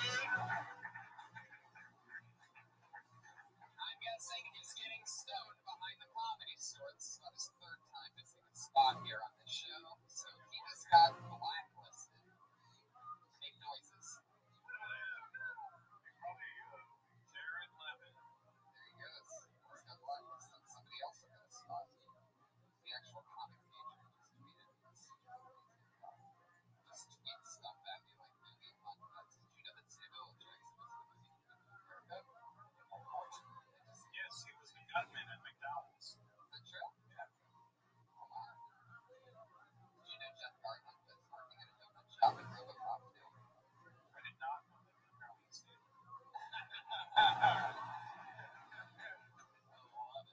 Put your hands together for your next comedian, Joey Crudo.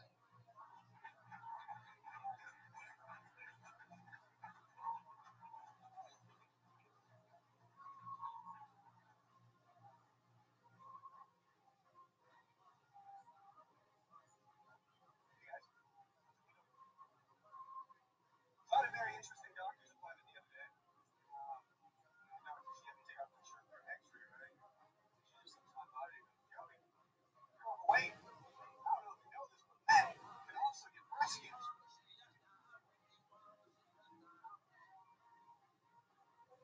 Are you excuse me, but did you just say that I'm being honest?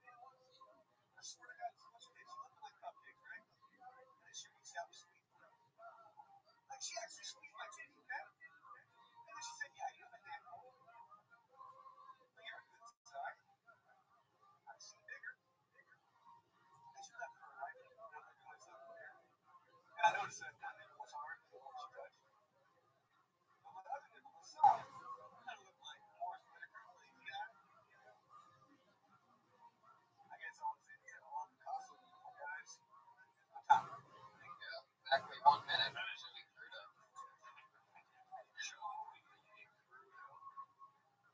Fuck yeah, so you're talking about having tits, huh? Yeah, it's a thing that I just been weird for about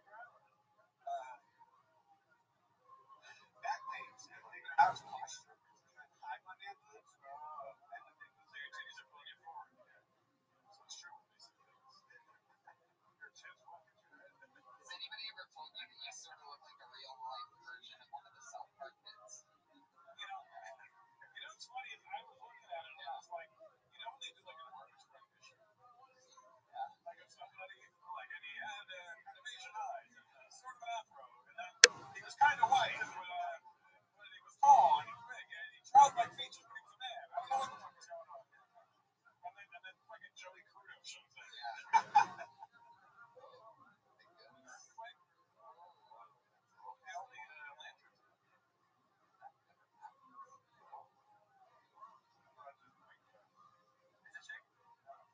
Oh, it's the big one, I guess. Reagan was right.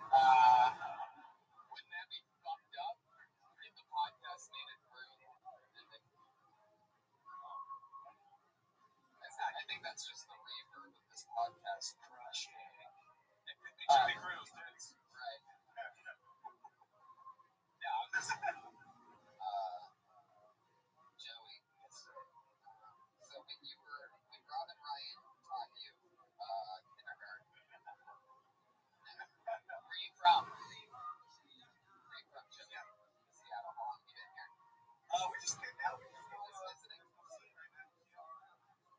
Why is that? What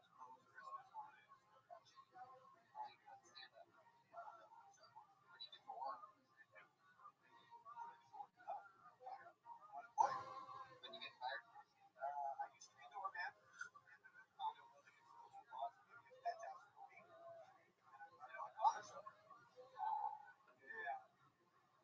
Yeah. You were the door guy at a condo. So like, what would you just open up the gate for people and stuff, or what?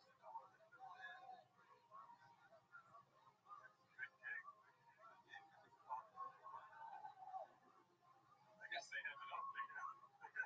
You got you through college? Yeah. When you get your degree in psychology? Wow, how's that work? Not very well. Not too much. Should have known that the boss was like, sure, I should have known it as a psychologist. Should have seen that one coming. When did you and the comedians do the penthouse? Wow. A lot of things. I had one guy, Rothschild told him wrong. Bathroom, didn't tell me. I didn't check it out. It's right on the wall. Someone left their boxers between the master bed sheets. So that was fun when they came that guy today. Did my penny tricks up? I got this penthouse. Come on, guys. I got tips. Let's party.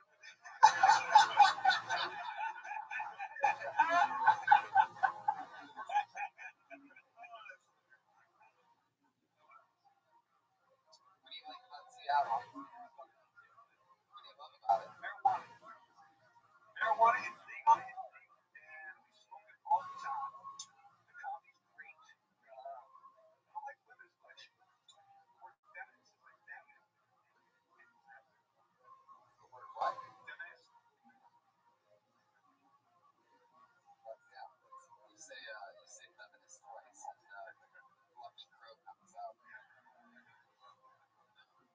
In North Hollywood. So when your grandma bought you that shirt for Christmas, did you promise her that you'd wear it this week, or like, is that part of the deal, or what?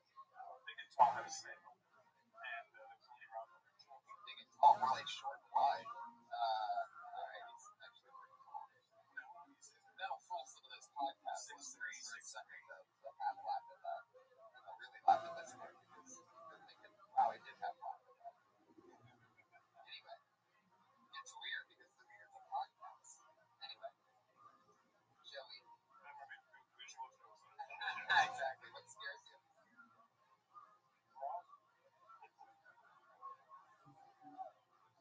Obviously the barber. Oh, obviously nothing. Maybe only I can. Alright, forget it. I mean, you could. I mean, I do what I can. I got Aaron. What do you recommend I do?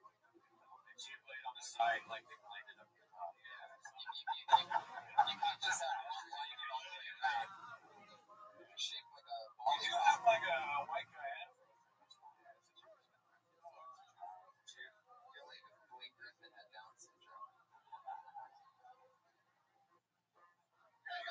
So you got fired for being a doorman.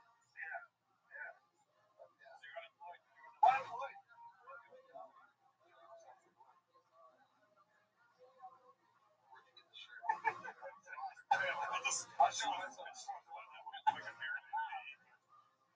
Well, Robin, it was fun meeting you. Fuck. Sometimes the pieces of paper get mixed up.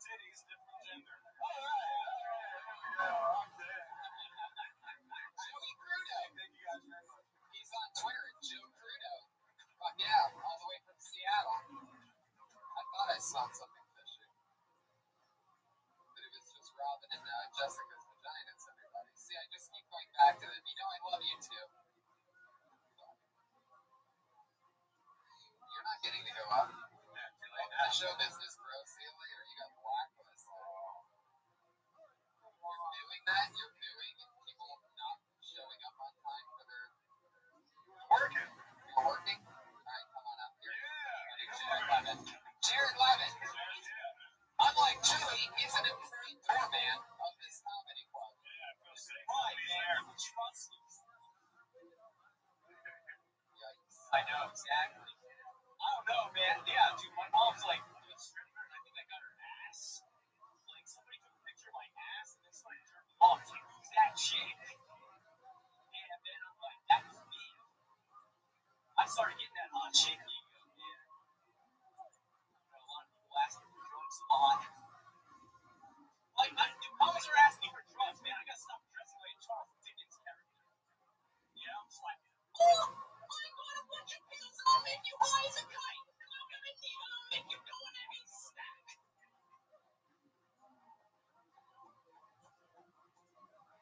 That's right. It's weird, man. I'm a calm magnet. I get pulled over a lot, you know? Moms ask me a weird question like, I don't know why you're nervous. I don't know. Maybe you know being handcuffed, you donut brain. Yikes. You should have just kept working. He should have let this just go away. I get better downstairs. Yeah, must have been. Last time you were on, you were flipping a condom on the floor. It looked like you were hurting yourself. Freaked out the whole audience.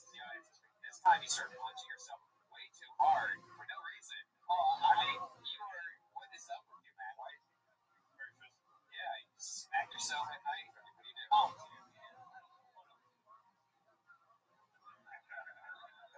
I don't think he needed to tell us that. He commits to it. I mean, you're gonna get mad, man. Yeah. I think committing is necessary. What was the first thing you talked about? Yeah, suicide, by the way.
aquariums and cluttered up. Yeah. What are you going to touch? Check cash. It's weird that they did that because I've SeaWorld and they had like shrimp and like sea marrow. But they had like you go to a restaurant, they had like all the different regular fish choices. Isn't this weird that we're here to celebrate fish? They still have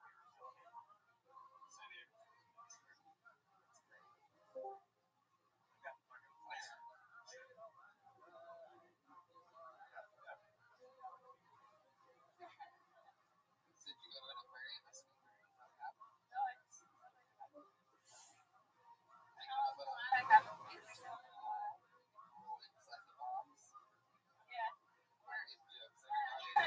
Not often brought up in the comedy world, but when in Rome.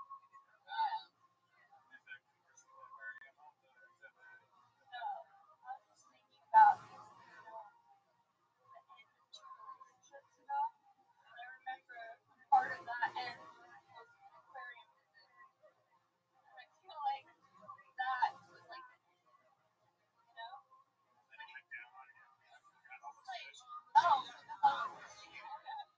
got it. You missed that guy? You missed that one that you went to the aquarium with? No, Is he like the one that got away? That swam away.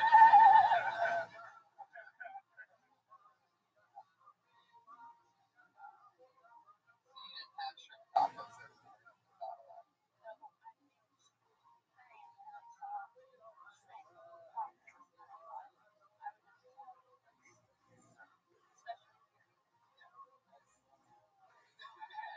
That's exactly what I was thinking. I'm like, Yeah, that's fun. That's fun to play with, like the freshness of the fish. You could probably a lot there you can play with.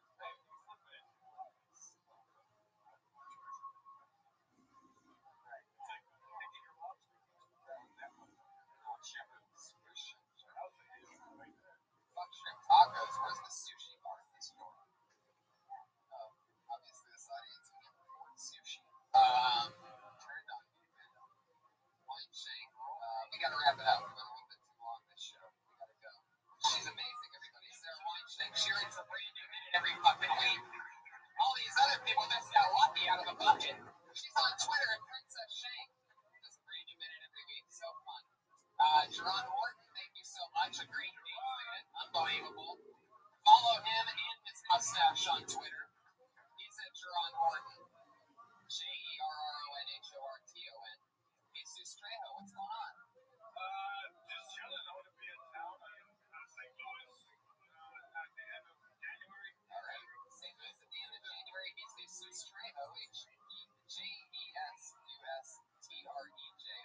Got it. The amazing Russell Peters made time for us tonight on a Monday night, everybody. So grateful, so thankful. Thanks for having me. You're going to sell out whatever you do anyway, so you don't need to promote anything. I won't be in town. I love it. I'm going to Sweden. I'm going to Stockholm, Sweden in the middle of January. Oh, cool. And, Are you still working? I'll be there tomorrow. oh, cool. Awesome. Cross podcast here. Thank you so much to the live audience, and I'm Tony Hitch with the Friday Night Band. I'll see you later. Bye-bye.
Mondays feel like Fridays. How you guys doing? Live audience. Here again. Almost 90.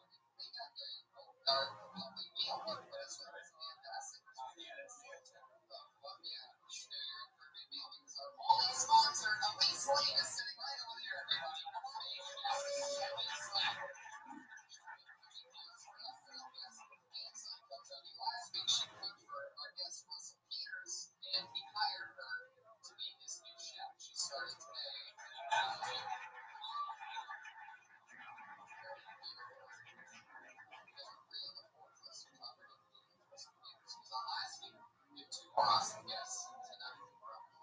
Very excited. Beautiful weekend. I'm in Denver. Holy shit, I had on Denver Comedy Works.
As you know, office and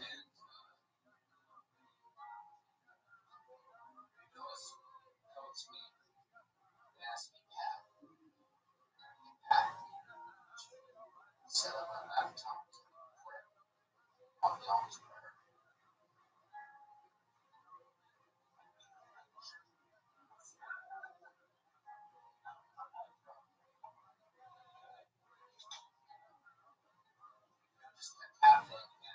Sort of frustrated. A lot of times, frustrations come out of the song.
Guys, real quick, what is GT Black? Hang on, buddy. Okay, good, because I thought GT was somehow the World Cup.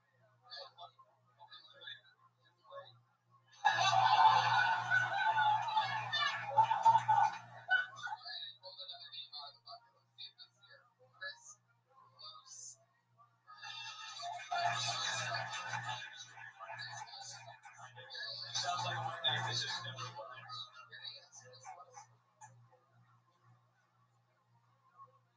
I got a haircut the other day with my girl Amy. She's from Korea. I sat down in her chair. She looked at me. She said, "How's funny?" I said, "What?" She said, "How's funny?" I said, "Amy, I want to look professional. I want that professional look. I want to get out of Pearl Harbor. I was talking in my 20s." And she looked at me. She said, "You need come over." So I'm waiting for the ball spot to come in. Actually, a professional server. Kind of knocks it more on. Waiting for my career to take off. Getting a haircut. Haven't worked yet. Working the hospitality. This is what I like working. Working the hospitality reminds me of when I used to play high school soccer. I'm one of two white boys on the Mexican team. I'm saving up for a house right now. Server's wages, it would take forever.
told me if you don't have anything nice to say, Boston.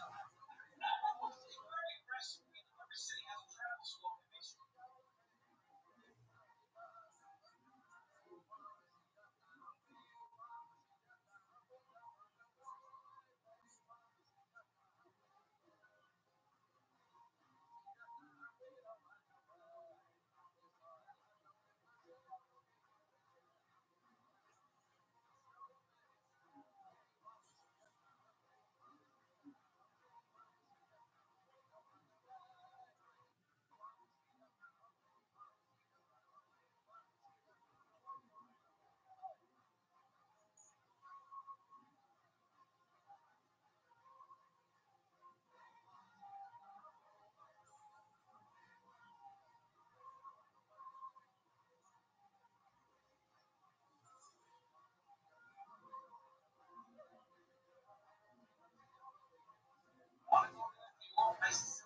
I love New York. Boston should be intense to match your personality. Boston, you want to go? Remember, I should stick by. Sometimes people get passive aggressive when they ask things about Boston. They say, oh, Boston, what a racist up there. Sorry, oh, are you a racist? Are you somehow suggesting I should have fixed up Boston's old racism problem all by myself before I left? Either way, I'm not interested in either of those. By the way, it's not that Boston's necessarily racist. It's that everything in the Boston accent sounds racist. You have old Irish guys say, in the 1960s, I lodged with Dr. Martin Luther King Jr. Now, anybody's hearing this? Thank you guys very much.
just got back from a couple weeks in Florida, where she's from. She dropped out of college after doing both ODs. She's been writing a minute every single week for us a year and a half. Ladies and gentlemen, looking on.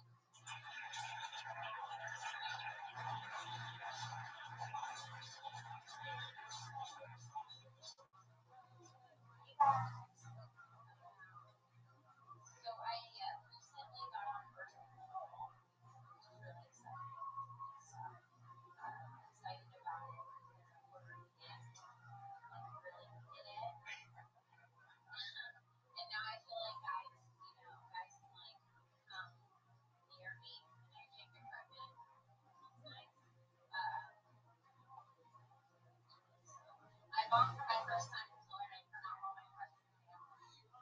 Yeah, it's hard to tell the kids. She's like a grade with all of them. She was like, I feel that. My mom was worried I was going to kill myself after the show. Not that she's going to miss me because I owe her $50. She didn't want to know about it. It's like worrying is really hard. Why is it so hard? Because I saw a guy like I thought was hot on Facebook today. I wanted to like sure that I wasn't sure if or not. That's a true story.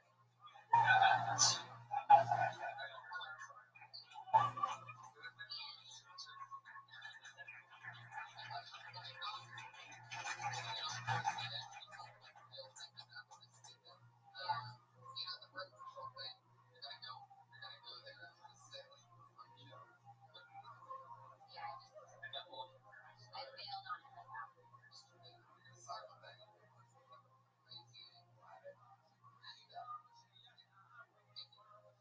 Yeah. It's so fun that the environment thing I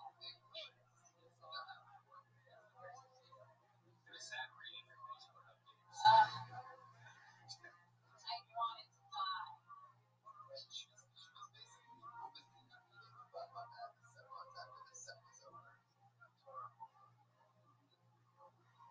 Yeah. And it was like the simple jokes that I did, everybody was like dying. And so I was getting frustrated and he was like,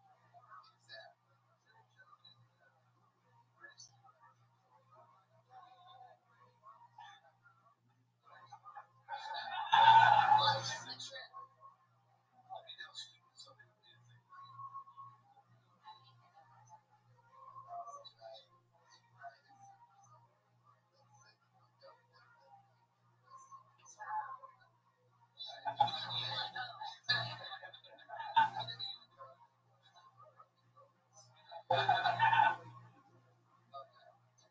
So how bad was it? What was the worst moment? Like what part of the Florida setup really made you realize that this was rough? Well, the real thing that happened, I didn't get to it, is just that my grandfather actually stayed with us. And I made a deep sex joke. And he was really hammered and he was like, I told him that. In the middle of my set, I was being like punished.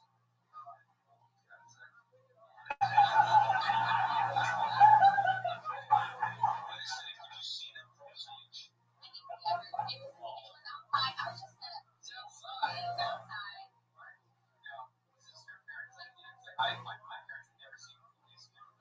So this is what happened. I told my mom I was coming home for 2 weeks. She was like, let's set up a show in a really small town.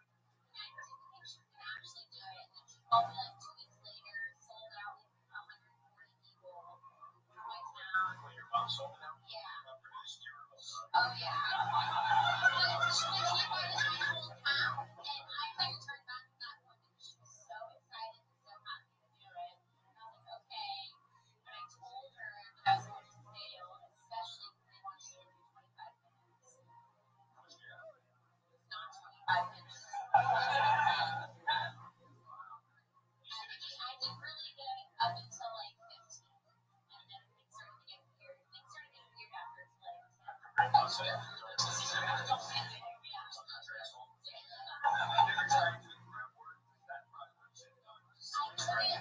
knew everybody in the crowd.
Everybody loves it. I like Bob. I like Harris. Now we're about to the person that I really like too. Like, then it was the people on top. You gotta think of it this way. You've done it for a year and you did 25 minutes. After a year, I don't think I can do 25 minutes. You did plenty of friends with them. That's fucking crazy, John. But you did it. It's outside. Oh, God. It was outside? Yeah. It was by the river. It was by the river.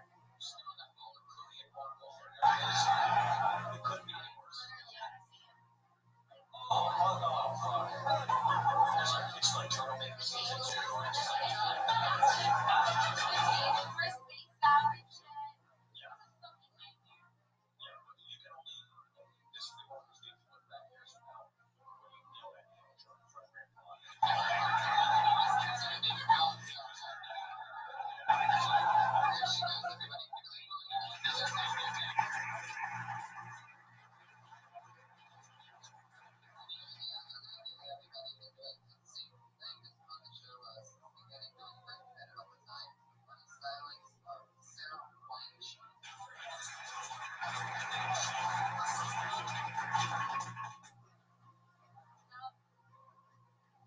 Had a fruit salad recently.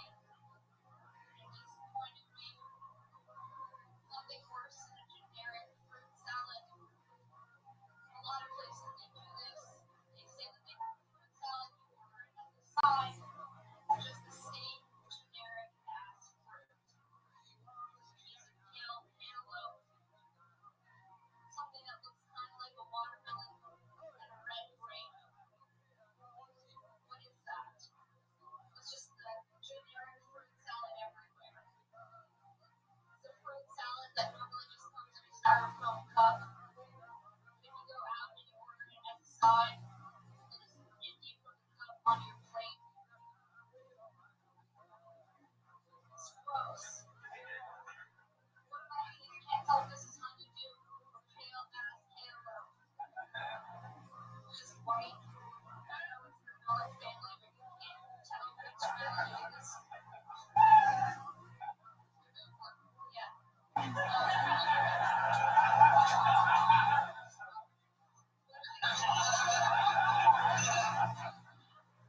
do you like? I was gonna talk about. I want like a berry.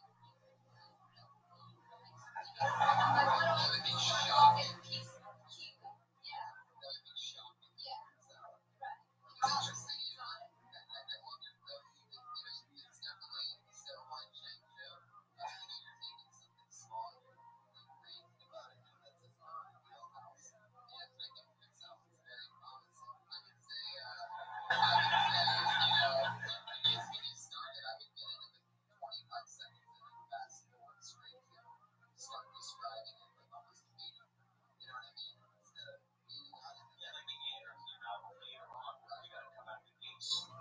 I have been picturing the one piece of cantaloupe and the one piece of whatever the watermelon of red grape for like 15 seconds before you set it aside. So it's like you give it to people in there before they picture how bad a fruit salad would be.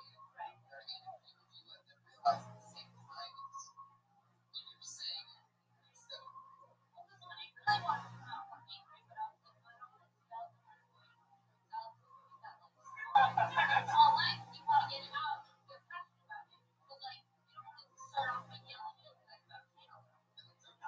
it's a because we in the podcast listeners, I mean like the people you like that listen to the show know your style. And these people will understand it 20, 30 seconds in, just like with Michael Burton said, we knew 30 seconds in the funniest thing about him was between his jokes.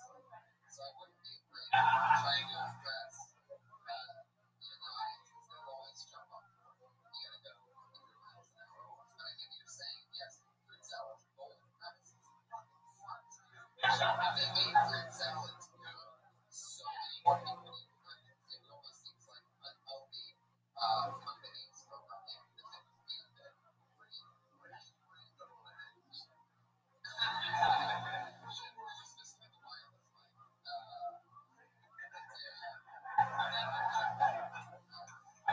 I hate those stones. It is. It's like that lottery. You know, like sometimes you have to go on the good ones. I get a lot of stuff, and then you get the balanced salad. I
Hi everybody, it's me. Craziness. It's good to be here, everybody. Another happy Monday for me. Very excited to be back. Comedians do a minute in front of me and my funny friends.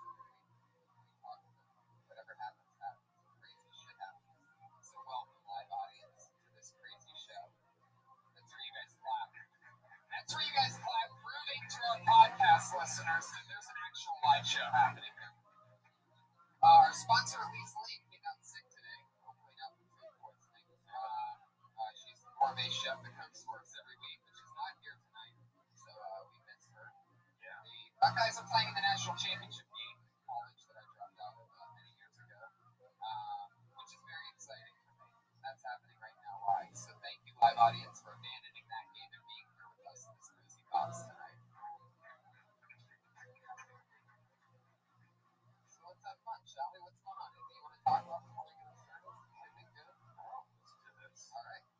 We have a musical guest every single week that played a new song every week for us. And we have him back again. You guys, the rhythmic dude we were getting together. Musical artist, one of my favorites, Pat Reagan. Everybody, here he is. Back again. Here he is. It's Pat Reagan.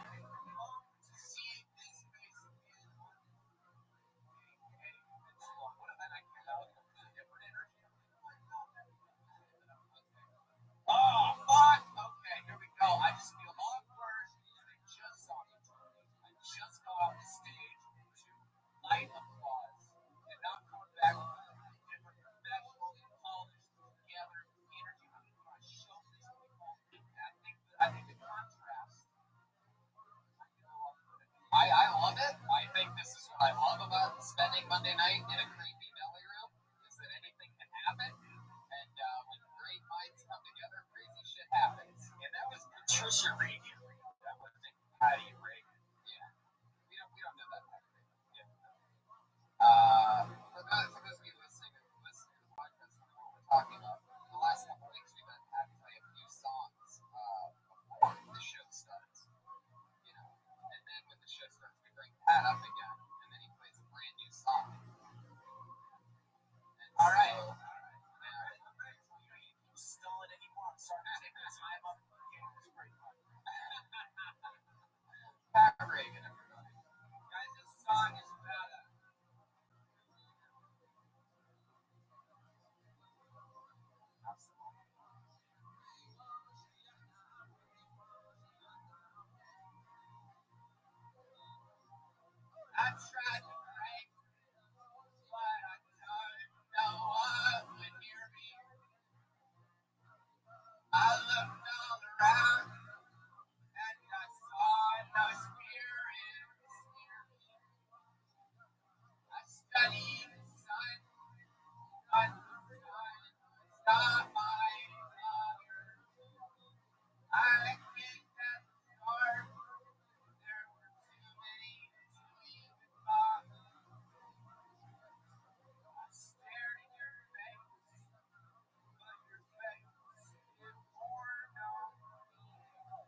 right. And I asked why so careful. And she replied, I fear until dreams. There's more to me than what you see. I love poetry. It make me dream of my dreams. So I decided to stop worshiping Satan. He's a weak little bitch who's obsessed with referee. I decided to follow my own path. It's a path that is filled with bad thoughts. I'm sexy.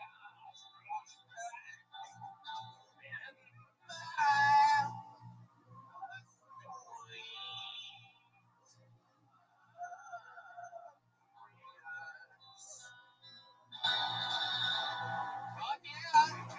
He came in without the most confidence. Then he comes in and he crushes. That would be a poet. Pat Reagan. He's on Twitter at Patty Reagan. Crushing with another new song. Popping. First time he hasn't forgotten his lyrics through the song. Maybe you should complain about how you think it's not going to work more often before things. It's like, you know, he's like, this is a complete debacle. Everybody hates me. And then he crushes. Here, what you podcast listeners can't see is that the audience is right now carrying Pat Reagan off on their shoulders. It's already back in the green room with COVID strippers. Wow. For those of you listening to only the audio, not the video version of this podcast, his blood looks hungry. We just got word he's on a limo to heaven. All right. Josh Martin is right there, everybody, the little weaselly producer. Usually negative and grumpy, but tonight he's hustling around as always. Guys, every week we have a head of security that keeps us safe from anything that could possibly go crazy during this show. He's never had to do anything in the 90-some episodes that we've done. But here tonight, a brand new Patriot, used to be a crazy man in a $5,000 suit. We replaced him every week to show him exactly how replaceable he was when he quit the show. With a brand new person. This comedian doing it for the first time tonight. He's one of my favorite newer comics that I've seen around here, originally from Chicago. He's been out here a few months and left a real impression on us. So why not make him the Patriot? Here he is, everybody. Ian Ellis, everyone. At Chicago Open Mic on Twitter. He's made some amazing art. He's suited up. It fits you perfectly. Yeah. All right. Hi, Ian. How's it going? Yeah. 0 for 1, Patriot. 0 for 1. Very good. You see, the lights are out today. You know what I'm saying?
Right. A lot of these people come here to entertain things.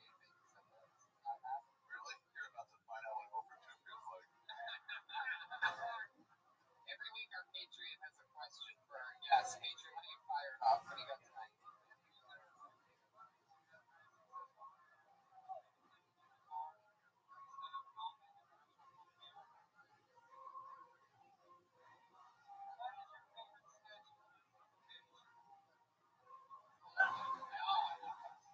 Out of line.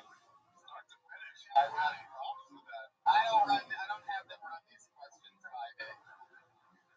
Sometimes it pays off, sometimes this happens. I don't know. I wasn't prepared for this. So, Did you really have a question? You seem like you should be asking a lot of questions. fuck yeah, you went for it, Ian. What do you got for Ari? You went for it, I'll give you that. In one question, you managed 3 different offenses. That wasn't bad.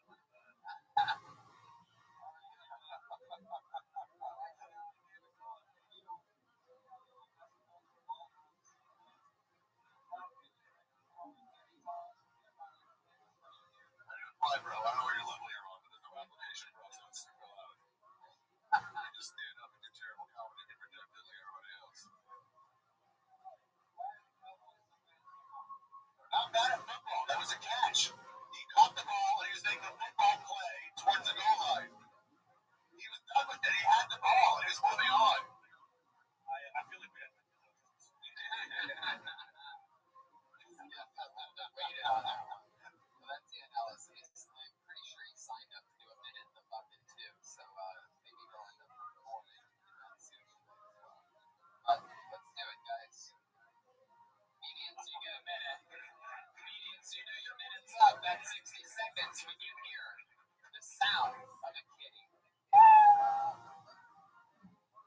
Don't run that light, or else you're gonna bring out the angry ones. Tony, right there.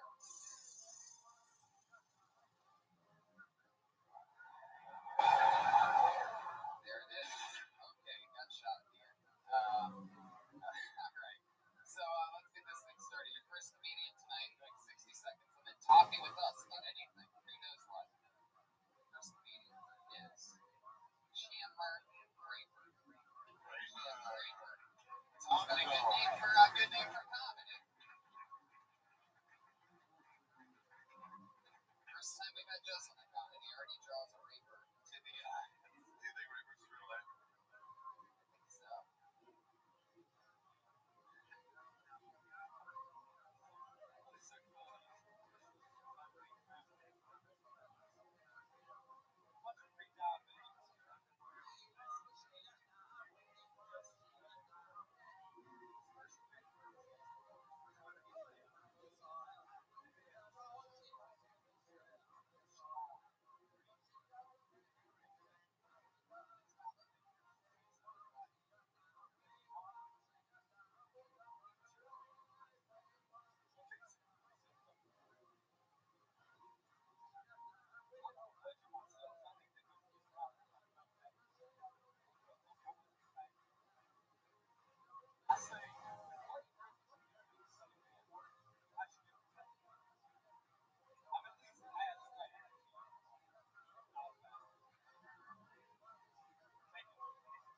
Yeah, 55 seconds. Chandler Reaper, most importantly, 7 more points for the Ohio State Buckeyes still on that. That made me really happy. That's game. 34-20 Ohio State now. Who gave a shit what you talked about during that? I didn't hear a fucking word. Sorry, Jim. So I have a question. How many commercials like that are you seeing? You said all these videos are fucking you up. Okay, Mark. Where are you from? Alabama. I suggest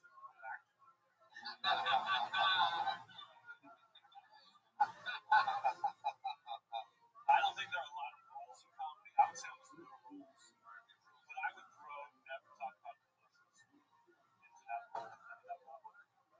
Question we were wondering. Is Reaper the real name?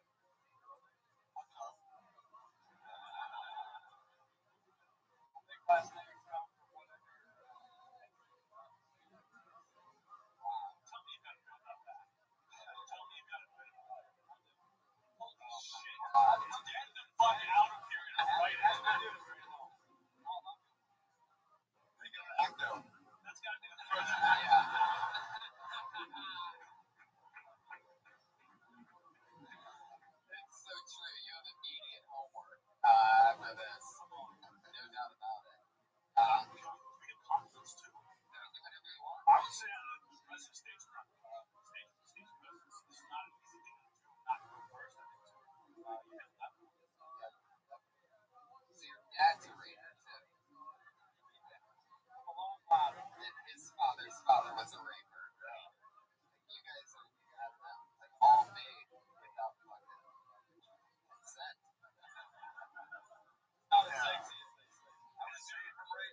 It's like how people, it's like how you sort of, when you started, had to acknowledge that you're Jewish after people brought you up as Ari Shafir discussing Jews. Right. I would have to say something about it at that point. Yeah. Like to acknowledge the name a little bit. Anyway, keeping it moving on. Your next meeting goes by the name of Jeremiah. One name. Oh, yeah. Jeremiah. Jeremiah's probably a folk music type comedian, I'm guessing. Good name. Jeremiah, some comedy. One name. One name says it all. Jeremiah. From Stylist, Jeremiah.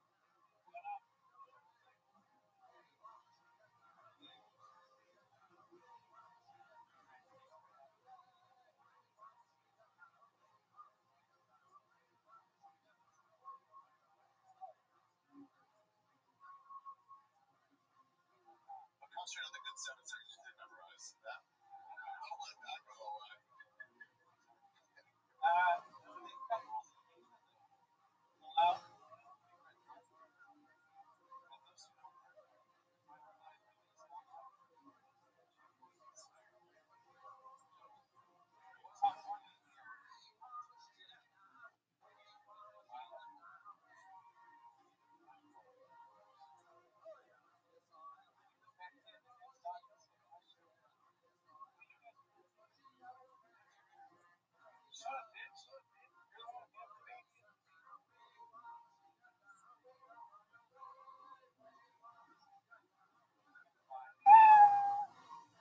There you go. Good thing you didn't remember anything else. But I must say, Jeremiah, you are the funniest high school football coach I've ever had on the show. Was that your first time? Wow, look at that. First time doing comedy? You can apply, but I still don't think you put up stage. I wouldn't count that. Still that? Yeah, no one ever has to find out about this. It's not like it's a podcast or anything. Like, yeah. So, what made you want to do comedy? What do you do for work? Sit back and have a good work. Shoot in the cabin? Wow. Where did you work for 17 years? What did you do for the railroad? Why would you want with that? I got busted. They don't let you smoke weed, at least drive a train.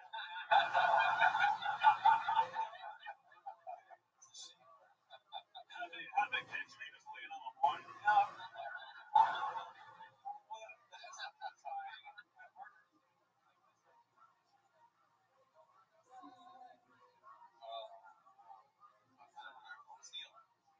Oh, what? Did you ever smoke and drive the train? Like, is that a thing you do? Why? You make no accidentally.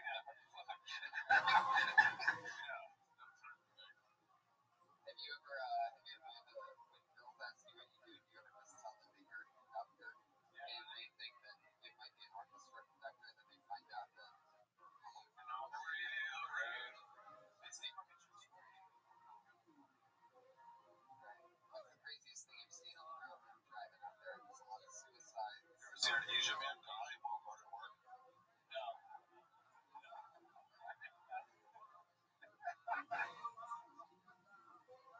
They vary. So you've always just worked on a railroad that you want job?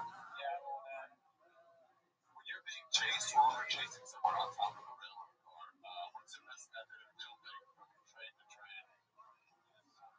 Going down. Yeah. Bigger fear, Ebola or people running alongside on horseback?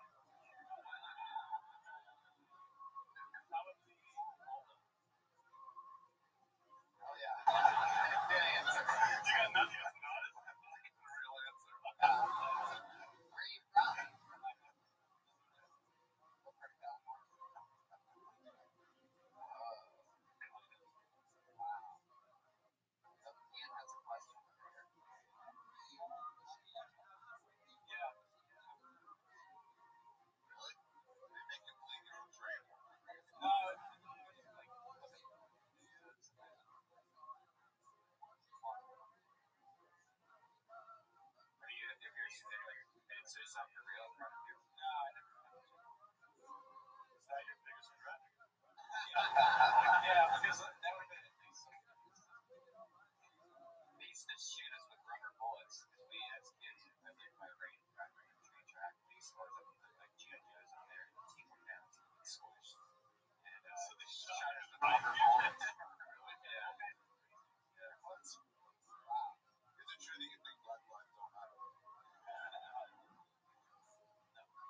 I mean, yourself. It's like you weren't yourself when you were doing it. You were just trying to remember all your thoughts. Yeah, just be yourself. The guy that's still here, but you know, you could tell you were just memorizing. Trying to think of it instead of being like, hey, what's going on? What are you doing today? Yeah, that's the biggest thing. Because it was really awkward listening to you. You could tell you were just trying to remember everything almost like a script. I would actually pick someone better than you would be them. Yeah. But yeah, well, there he goes, everybody. Jeremiah, he's on Twitter at Boise. What's his Twitter handle? Like Chandler, by the way, Chandler Raper is on Twitter at Chandler Raper. He's that guy. Chandler Raper was available and he got it. Jeremiah Raper. It was available. Jeremiah Boise. That's the one of the Raper followers.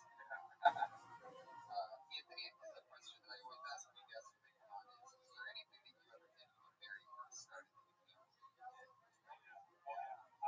My first time on stage, I was actually in the street. And I felt it. And it was like one of those classes you take at the end. More hard class?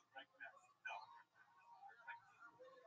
And I remember like killing it. I know how to do this great. But of course, I like my next time along. I go back and watch that too. Full blown fucking panic attack. I was like watching it. It was totally different. Like apparently, I don't remember this very huge tennis story. Like it was so. And I watching it.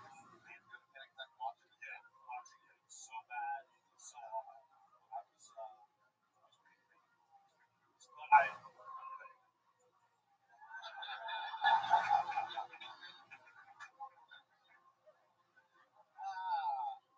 about you?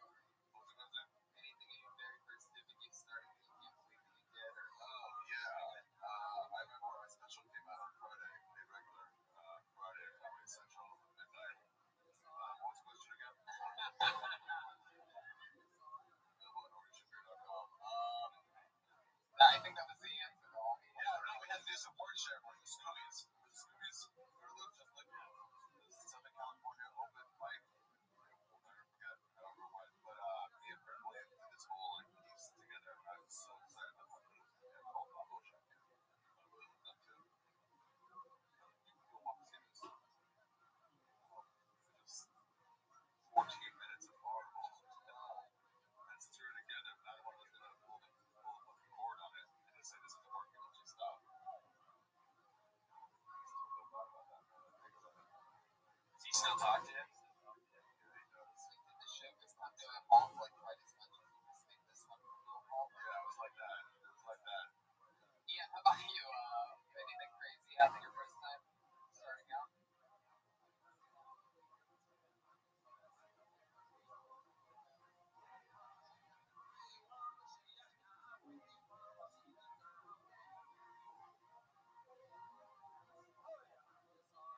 That's really bad.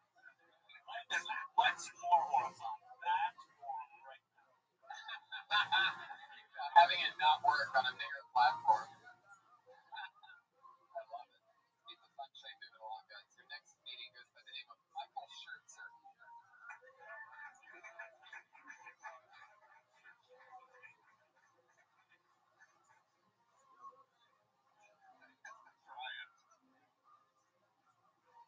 So apparently there is a war on drugs in America. I've heard. And checking the scorecard, safe to say that the government is abusing. Which to me means only one thing. Charlie Sheen is winning. I feel like if Anne tattoos, yeah, that happens. I feel like Anne had to self-identify with the nationality, maybe British. They spend basically their whole lives waiting in line, and with just a little bit of heat up, they deserve the colonies like a motherfucker. These are jokes, people. My friend tried to convince me that Ronald Reagan was a terrible actor, but I had to disagree. I mean, he acted like a president of the United States for 8 years. People are still raving about his performance. I'm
time I did it like 4 times a week now. I've actually been doing it a lot more recently. Okay, well, does it always go this bad? No. What's crazy is everywhere but here, people like me. Wow. Yeah, it's weird. You say Charlie Sheen is winning at another place. People laugh. Like for how long? Like how hard? Where are these people at? I've had that joke. Actually, we're in this room on this stage minus you. What did you? Oh, well, it's not. Oh, well, maybe we just remind them of good comedy. Like, how long ago did you write that joke? That's one of the first jokes that I wrote. Yeah. How long? Like 7, 8 months ago. That was like that. That was way over there. It's been a while. When was the roast of Sheen? Because they had about 4 months after that. That was about a year after Sheen. I started comedy like just under a year. That's not that was not. That was not. That's terrible. Can I say something? I would have let this go. I would have let this go if it wasn't for the break. That's like still bugging me, and I'm just wanting it. Right. Can I say something? You are actually something. One of the things that inspired me to get comedy. That's why I'm so mad right now. I'm happy to take your rage. Pound it. Oh yes. Come on. I'm at least good for setups, Anthony. Find out your baby shower. At least they picked a double target. Oh shit, Michael. Yeah. But yeah. Anything else you want to say? Although, actually, yes, I just started working for Jimmy Dore. He does the satire show on KBFK. Were you there more? No, I wrote a few jokes for Ari, and I'm actually, believe it or not, Ari, I don't believe it. Don't even say it, because I don't believe it. Don't even say it. Hold on, don't even say it. Yeah. I'm opening for you on Saturday. That's not opening for me. It's a bigger shirt on Saturday. You're on with me. Okay. That's the same, actually, at this age. Might be getting that part on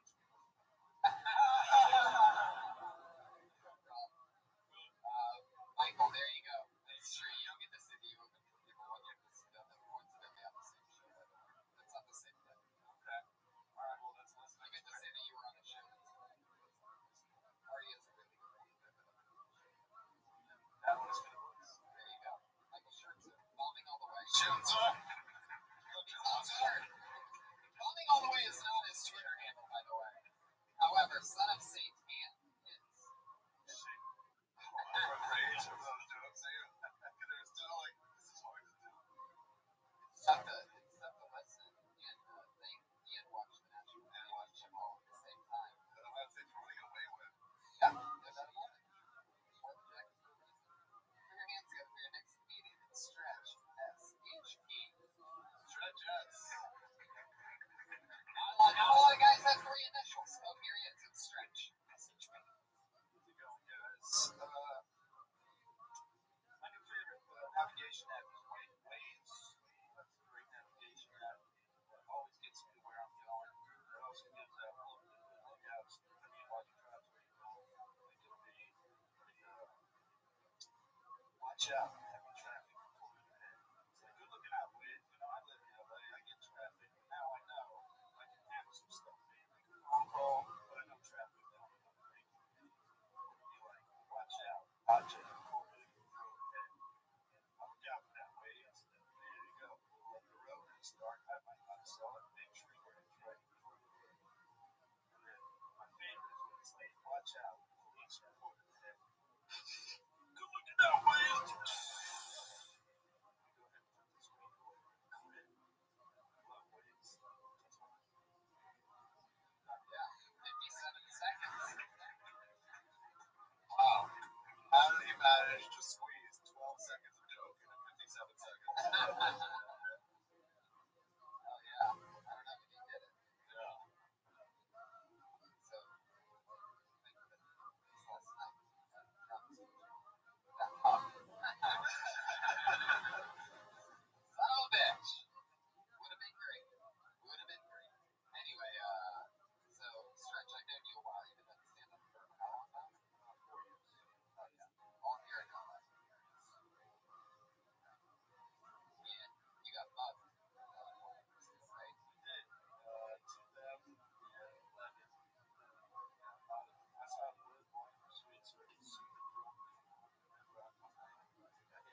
sure they didn't rape you? You sure they didn't just not rape you and your forehead was your,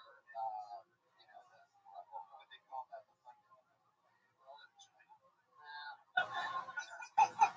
maybe I like that. I like that twist. You could also fuck that gaming with before. I wouldn't now. It's like I was trying to think of like the leverage. I like the idea of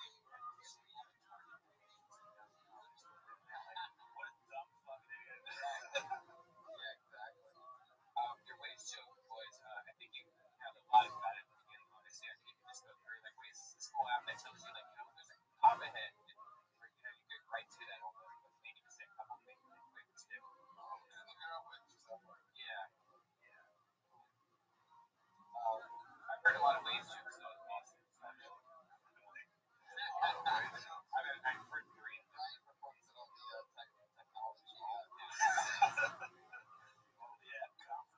Well, I mean, all the popular, like, Tinder, you've heard about Tinder, jokes, probably, Grindr, it's hard apps. White ways, huh? Well, yeah, I just wrote it.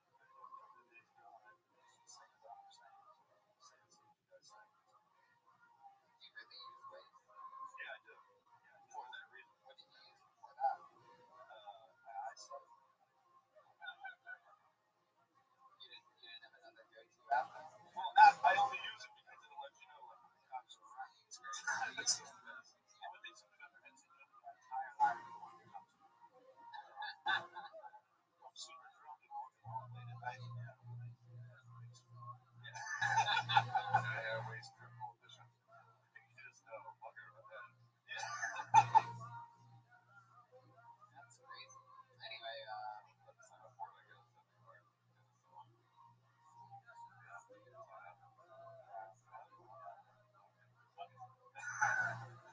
Ian, any word on stretch of SHP?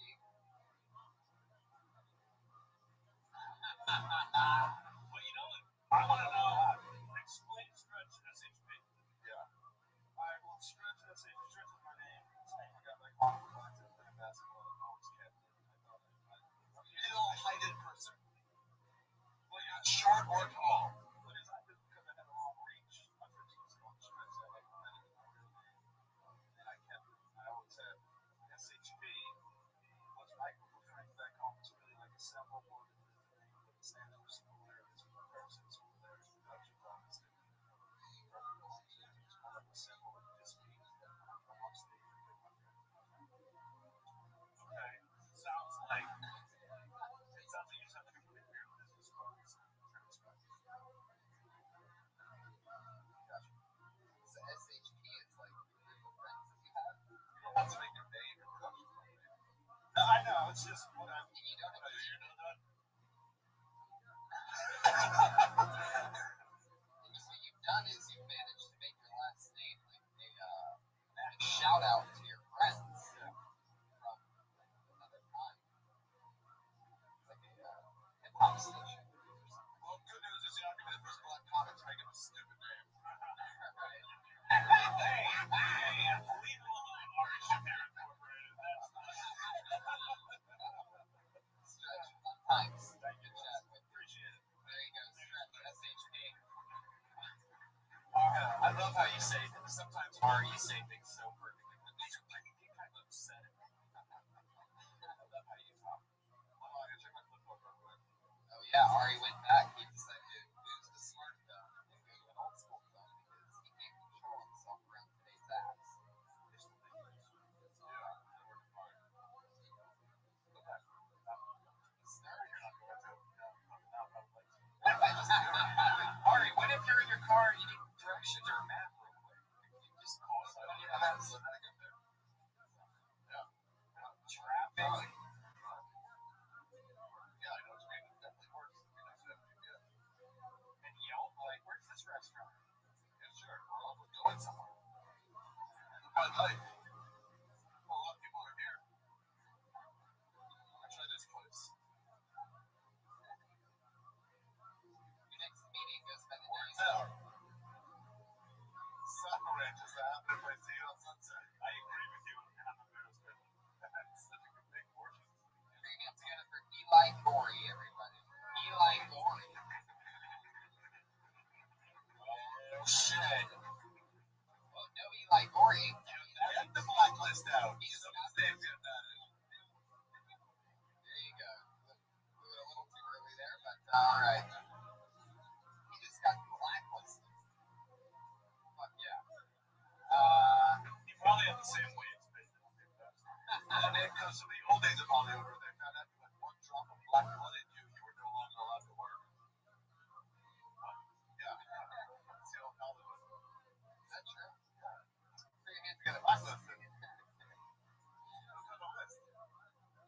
How'd you not go to the Muggy Awards? Like, I checked them.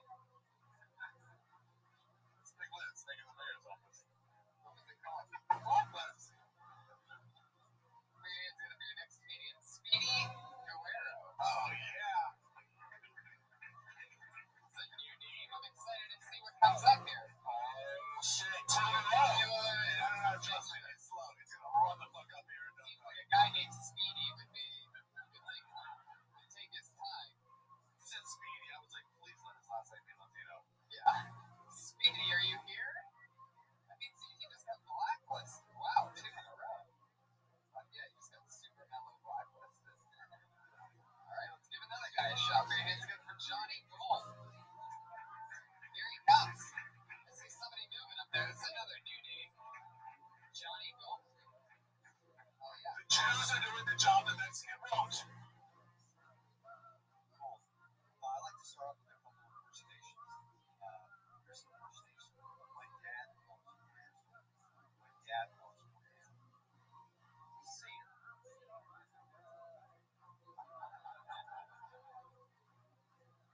Here's an impersonation of impersonation. Here's an impersonation of Dick Cheney. Dick Cheney. Let's take a look at this.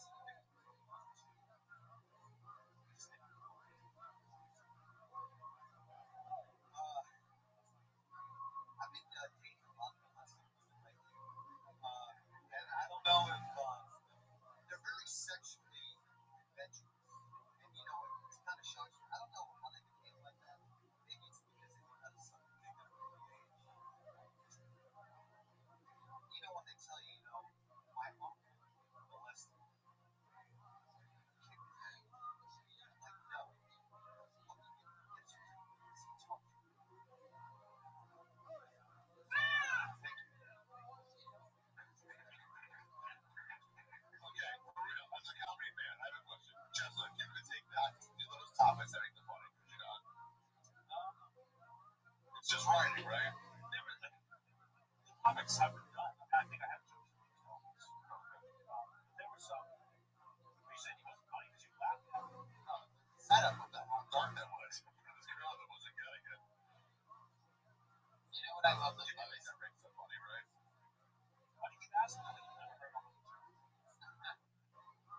I guess. Yeah, I don't know why I'm asking it that way. I was gonna say maybe like rewrite it or something for you. You know what I really, really, really love? Really? I don't know. I'm a famous comedian. You know, I have jokes for this. Yes. Maybe I was thinking, oh, to make that funnier, you should have said maybe that's what it was. No. Okay. Johnny, I like your style. How long you been on comedy?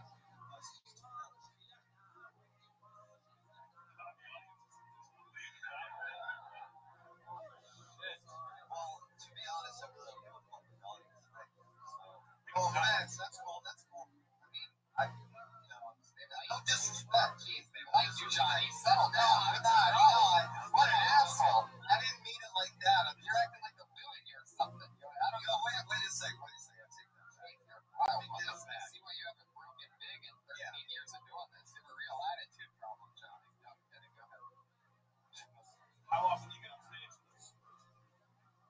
I actually, the reason I believe I didn't make it was because I didn't do a lot of work. I love this room.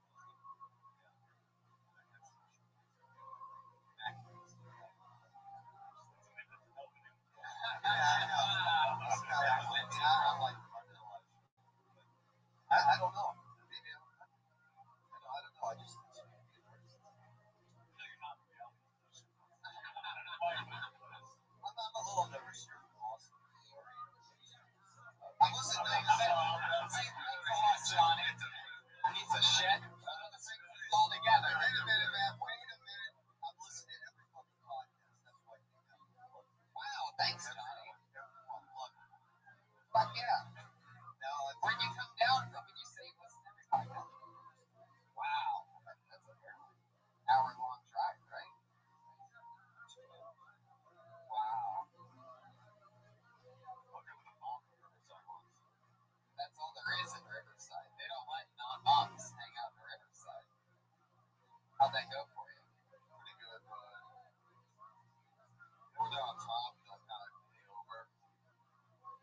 Johnny, what else do you do other than stand up? What's that? How's that going? Yeah, it's good.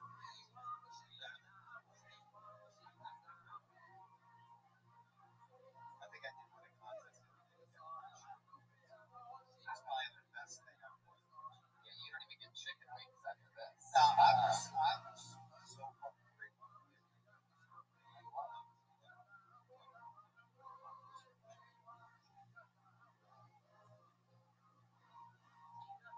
I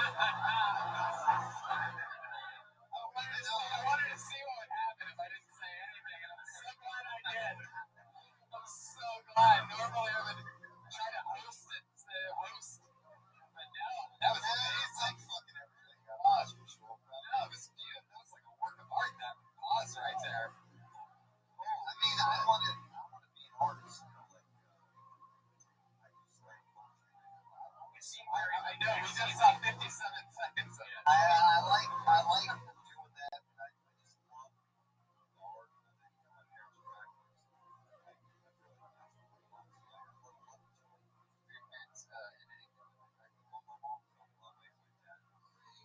It seemed very like I was going to ask if you do poetry places. It seemed like you're more of a poet, right? Well, I just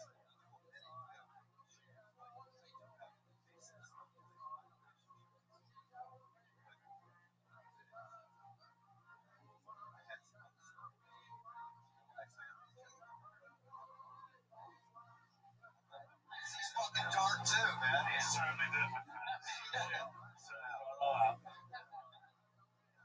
So Johnny, what are you doing a night like this? After this, soon after this, you just take your car and drive back to Riverside. Right. And then what?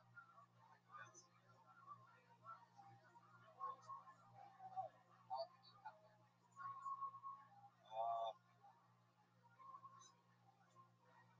Michigan State.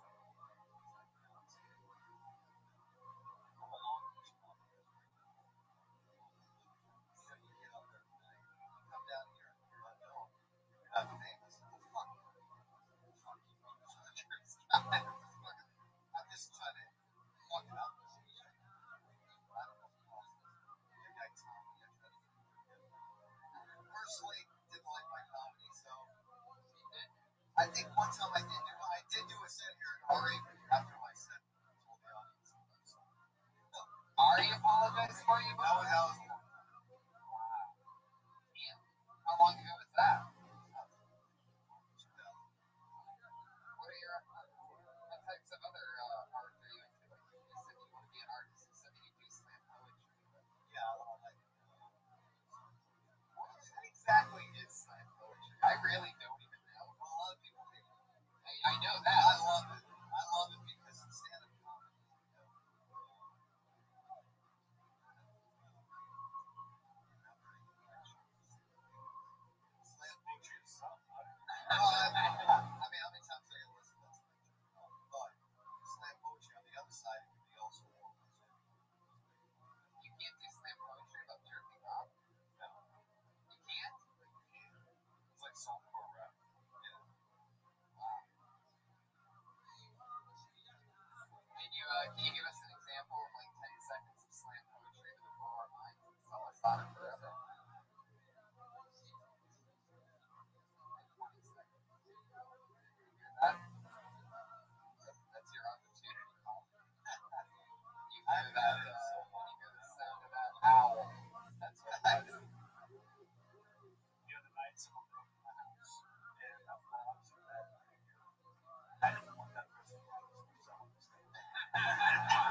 I like how you were not at all like a last night. Thank you. Oh wait. How are they both living right next to each other? Julia. That's Right. How long have you been doing this thing? about 3 years.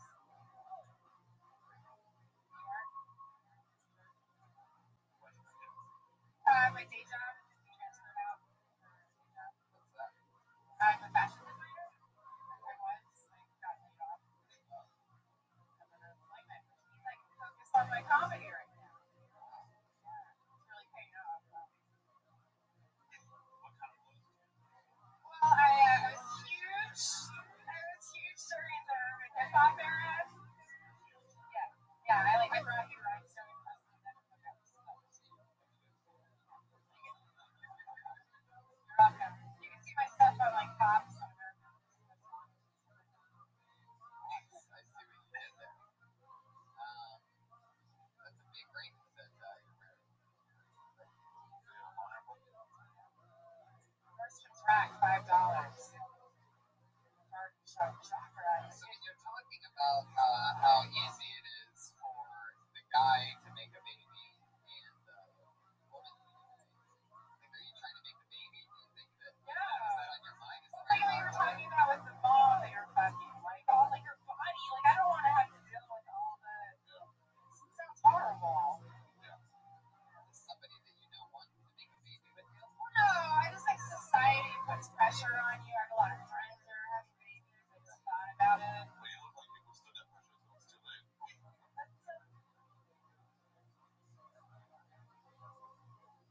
That's the line. It's true, guys. The biological clock does not end with the sound of a kitty. Biological. But it does have to do with your pussy. There you go. Actually, I don't. I got really confused at the part where you compare yourself to Yo, when you were talking about like making the pizza and then delivering the pizza, and it's like what's going on with the pizza. So I just feel, I think it's like I'm lazy. Like I feel like the people that I've seen that have had kids, the mother's always like more attached to them, right? The guy can ease out if he wants. Like I don't know. I just don't want that kind of responsibility. I believe that you're lazy. I would say dig deep. Like it's obviously a bit that you believe in and it comes from you, but I think everything you say is something I've called here before. But I think there is something that makes you think about it. I don't believe that you can think about it. I just think you probably don't.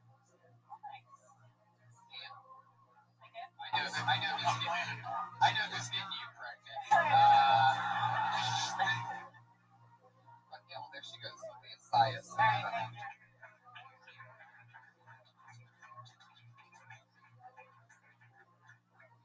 Down the drain. This is the part of the show where two regulars go on. Should we do one more? Yeah, it's like maybe one. Okay. By the way, all those Jewish musicians. Do you recommend any Jewish musicians? I'm Jewish, right? Okie dokie. Your next comedian is Danny Green. Danny Green. There you go.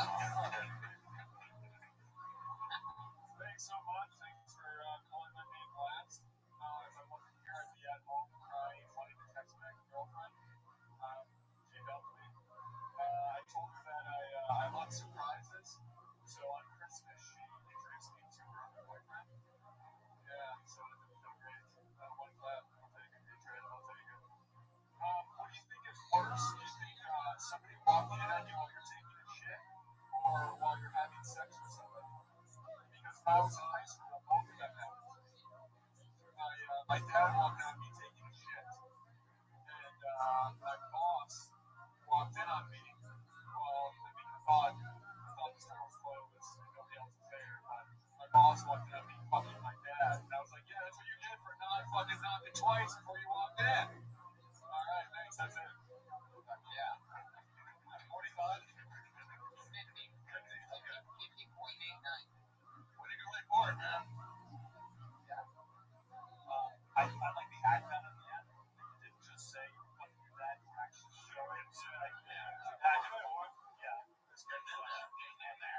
Wow, look at this. Look at my hair tonight. The new regime.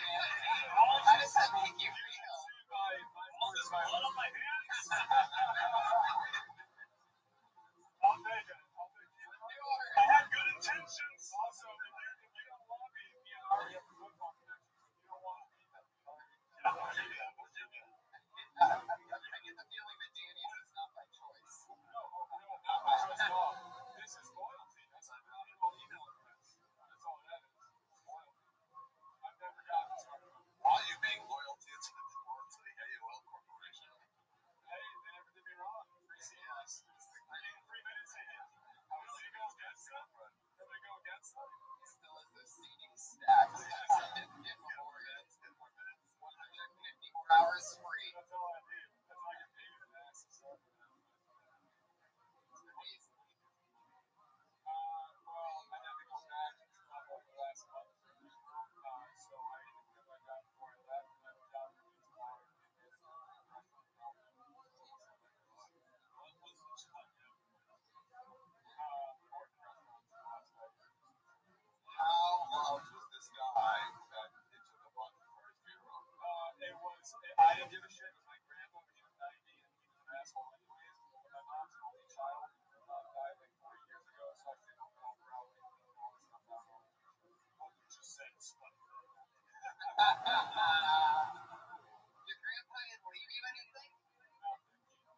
Okay, fine.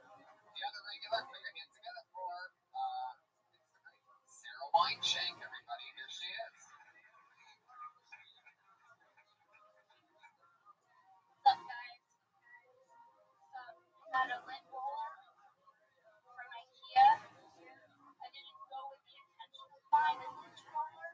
It was at the checkout stand. Who doesn't need a lint roller? So I bought it. The only thing I can think about is who the fuck invented the lint roller? Like, you know what? Find something that handles this lint. It's a huge problem. I got an idea. Some painter's tape on a stick. The loneliest part of my weekend is when I'm just sitting on my couch, like rolling myself, just listening to the squeak of my lint roller. I'm really taking care of business. Peel off the new sheet. It's not working anymore. That poke. This is gonna be good. Fucking love it. That's right in her style and vein. To talk about things. Extend on them, those little inanimate objects, and I love that. I think lint roller is a great one. It's definitely one that hits very close to home with me. I'm obsessed with my lint roller. You are? I have one little lint roller that I keep in the car. I have a big monster fucking one at home. And, you know, yeah, it's just, it works. Motherfucking it works. See, that's my problem with the bit. So you got look at this, like the cheese. Right. Like that's Right. amazing. And I think that's, yeah, Like exactly. sick genius. Sick genius. I think you Yeah, you're right. I think you can take them on a trip, you know what I mean? And start with the tape on a stick and then talk about the genes, you know what I mean? The evolution of it. The first one to put it on a roller, I mean, in the lint roll, that's the invention of the, it's like the invention of fire, you know what I mean? Like, it's a big deal in the lint roll. Yeah, A good one. I also feel like it's like Oh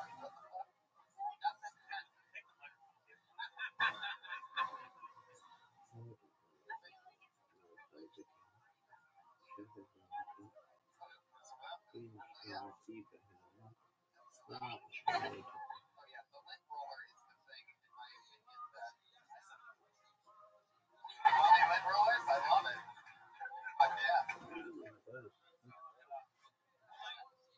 Like I liked I thought like the second half when you were telling Larry about himself, like that's and he's like trying to do that. We're all we can tell we're already closing. Yeah. Like if it was talking at like LR, no, and they just jump right into it. You know? okay. I use packing tape. I don't use it. Or makes it over. Yeah. Oh, totally.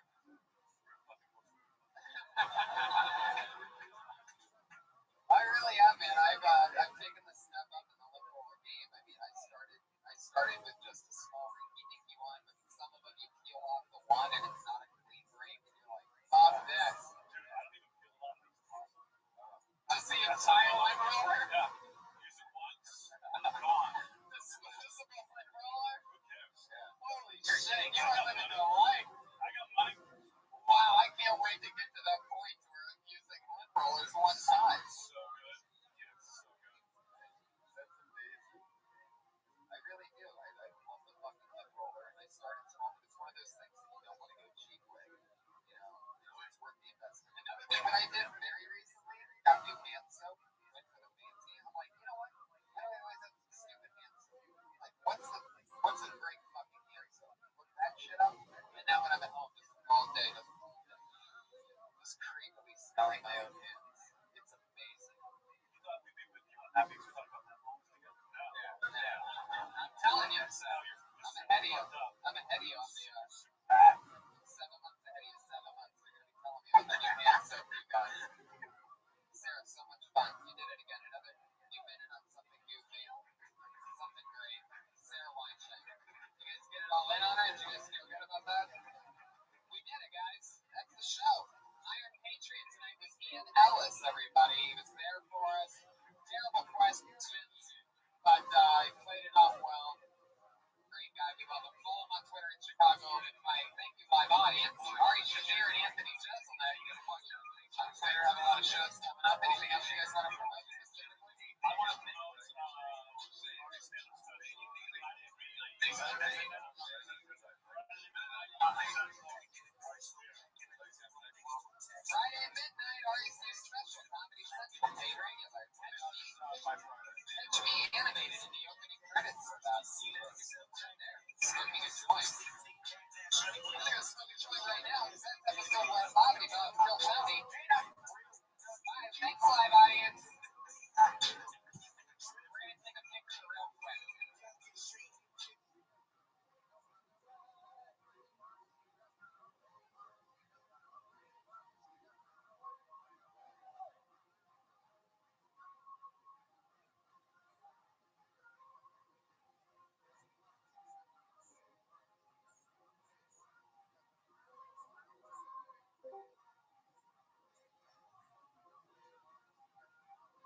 I started the roast battle. It was me, Kenny, I was the first.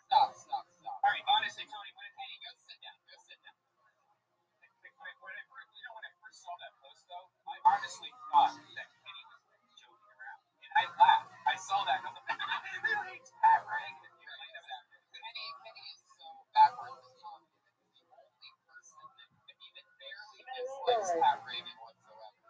But that's why Pat's playing a song every week, and Kenny's on to get his haircut. Put your hands together for Pat Reagan, everybody. There he is. All right, this is my mom's favorite song, and it would be nice to watch Kenny get his head shaved or whatever the fuck he's got, whatever growth shaved. Okay. All right, here we go. Kenny talking. No talking.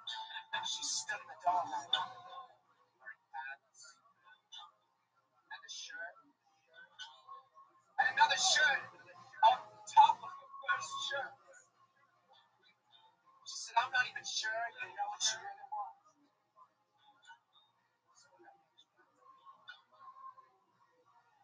I just wanna go to love me like my mama. I just wanna go without any drama. I just wanna go to love me like my mama. I just wanna go without any drama.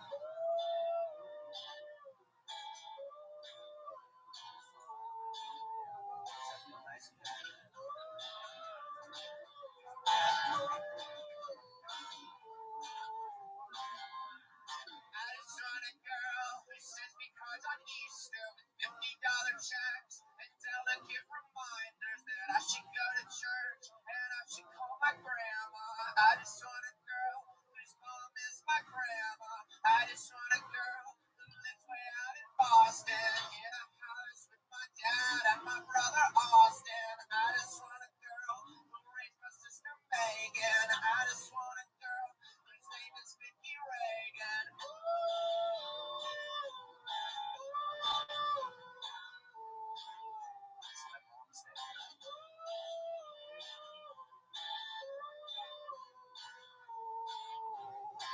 Oh, I literally want to date my mom. Yeah. Heard me, I said I literally want to date my sweet old mom. Yeah. Wow. Holy shit. Pat Reagan, everybody. Guys, give it up for Pat Reagan.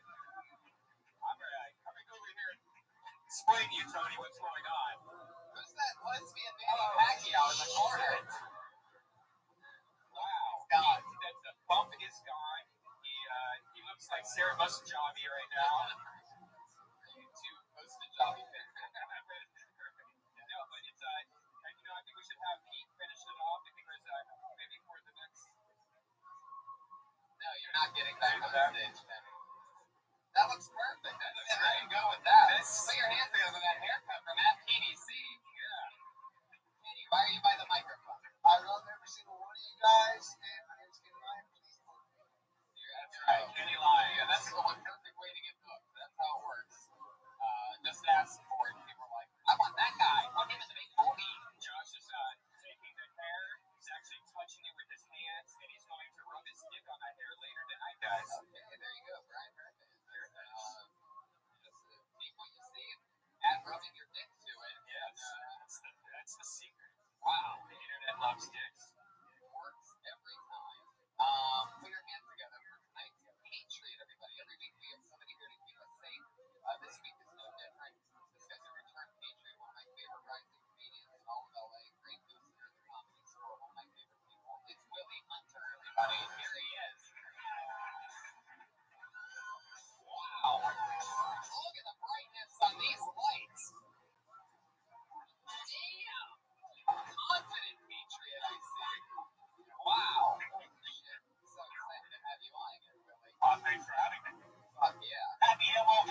flashing white lights.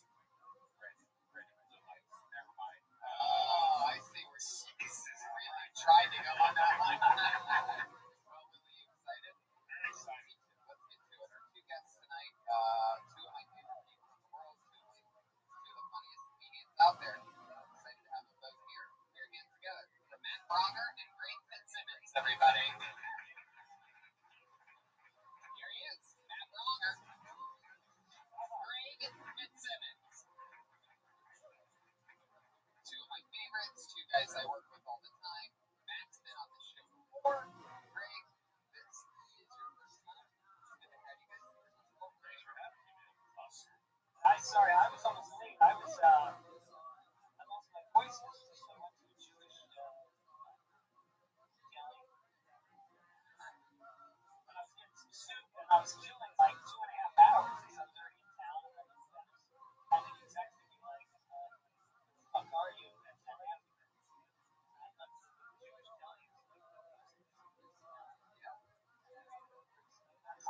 I want to go. I just like your pause after Jewish. I went to a Jewish. I was waiting for you to pass. Yeah. Doctor.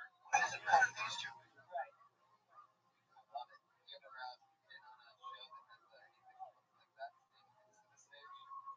I guess I was originally on Max Center, but they wrote me out. Yeah. That's an old reference. It was like 1987. I love it. Max Ender was actually come back. That's pretty much like what we watch right now. 7-second videos, like little quick edits. You know, like these YouTube stars are Max Enders.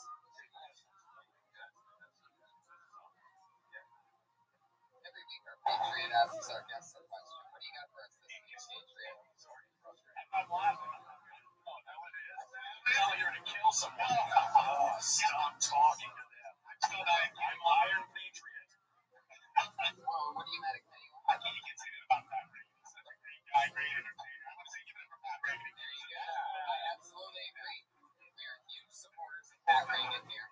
And I've never seen a guy, lose respect and get his hair cut at the same time. Normally, the crowd's on your side if you do something that's silly, but he came out the bad guy somehow. Really tough to pull off. Pat Reagan's going to buy and sell oils in the future, don't you think, Tony? I think he's certainly going to end up buying. He's going to be so successful that he buys a cage and then he buys Penny Wine. Yeah. And he's just going to buy Penny in the cage and feed him like a bird. Dude, seriously. Penny will do it. Yeah. Well, Penny will have nothing better going on than to take the $17 that Pat Reagan's willing to pay for his entire body.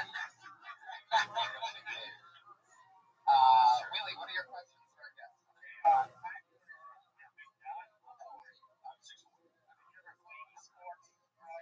I played football for almost 2 weeks in high school. Bad knees. I used to do shot put. That's a sport. And just soccer as a kid. I'm not athletic. At all? Well, an excellent dancer. Just anything competitive. Did you professionally dance? I would like to. No. No, never. I don't even know what that entails. You mean like ballet or? Sour, maybe. You did shot put in high school? You used to be a fat girl? Yes, I still am. I mean, you used to be. My whole persona. I always thought that. You know what? I shouldn't have answered. You should just cry. Literally become a fat girl. That's like the prop comedy of doing track and field. Oh, it's useless. Right. It wasn't even good. Right. You know, it'd probably be more embarrassing if I wasn't good. Unless I got to the next shot. Right. Like, you just have to be big. The track and field people that didn't even run. No. The easiest sport in the world. It's like everybody else grabbed the distance, and then they were like, "We got this hardware. Off the throw it." Right. It's always the kid that. By the way, if you're just turning in, we do have a bomb boss as one of our guests tonight. Hey, what are you doing over there? I went to a Jewish cowboys. Gave me soup.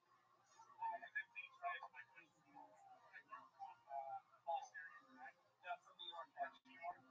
Love that because it's all preparation.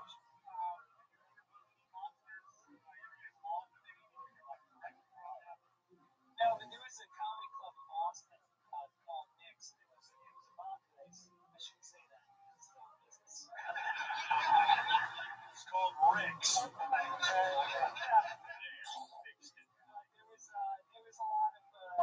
lot of cops that hung out in the back of the club who just kind of drank. They just be on their shift and they come in for a drink and they hang out with these Italian guys and prostitutes who go to Dominic's, which is the lounge next door. And there was this beautiful kind of this fluidity between the prostitution world and the cop world and the monk. Well, I would tell jokes like this. These two gay guys, they had a baby, and they went to the nursery in the hospital to see the baby. And they said, which one is ours? And there were like 10 babies. They were all crying, hysterically, except one baby was sitting straight up, smiling, happy. And they said, the nurse said, that one's yours. And they went, oh my God, you're always so happy? And the nurse said, yeah, let's just take the pacifier out of his ass. So, usually those kinds of jokes work pretty good.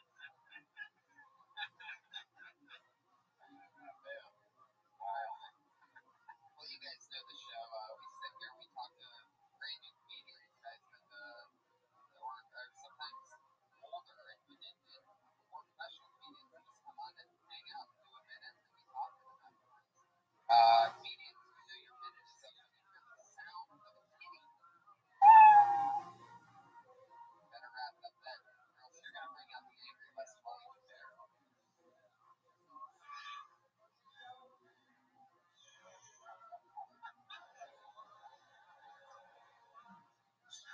All right, there it is.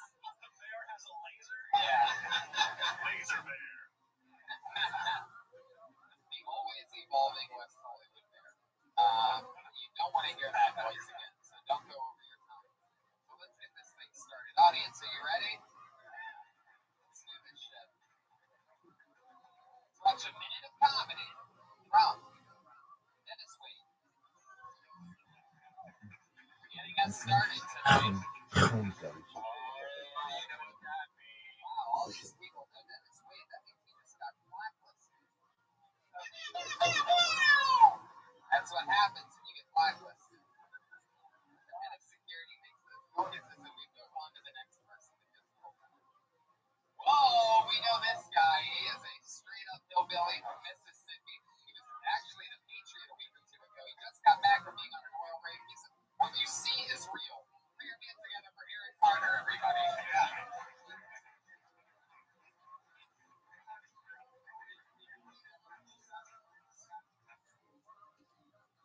It is true. I'm from the South. I'm from Mississippi. Just moved out here New Year's Eve. One thing I get reminded of when I talk in LA is that Southerners do not have the best stereotype. They think we're stupid and we kiss our sisters. But what if the stereotype's the other way around? What if somebody heard my accent and said, like, holy shit, I bet he's good at math? Or what if they hear my accent and be like, I bet he's got a big dick? Or what if they hear I'm from Mississippi and they'll be like, holy shit, don't piss these people off. They run Hollywood.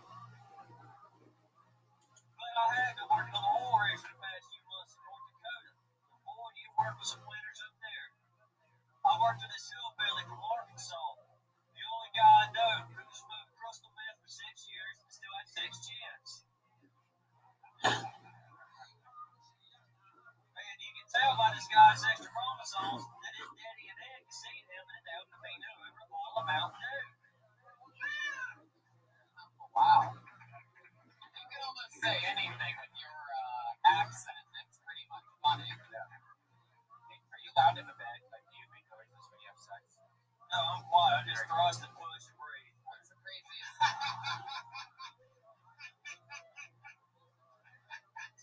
What's that? What's the craziest thing you've ever said while having sex with someone? I don't say shit. I mean, You've never said no, anything else?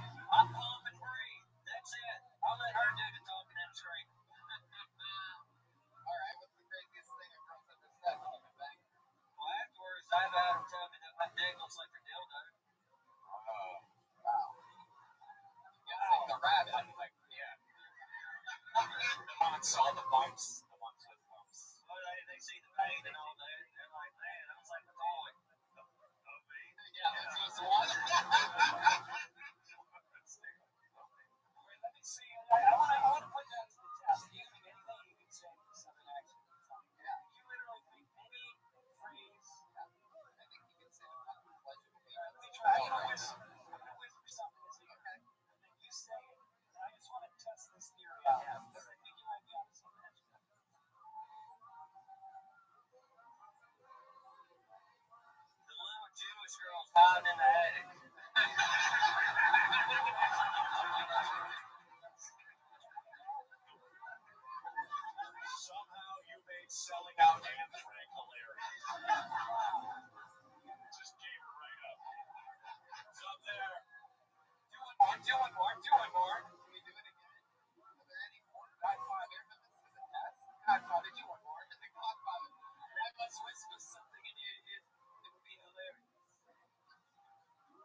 makes me smile. Repeat it back, and you will take over this family one day.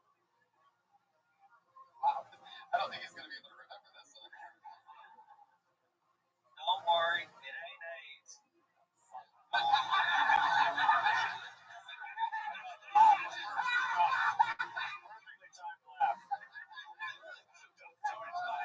It's not AIDS. Let's go. Let me tell you what it is. Even half of us. Right. No, it really doesn't need the rest of the joke. Oh my God. You know the Pledge of Allegiance? I know the one for the CNSA, not the USA. What does that mean? Oh, yes, do that one. No, I'm just joking. No, there ain't no place. Oh, I think it was at a racist one. Fuck yeah, man. So how's that label? What's the craziest shit? Since I've been back, what's something that you see here that you don't see in Mississippi? See trainees dancing in the street. Transgenders. Oh man, I grew up close to New Orleans. That you don't see in Mississippi. See, I grew up close to New Orleans, so there ain't really nothing here. It's big easy. I know it's not fun. It's true.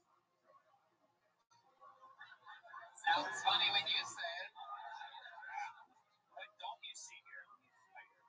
I don't see drug nuts. I don't see. That's true. It's true. It's true. I don't see drug nuts either. That shit's probably gonna take off in the next few months. That's gonna be the new hit today. I just want to put those truck nuts on like a kid. Yeah, tiny car with huge balls. Oh, truck nuts are the things that. Yeah, I got it. I thought he was talking about the actual like fans of trucking that they would call truck nuts. I thought that there was like a group of such big truck fans. Well, I can put on your trailer park. Also, they have all different kind of realistic ones where you're driving, or they made from Florida and it looks like real balls when you're driving. But why don't they have like car pussies or something? That would be even cooler. Just driving, it's like pussy with like big lips. They have good pussy. Should demand that. All right. Or at least moves. Yeah. Oh, tubes! Bouncy truck kids. That would be so illegal. Everybody would be flying off roads. Sideways, you take a hard left, right? Double D's dragging on the gravel and it's breaking up. Oh my God. I think we all started a business. Right. Yeah. It's gonna be 25%. Wow, absolutely. I don't think you got your math right. No, we need somebody to make yours. Anyway, Eric. Yeah, sorry. What's the thing what's more things that you miss? That you don't see? I miss my guns. I miss home fishing. What's the biggest thing that you ever killed? A deer. Maybe. That's so funny that line. You can say it anywhere. You can't say the thing. Right. You killed the deer, did you eat it? Of course. Alright, well good. I ain't wasting the shell on something I ain't eating. See you guys in ammo? I felt truck nuts was a snack.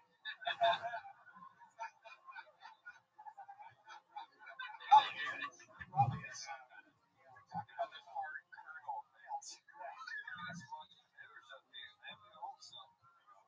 I don't believe we really can sell. You want to see my ID? Yeah, but you just said entrepreneur. The whole thing is an act. I'm on Team Gray. I think it's an old now. I think it's like Larry the Cable Guy. No. I am not Larry the Cable Guy on Foxworthy. I'm sorry, I don't mean to get testy over there, but every time I go to one, I always hear, oh, you're like Larry the Cable Guy. No, I am not. He's from the fucking Midwest. He's not even a damn Southern. Right. I'm sixth generation Mississippi. Yeah. All right. Eric, I don't think you understand how show business works. Larry the Cable Guy's not himself, but he makes all that money because he does jokes. Nobody's ever watching the nonstop comedy. People like, oh, this guy's hilarious. But how many generations is he exactly? Right. I also, a generation of Mississippi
only one time before he blew me away. That was about 2 weeks ago.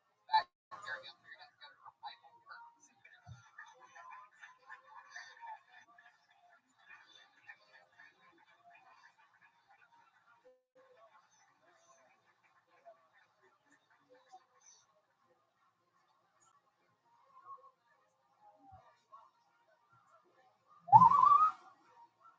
The skin flu.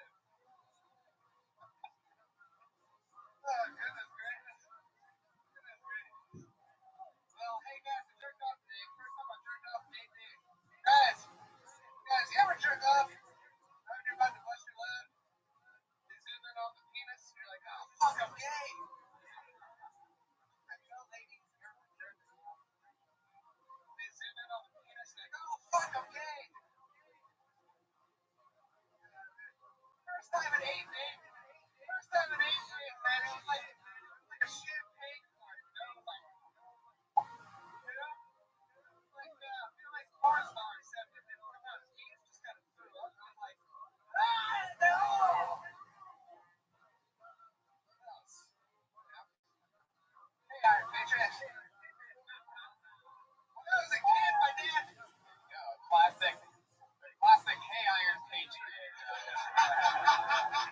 Joyce, now you're a little off kilter with that line coming out. Michael, I love you. I love your, look at you. Look at you.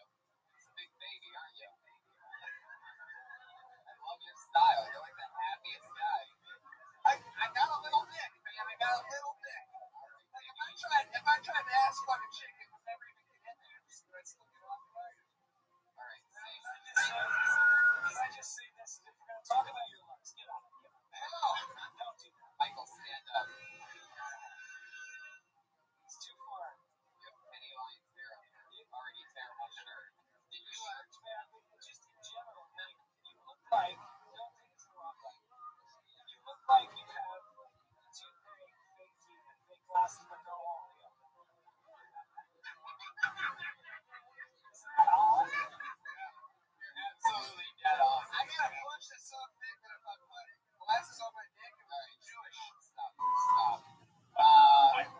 What's the beef? I told him a couple weeks ago. I told him that he looks like a giant lesbian. Did you like freshly wrinkled that shirt for tonight? I figure if you tried, you would be that fresh. I use this shirt as my cover rag when I jerk off. All right, I see what you're doing. Michael, you have such a great energy that you have to let that shine, not the thoughts that are in your head. You have, with a look like yours, let me tell you something, because I don't get this privilege, because I look like a villain. All right? No, you don't. You look And for me to get last, what I say has to be funny. Now, you, on the other hand, you look like just settle down. Settle down. you look like the white Kim Jong-un. I think the whole of the attire, it just looks like this was back in the 80s comedy store days. You know, the guy just rolled it after a coke bit. I was like, oh, all right. Michael, sit down, stay a while. I'm here. What's your take, guys, on the man on stage in flip flops? What's your reaction? You know what my take is. You want to fuck me, don't you? Kim Jong-un acceptable. That's what I'd say about that. He looks like the Campbell soup boy grew up, doesn't he? Hey, Red Man, what's Memphis saying? Oh, yeah, you gotta stop, Michael. Just keep smiling. This is what I'm telling you. You can't talk. People like you end up just saying what people like me write for you. That's your only right. Right. A lot of times you tell a comedian, just be yourself. You have to try to be like yourself. Michael. I love everything you're doing. Give Michael his microphone back. I like everything he does, and I like everything every time I watch it, I love it. So I want more. I would have watched 5 minutes. Do you really? I do. Yeah. Cool, man. I love you. I just have to roast you because you're a pig. You look like. Oh, Jesus.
was a different person before I quit drinking. And I'm not embarrassed by that guy, but I'm really glad I started videos.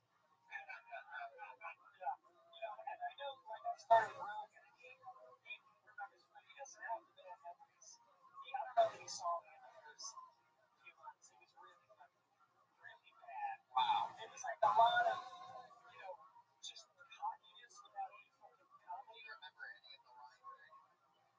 Um, Because it's not on video, but what's the exchange?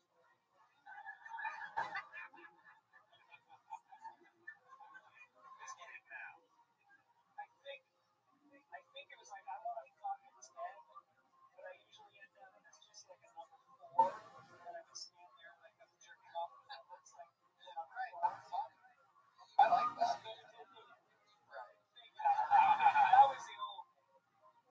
The new people be doing that same joke and everything like that's there. Matt, have I asked you that? I don't remember. Oh, I just yeah, I do. Patrick before about myself. I was heavier than him. Hair like this long. I had a beard at the time. And I remember looking for a shoot my joke close up. I know you're thinking a pricey one for the city, so go. It's not my fault. Like one more point is fire. But it's like who eats a fucking whole loaf of bread? Wow. Did you consider doing one slice of bread? See? Where were you? I was telling fat jokes. That's amazing. You guys kind of helped each other. You made a lot of jokes about back checks, and Robert was talking about himself. Right. You could have been like The shot chuck callback from earlier. Do you remember that? Shot put? Well, this is just a fucking random one from the bucket again. You're never gonna believe it. You're gonna do it for Kenny Lyons. we earned it. Kenny Lyons just got pulled out of the bucket. He's not coming, and you know what that means. He just got blacklisted, everybody. Wait. Where is somebody? Oh, here he comes. Oh my God! There it is. Still no shirt for some fucking reason. Hey, Oh, he's still getting his haircut. It's all over his face. oh my God. Guys, give it up for Kenny Lyons. Unbelievable. The time starts. Already started, dumbass.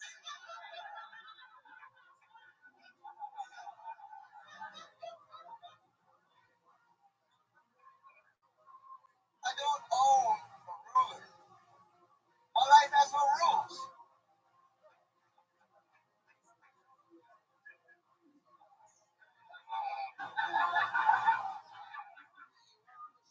I put 5 quarters in the plus machine. The plus say it was that rolled up. You know, it's 50 cents. I'm walking. Oh man, my bitch.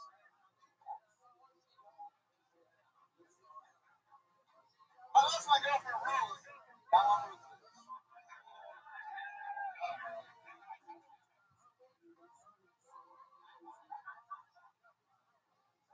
Book me.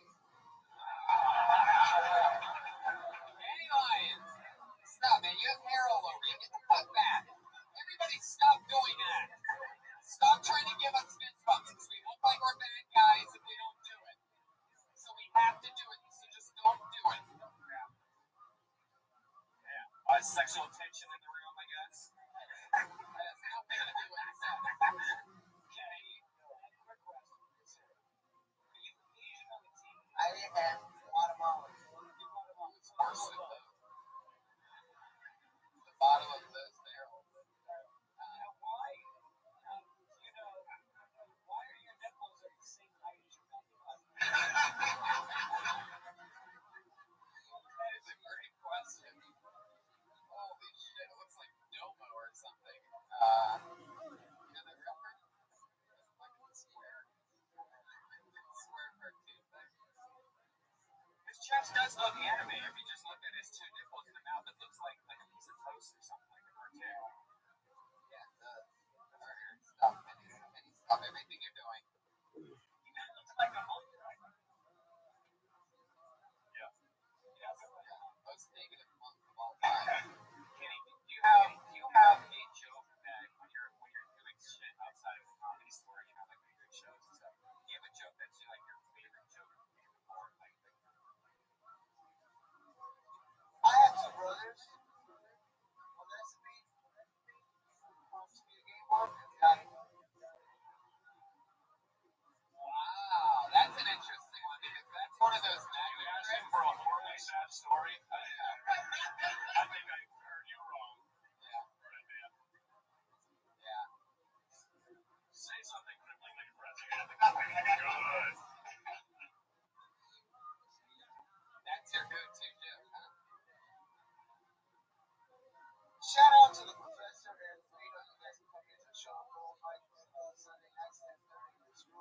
He told me, if the room's not filling you, say whatever you want.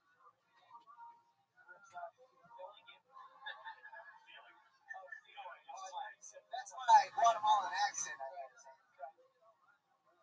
Fuck yeah, Kenny. Well, you went for it tonight. You made it to the close. Now you were gonna do one joke. Is that something you've been working on? Is do a joke and then put the mic in the mic stand like that could possibly be enough to impress us?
down for it.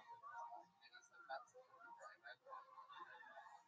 You know how uncomfortable it is to do comedy when you got a new haircut? I mean, and he's very self-conscious about himself. He didn't have a chance to put on his shirt because he was getting a haircut. Did you ever do comedy in shirt? Dude, I get naked. You've seen me naked. I like to get naked.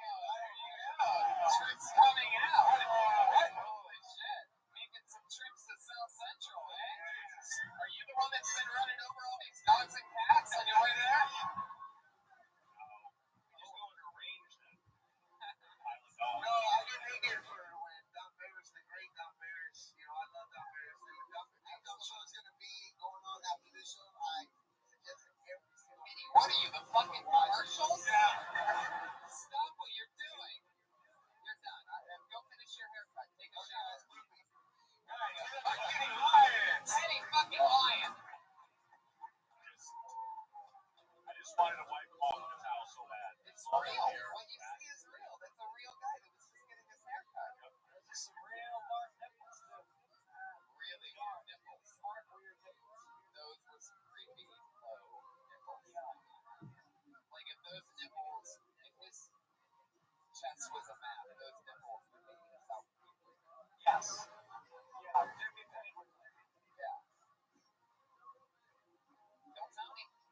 know me. Yeah, I know it's true love, dude. Rabbi. Yeah. What else? What other crazy talents do you have? You can suck your own You're dick. doing really well. I'm not that flexible with a lot of people. Is that how you define it? This is a way of Hey, George Post. what do you mean you're not that flexible? Are you just saying, are you trying to In the draft, they have Falcons.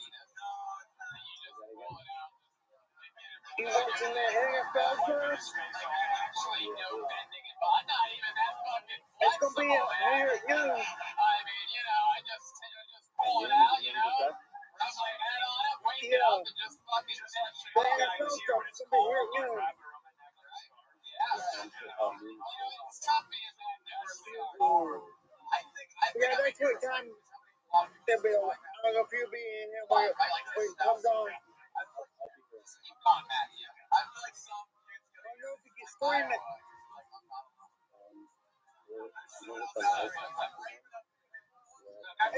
It's on cable. I can actually kiss my own dick, just the tip of it.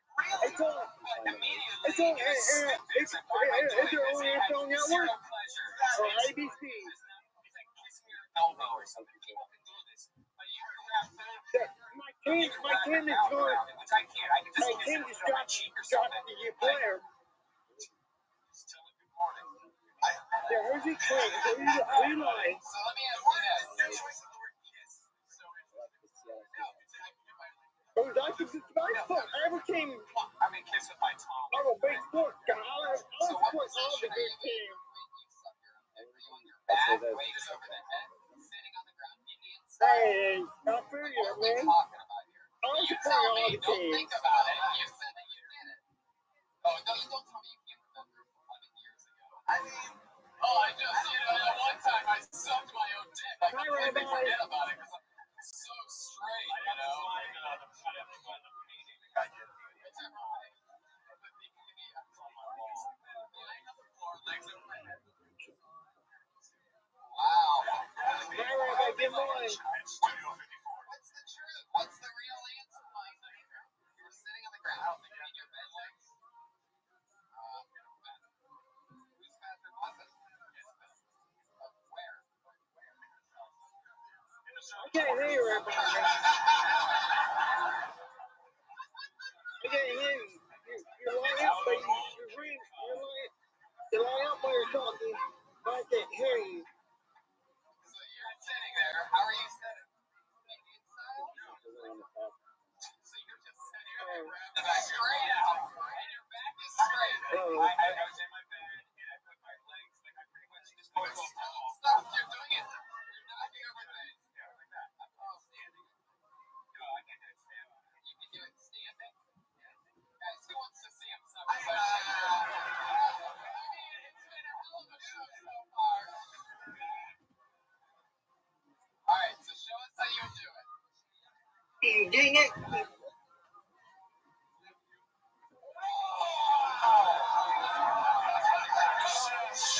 Holy fucking shit!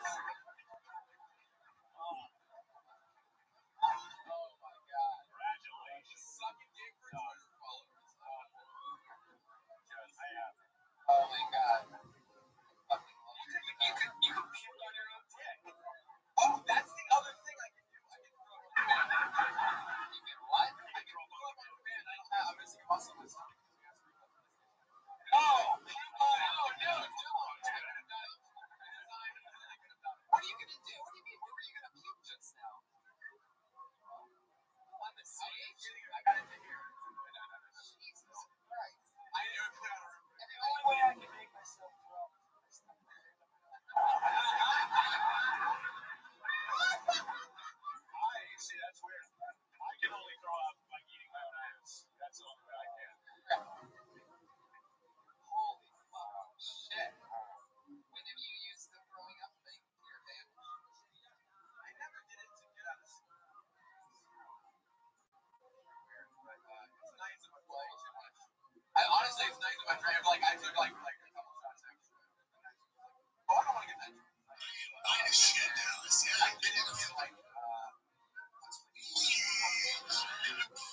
I enjoyed my own company. Yeah.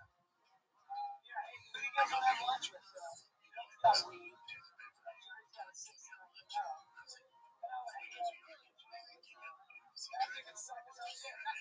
Yeah.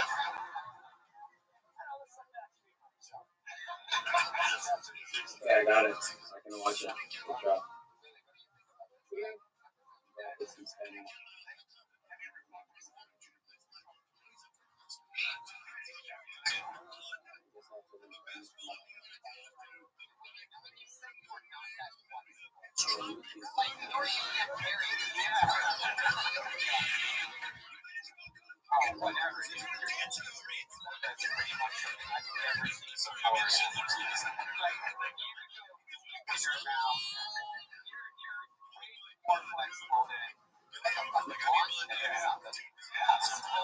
You see my really quick Cowboys? The Dallas Cowboys are starting. Is that coming starting?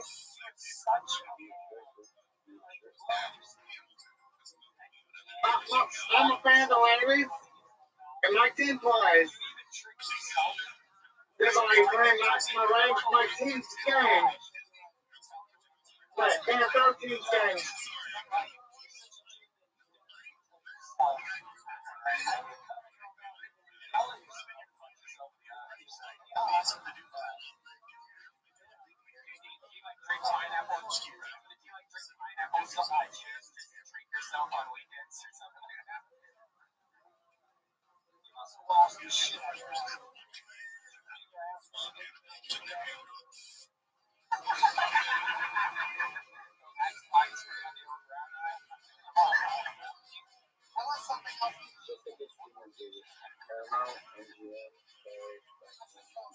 I see one Robert. Come on, Disney. This.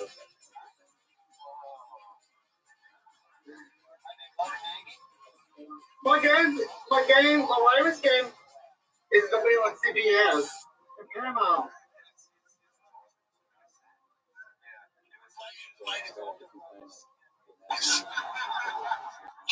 Yeah, I mean, I'm not smart. But I guess smart. yeah.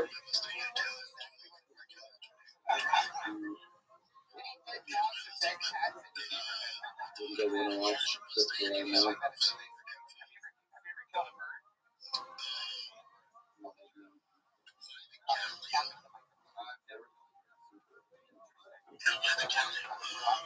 It should be AFL or NBA going on soccer. So there's an upcoming one.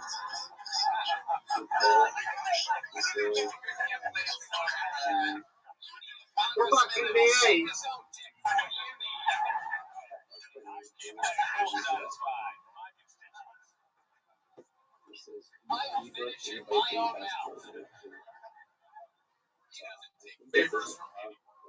Some features because it's saying Yeah. You know, when I see the things that my opponent has been saying about me, it makes me throw up.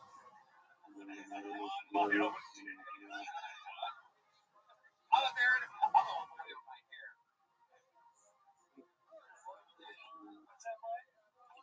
I didn't catch it, but it just like the microphone was committed suicide.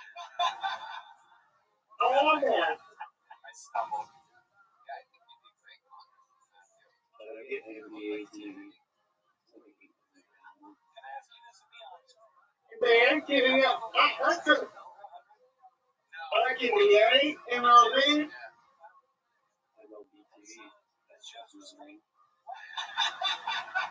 Or should I say bucket and Nothing bitches has on? that number immediately available. Yeah. Yeah, that's pretty fucking psychotic.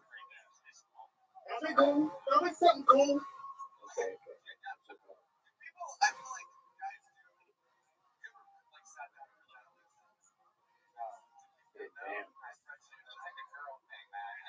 Sorry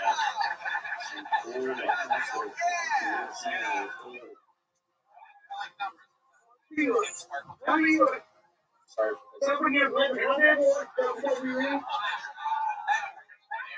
How's the deal cost you? Only the ones that had something. Yeah, they were all sixes. But I have the feeling that Matthew even himself. WWE cards? You keep it safe, right? Right.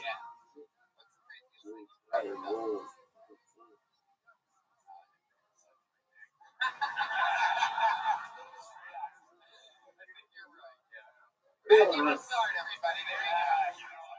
Anything you want to promote, Matthew? Anything other than your Twitter? Anything other than your Twitter you got coming up? Yeah, check out my I can't share the screen. I have a website called MondayMonday.com. It's puzzles. It's really fun. Just go check it out. There you go. Matthew Broussard. Monday on Twitter. MondayMonday.com. Don't make it black. This really Don't make it black. Hey, Abel, whatever you got me black. I think it's just Discord itself that doesn't allow us to stream. Well, I use the XP or YouTube stream. Alex Wong, everybody. Alex Wong.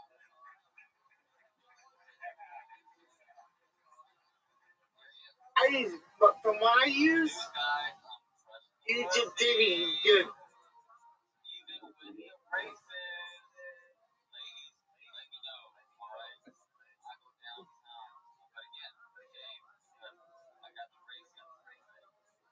Don't make it.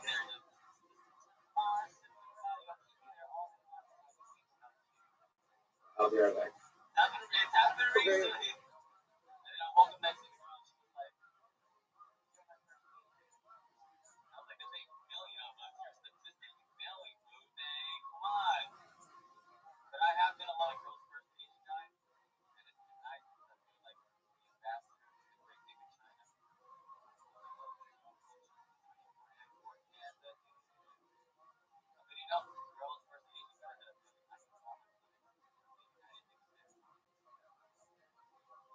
Okay. I'll take it. All right. Your face looks like Penny Lyon's body.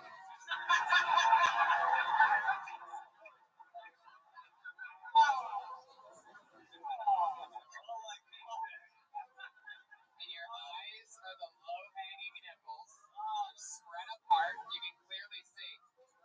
Kenny, are you around? Come back up. Take your fucking shirt off. He's gone. Anyway, those are some real braces, huh? They are. What made you get braces so late in life? I don't know. Just I'm an actor too, so I forgot.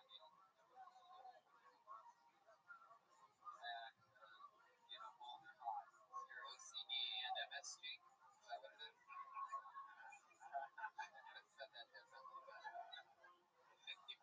I like the pubic hair joke. You can reference the flavor saver and all the other gross things that have to do with keeping liquor on the later, where you smell your little hand while you're driving. All right, I think the braces are coming off in 2 weeks, and I think it's time to move on to just do a consultation material. If you're gonna make fun of yourself, you just gotta go for it. You look like the guy that takes your money when you go to the massage. Yeah. You're the guy in the front desk next to the Dion foot. Yeah. And you look like a client. You're the sad start before the happy ending. Yeah, when those braces come up, you're gonna have to talk about your giant teeth. Yeah. Although you have really big lips, though. You have nice, sensual lips. Yeah. It's a very cockpit. Yeah. What's the crazy thing that you can do that's so crazy?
stuff, races, like Johnny's a nightmare. Confused with you, stuff, races. That looks like uncomfortable. So sometimes I would have like a hair stuff in these braces, and it's a visual. And until the hair was out of the braces, it was really like there was hair in my braces. And then I killed 47 people racing cars, and I had to quit instead of comedy in Los Angeles. Something like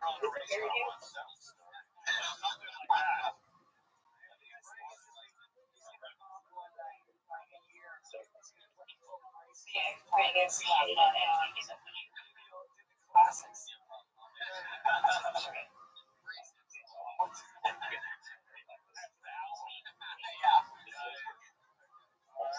Alex, we got a fly. Thank you, Alex.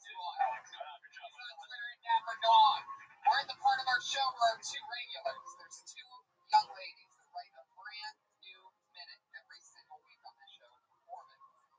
They've been doing it since the start of the entire show.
for me, guys, because I'm old now, and so I used to always think shoehorns were the dumbest fuck until I actually started using them, and now I just really like shoehorns. That was Brian. That was Brian Redman shoehorning a joke. Yeah. I mean, like, I have really expensive shoes, and I can't, like, it's really hard to get it to go. When you get it?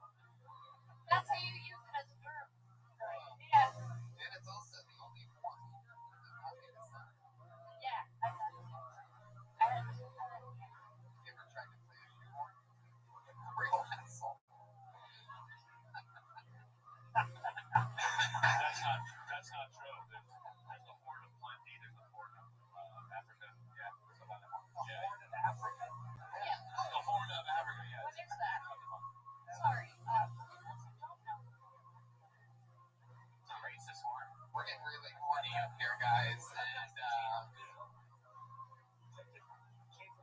don't even know. I think that's what you learned.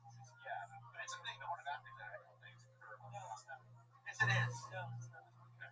All right. That's what I'm doing because we're on a podcast. Ryan's literally asking Siri what the horn of Africa is. It's a peninsula in Northeast Africa. Cape of Good Horn is just hundreds of kilometers from you can see in live moments on the side of the Gulf.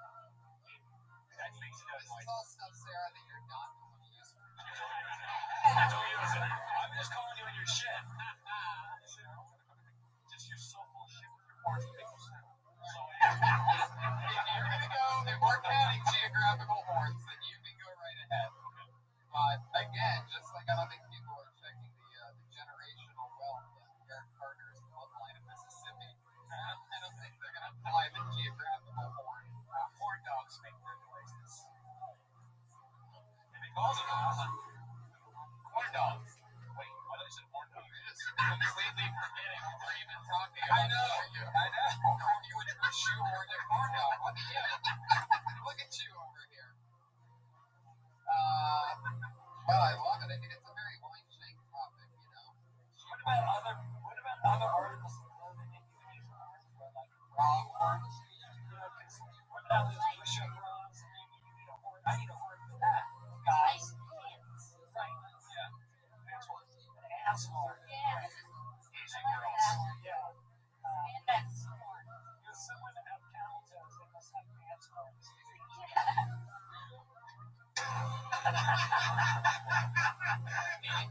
Maybe they could make like a dick horn that only Matthew Broussard can play. You could apply it with this horn. Sarah, that's fun. We had fun. Shoehorn. Anything else, guys? Any more shoehorn ideas? Well, it's obviously something like, you know, found really interesting and funny. So, like, you know, that came out. That was one of the biggest things. A lot of people up here, they're kind of talking about stuff. Like, just like, yeah, people over here. Like, that obviously is something that you're like, Jesus Christ, man. Why are you using a shoehorn? You know? So that's great. It's flesh it out. All right. Look at your shoes, by the way. You're wearing Chuck Taylors that were like 5 years old right now. You obviously would not understand shoehorns. I love what the fits in. Shoehorns over here. Seriously. You're wearing like Megan Boone shoes? Shoehorn hater. You didn't fucking talk about the shoehorn when you ride from like cold dead hands. Oh, the shoehorn. God, you're a Achilles heel. Literally. Sarah Weinstein, thank you so much. She's Princess Shank on Twitter. Unbelievable as always. Guys, Willie Hunter did it. Will Hunter Show on Twitter. At Josh Marconic, at Elise Lane. Greg Fitzsimmons, anything you want to promote? Give to Wounded Warrior Project. There you go. Fuck yeah, I love it. Yeah, that's true. How are you going to follow that? You did something really nice. You're just going to promote yourself. I'll go completely selfish. Yeah, my special Big Dumb Animal comes out February 2nd. Yeah. For 1 hour. Yeah. Good job, brother. Powerful. I love having you guys. Matt Rothschild, Greg Fitzsimmons, Willie Hunter, Ryan Redman. Thank you, live audience. I love you. Good night. Ding Dong Show.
Yeah, that's the attack.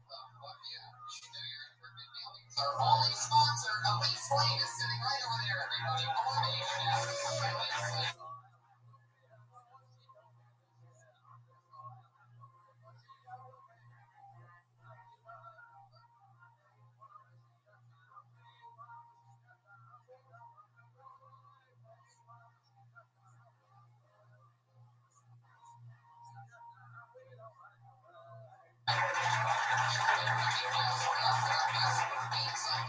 Last week she cooked for our guest Russell Peters, and he hired her to be his new chef. She started today.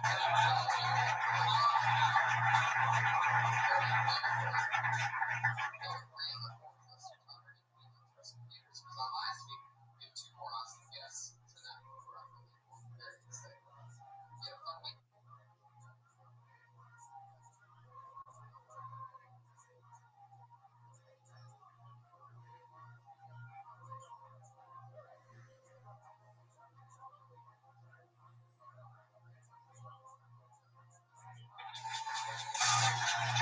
Holy moly! It's a packed Monday night at the Comedy Store. We did it again. Hi, live audience.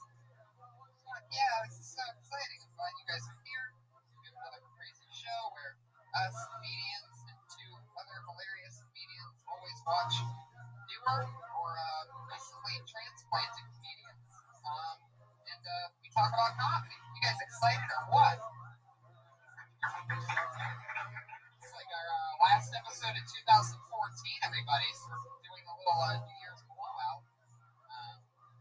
Really, I mean, nothing really changed from the original format, but we are filming in 4K now, so we're going to have crazy high definition Kill Tonys coming very soon. Technology, yeah. Technology that North Korea can't fuck up. Yeah, we got a new sound recorder again, but we have the benefit show, so we're getting a new sound system put here for the belly room. I raised a bunch of money to put new speakers in here. How about that? Yeah. Instead of listening to it instead of listening to live shows on these two car speakers, that were stolen from somebody's car in the parking lot. Quick look at how small those two speakers actually are. There's only two. In a world famous comedy club. You walk inside and there's two AM radios hanging from the ceilings. That's what they look like boxes. Right, it looks like it has a dial that it's scratchy in between things. Lady, be careful, there's a new camera. Yeah, don't touch that camera. Lady and Jerry, Marianne's good for them. They make it to pretty much every episode, these two. It's like if I had real parents. They're sitting next to our one and only sponsor, eating her own delicious food. It's the great Elise Lane, everybody. She's here, live in the flesh. She made something delicious tonight. And normally I read, the crazy words that, she's a gourmet chef, so it's hard to say some words. And one of the things that we did in 2014 is we came up with a part of the show where Josh Martin, this was actually his idea, is he reads it and he has a speech impediment. And if he fucks up at any point or pauses or stutters or says something dumb, he gets hit in the nuts from Ryan. And we did this, 6 or 7 times, and it was a lot of fun. And, I think a lot of people thought that we were hurting him, but it really was his idea. He likes getting hit in the nuts. He loves it. He's women to stomp on his balls with high heels, so it's nothing. Well, that part wasn't true. But, so we're going to do it one more time. It's one of our favorite segments of 2014. One last time, Josh Martin reads what we meet tonight with the gourmet chef cook for us. And if he fucks up at any point, he gets hit in the nuts. Are you guys ready? Or will Josh get hit in the nuts? It's that time. Now you know the deal. I'm going to hand it to him. You guys get in position. Yeah. What weapon should I use to that? Just make sure you don't. Something that happened one time soon. Like accidentally tap him in the nuts before he fucks up. So be careful not to do that. Wait until he fucks up. Hold on. If he tries to read it before each time. Yeah. I don't want him to read it before. I just want to find out which one I can fuck up on so he can't get it. He wants it bad tonight. Alright, you guys ready for this? If he fucks up at any point, he gets in the nuts. It's pretty simple. It's comedy 101 to get you guys warmed up. Oh yeah, just read it. Tonight we have roasted chicken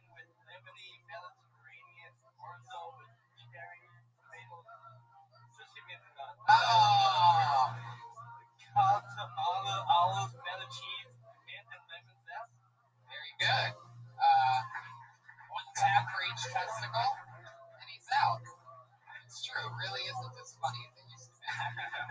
It's completely lost its momentum. Well, he doesn't feel the pain. Like if somebody was up to that, Yeah, the whole thing's just creepy. Feelings getting hit. I know. One thing that does still work, and that we've been doing for the last 5 or 6 weeks in a row, is bringing up our favorite musical guest. He's so funny to us. Put your hands together for him. Put your hands together for Pat Reagan, everybody. Here he is. Here he is, live in the flesh. About myself, my name's Pat, and I'm a prophet.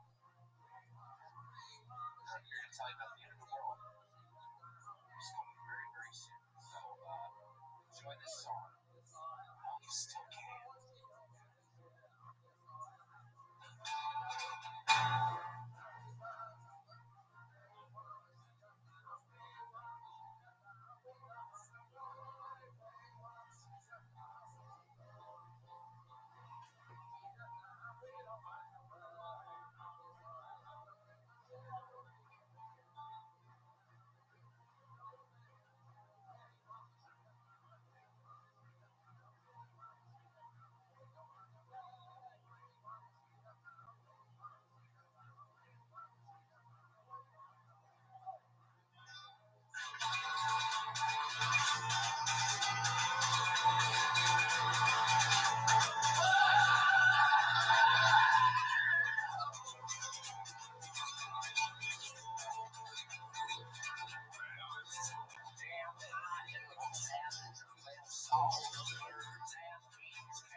Right up your ass. But there's a record fucking about that and find it, get it out, and see how long I gotta last. What do it here? Where the fuck are you at? And where we gonna go in the big house? We don't belong here. Probably gonna be an earthquake. And we're all gonna die.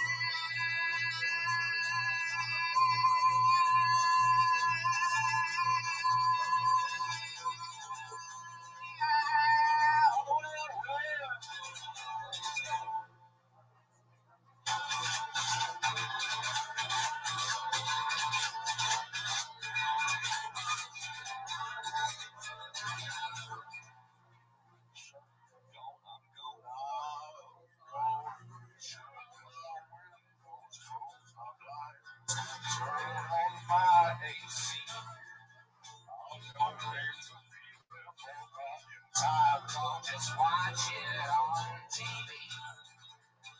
Rising waters will envelop the coast. The sun will scorch our backs. King Richard will be safe in a magic boat. Magic Johnson and break death. I feel a new stack and scumbag out of class as a couch. At last, it was all real thing. There's no eternal variation. One day be a Reagan will survive.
light-skinned black man. And we found out you're a little bit racist against Asians, right? Not racist. I feel like enough. Oh, there you go. So not racist at all. Just feels like they should be discriminated against more. It's like the opposite of racism. I love your style. I know his hands up. Oh, I see. Oh, yeah, I get it. It's very black hat. Oh, shit. Actually wearing a Wow. Represent. Fuck yeah. Yeah, so that's my car stereo in his car. Damn. Well, we're glad you're back. How's everything going? Great. You excited about tonight's guest? I am. Me too. Ready to bring him up? Yeah. Let's do it, guys. Tonight, two of my funniest friends, as always, and as always, a very special one. Put your hands together for them. It's Jesus Trejo and Russell Peters, everybody. Two of the funniest people I know. No big deal. What's up, buddy? Russell Peters, Jesus Trejo. They've both been on the show one time before. Our sponsor's a chef. That's Elise Lane sitting over there. Yeah, right over there. She's a gourmet chef. And I'm excited for you to try her food.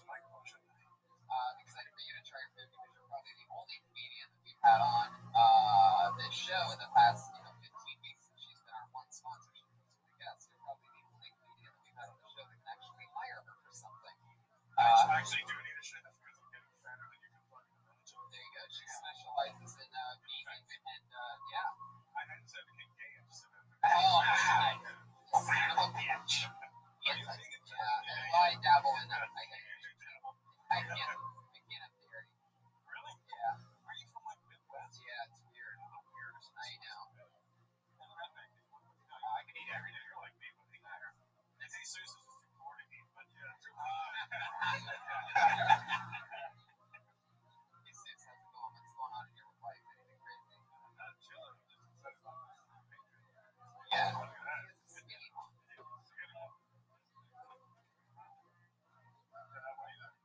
I think you just short-circuited it.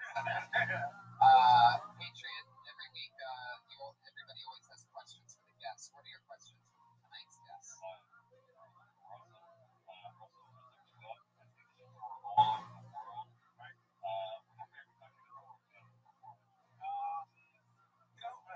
I think I like South Africa quite a bit. Jumping, going back to a couple of years.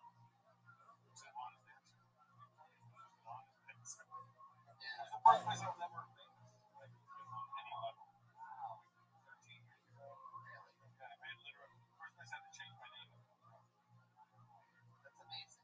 Has Storius ever come up to see you? Wait, that's South Africa. Yeah, South Africa. Yeah, that's what he said, right? Bounced over a couple times. Yeah. Okay. Good thing is if he doesn't like your act, he probably stays through the whole thing. You know what I mean? It's super obvious. It's hard to see now. Right. Like when tap shit. Yeah. Going somewhere. By the way, Patriot, I love that you said that you looked that up. That he tours around the world doing stadiums. Good job. I appreciate your awareness. What was the grumpy cat like? You recently met the grumpy cat. The grumpy cat, she's a sweet little cat. She's not, she just looks miserable, but she's adorable. Yeah. Got like short legs. Yeah, it's adorable. It's one of my favorite celebrities. Yeah. She really is. It's super weird. I was once actually at an event, when YouTube had the big YouTube comedy show like a year ago. I was there and helping some people write some things, and it was a big meeting because the red carpet had like real big celebrities. Yeah, and that were on that show. And in the middle of it, sprinkled in, were internet celebrities. And Grumpy Cat was literally on the red carpet. That's awesome. Like this. Yeah. Have you seen Dinky yet? Dinky the dog? It's just this pimp dog with sunglasses, just sits there with like a gun sticking out of its hand. It's awesome. Wow.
I don't need feet at all. Yeah.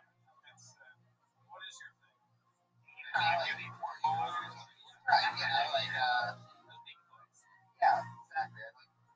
exactly. I just type in my name in Google and start jerking off. That's pretty much it. So you like lesbian porn? Yeah. It's true. You see some of you, what's your favorite porn? First thing you type in usually. First thing I type in is BBW. Really? Wow, oh, look at this. This is a very pro BBW crowd. Holy shit, you're in that big bar. We're fucking assholes. Everybody in the room wanted to yell it at once. He said it, everybody's like, oh, he's one of us. BBW. Just these are one of the big black wieners. That's big beautiful women.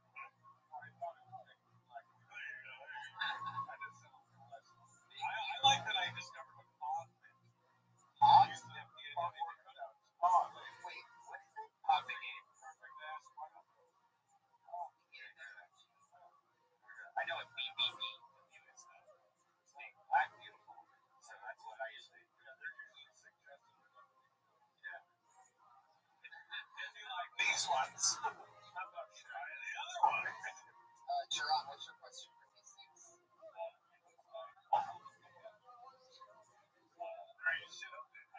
I just said your birthday passed. It's Christmas.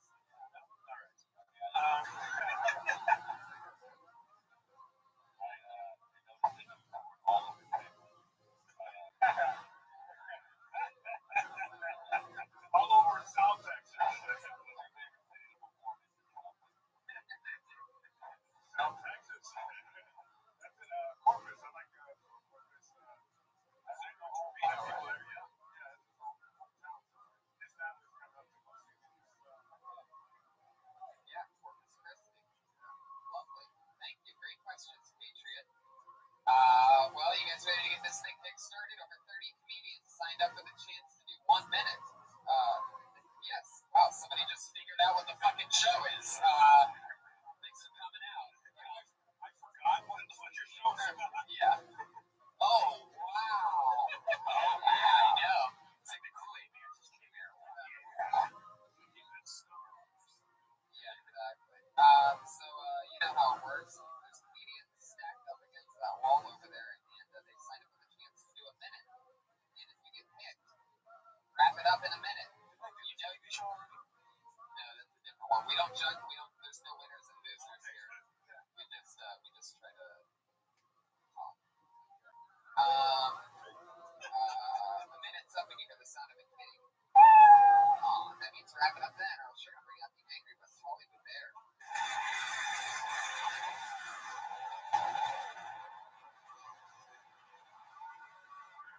Wow. How about that one? Looks like somebody got the West Hollywood bear a little dirt bike for Christmas. He's got a heavy hoof. Yeah. Made into a cow at the end of all that. Well, let's get it started. Here we go. Your first comedian tonight during 1 minute is Tommy Rico.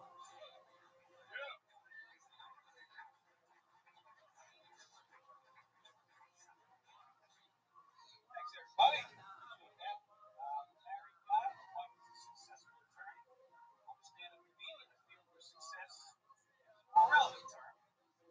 My wife, longer makes a little more money than you. People ask questions like, who wears the pants in your wear? Hey, I wear the pants. I mean, she buys them. And I wash them. But then I get to wear them. When I put them on, if I look good, she smacks me on the ass. And I feel pretty good.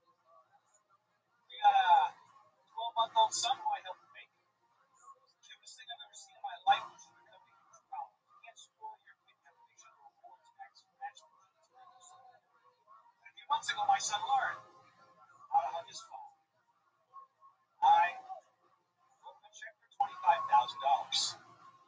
I thought it was fair. It didn't clear, by the way, because I thought that was a lesson my son should learn right away.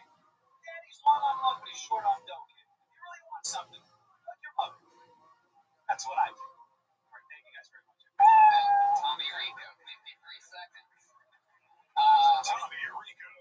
Hey, past 12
end up time off from those guys.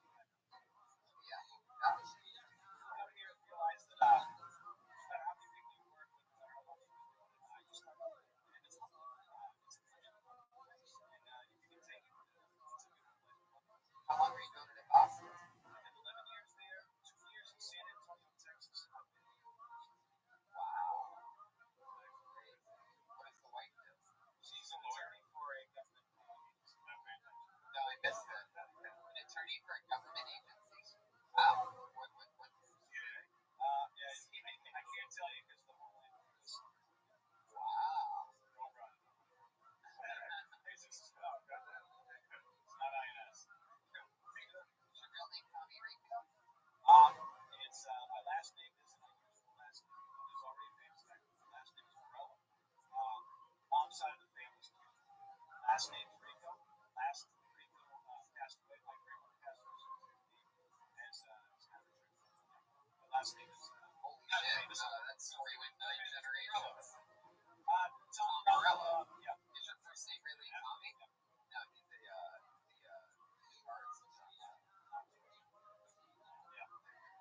Nice machine, obviously. Yeah. When I moved out here, I realized that it was like telling people that I got shit on that. So your name is literally Tom Morello. Wow. Is that the bald guy? He's like the night watchman, right? He's the guy that introduced Kiss at the Yeah. alcohol. He's a badass motherfucker. It's an Italian last name. He looks like me. I bet it was me. Do you play any instruments? I do not. And Have you ever met Tom Morello? I have not. He's a Harvard grad. He lives up there. He's a Harvard grad? Yeah. Wow. How'd you do in Boston? I know Boston's comedy scene's coming back lately. It's kind of had a little weird time. Yeah,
I don't watch crappy crap.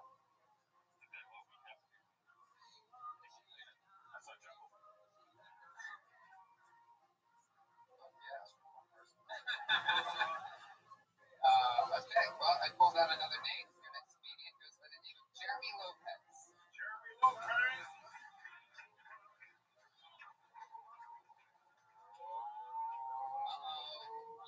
He just missed his spot. You know what that means. He just got. Is that you, Jeremy? Just taking it. Yeah, I had to grab his backpack. So, you know about orange chicken? What you guys know about orange chicken? Orange chicken is the best chicken ever invented, man. Whoever came up with orange chicken is a fucking genius, man. Love it, man. What you know about chocolate milk? What you know about chocolate milk, dog? Whoever made that chocolate milk should be awarded a medal, dude. I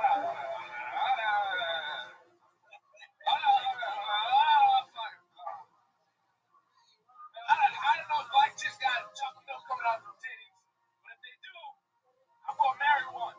I'm gonna have one as my slave. And every day I'm gonna suck on her titties.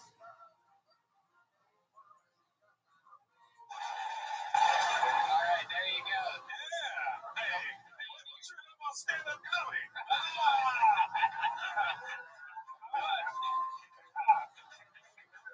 Yeah, man. What happened, man? Did you get orange chicken and chocolate milk for the first time ever this week? Like, You can't eat those two together, you're gonna shit yourself. You don't know what premises to a gunfight, goddamn. Get off the premises. I was waiting for anything. You just kept naming things that you like a lot, huh? Well, not so much that, it's, you just want to know what you do about it. Right. I think it's kind of like it was like a group Google search. Orange chicken, what you know about that? It was like an aggressive Jeopardy or some shit. What you know about orange chicken for 400? Jeopardy. Yeah. So, you know, black chocolate milk and black women and slaves and three words that should never go together. Right. Yeah, the slave part. I mean, you would have told me that the worst part was still to come in the middle of that. I would have been like, no way. But that was the worst. I was waiting on the ironic part there. Like, And of all the nights for you to do it, the only time Lil Wayne is sitting in the front row. I mean, Lil Weezy isn't easy. like he kept tagging his ignorance. He just kept going and going.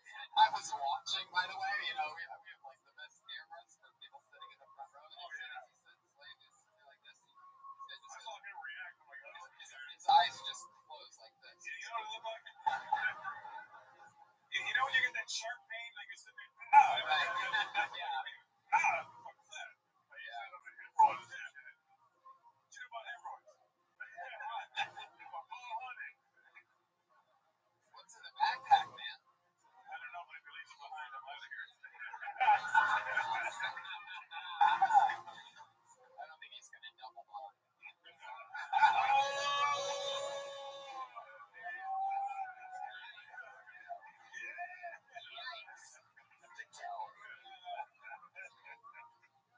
I mean, last time you were on, you did the kind of the same. Yeah.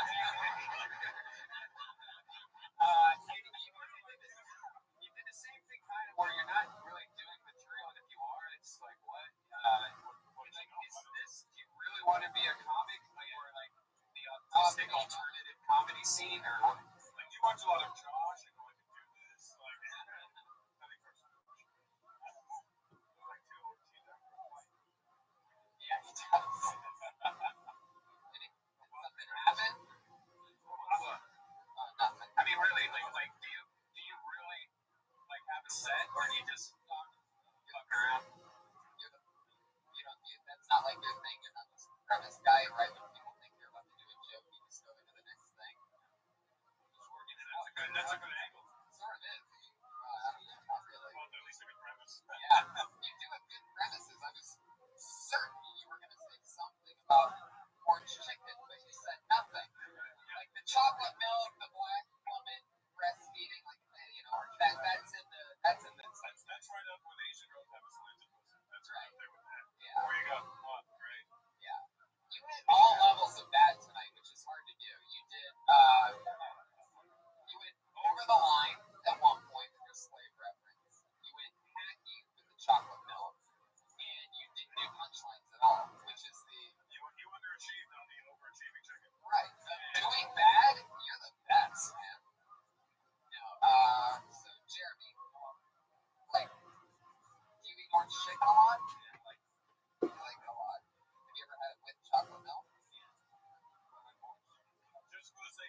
that was the one.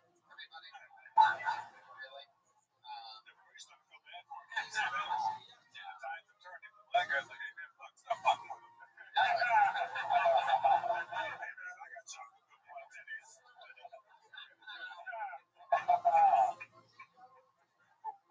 What were you gonna say about orange chicken? Did you forget something, or did you just? Were you thinking about it? Maybe you should think about it next time you're doing something. Just really think about what it is about this chicken that makes you go, fuck, I need another one. I mean, you're Mexican, right? He's just like, no, I don't know how. What? What did you say?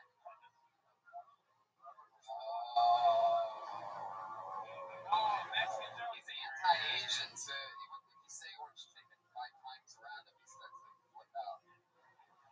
What's the hand over the mouth thing? What are you doing over there, Patriot? You can take off that mask if you want to. So you literally can't breathe after all. Huh? Yeah. The shirt is hurting through your chest. You can take off that mask if you really want. Yeah. Oh yeah, you put it back on. So easy. I can never wear that. My nose is too fucking big. Yeah. Your mustache is much more patriotic than that mask. That's amazing. Dude and Jesus look at each other, do each other's mustaches. We're taking turns doing each other's shit. You know, like he's getting ready for bed. I mean, Jeremy, what you know about mustaches? Not much. I can't find it. He does look like he's getting ready for bed. Yeah, but take your ass to bed. You got school in the morning. He's got on his fucking underoos. Oh my god. Jeremy Lopez, what do you wear to bed? Yeah. What scares you? What are you afraid of? Apparently, what you know about intimacy? The dark. Dark. Oh, me too. He has a name. Darkness. This guy's a serious black guy too. He even has the Bluetooth around his neck right now, just waiting to take Those off are the calls. headphones. Oh shit. Somebody just threw something. Oh, it was Laney. Maybe I just realized there's a black guy sitting in front of her. Just remember That's the sound of a white lady grabbing her purse. Oh my god, that is what it was. Holy shit. She held it so tight it broke the strap. She's like, oh shit. She snaps her purse. I'm gonna steal it first. Okay, Jeremy, fun time. Have a good day. Good job, Jeremy. Yeah. I mean, for us. Right. I think we just helped them. I don't think they'll ever go on stage. I think it'll be the exact same thing. Seems like there's a good Mexican chip. So far, we did not already. Really? That's why I said this Saturday.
that special person, that one guy that I'm trying to hit on again.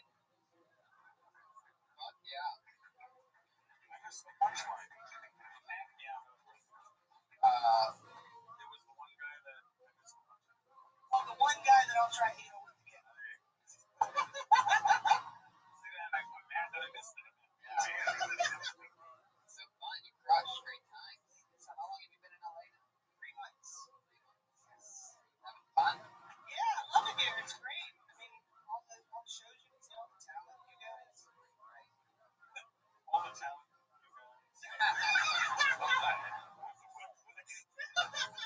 you're from North Dakota? North Carolina. You eat dairy in your life. Yeah, right? Just a little bit off. Yeah, so which part of North Carolina? That all of Goldsboro.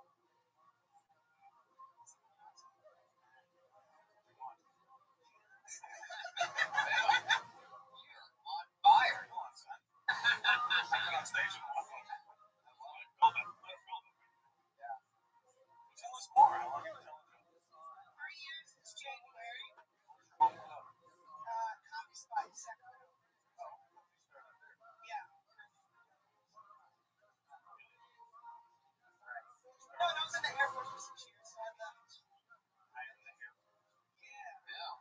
I've been there. Spin a rooney. Yeah. And how long were you in Sacramento for? 3.5 years. Going there tomorrow night. Stop playing. Now I know. I'm doing a Netflix movie at the convention. Just one night and then coming back. You met some of the guy Lino? Yeah. Wow. Does he run marathons? No, but he does. He juggles, he does comedy, he sings. What scares you? Early 90s. What are you afraid of? You seem like such a tough person. Right. If you were in the airport. I guess the hardest part has been like just making friends here. People expect you to be on all the time. Funny. I'm not that way all the time. You always like when you meet new people here, you have to be great. You have to be able to like you just have to enter a conversation. What you get talking about, Yeah. So true. When I started here, I stood around silent, completely silent for like the first year, just listening to everything, finding out exactly how everybody communicated, and just like an alien. Yeah. Right. I came from Canada twice as well. And then I once I had to go to the hospital.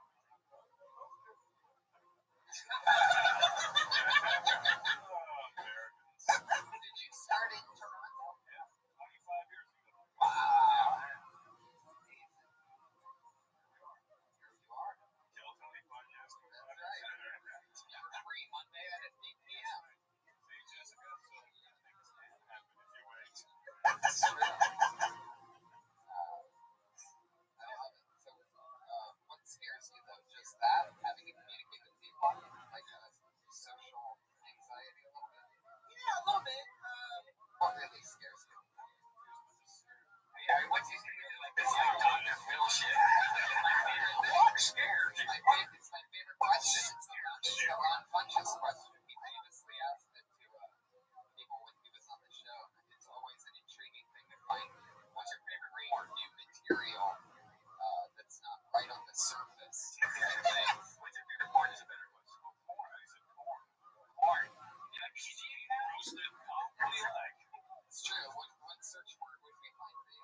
I like black men, but I don't like. I'm not just. Yeah, he's angry. Just like. It's gonna be great. It's gonna be like YouTube PC there. That's all bad, right? Yeah. We need to have. You don't like blue-haired bitches. What's wrong? I'd watch you guys fight and fuck. I'd pay for both of those feature. In Germany, Belfast, we sit around eating orange chicken in Germany. Not writing jokes. What you know about fucking?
podcast right now. Is there anything you'd like to hear you say? Did he lose any fingers inside of you?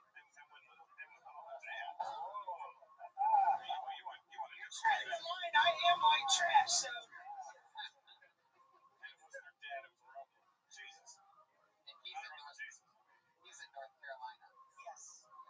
Wishing he was right. Yeah, but you know, like, I guess.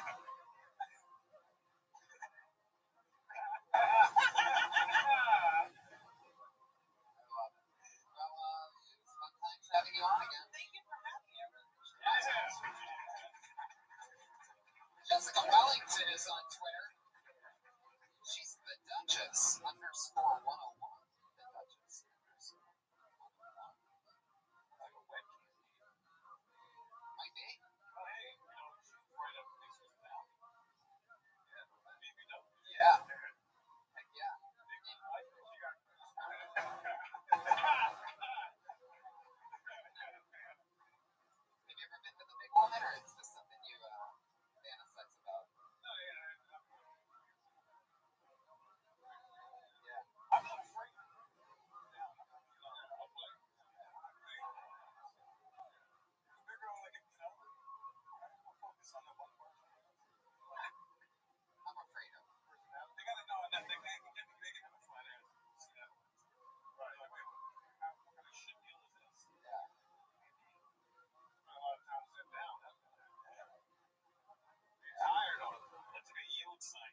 This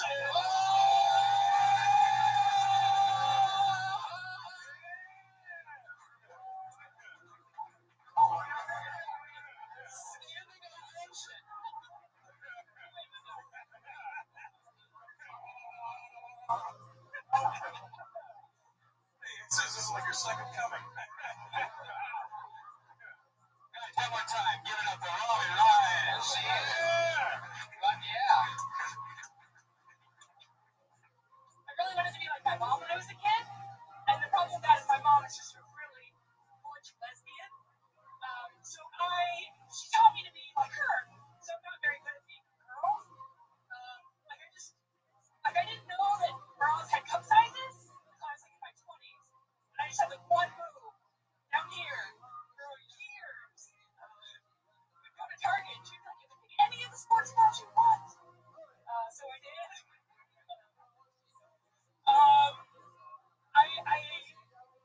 I had a mullet when I was in 8th grade because lesbians have mullets. And I was like, oh, I think I'm going to do my hairstyle.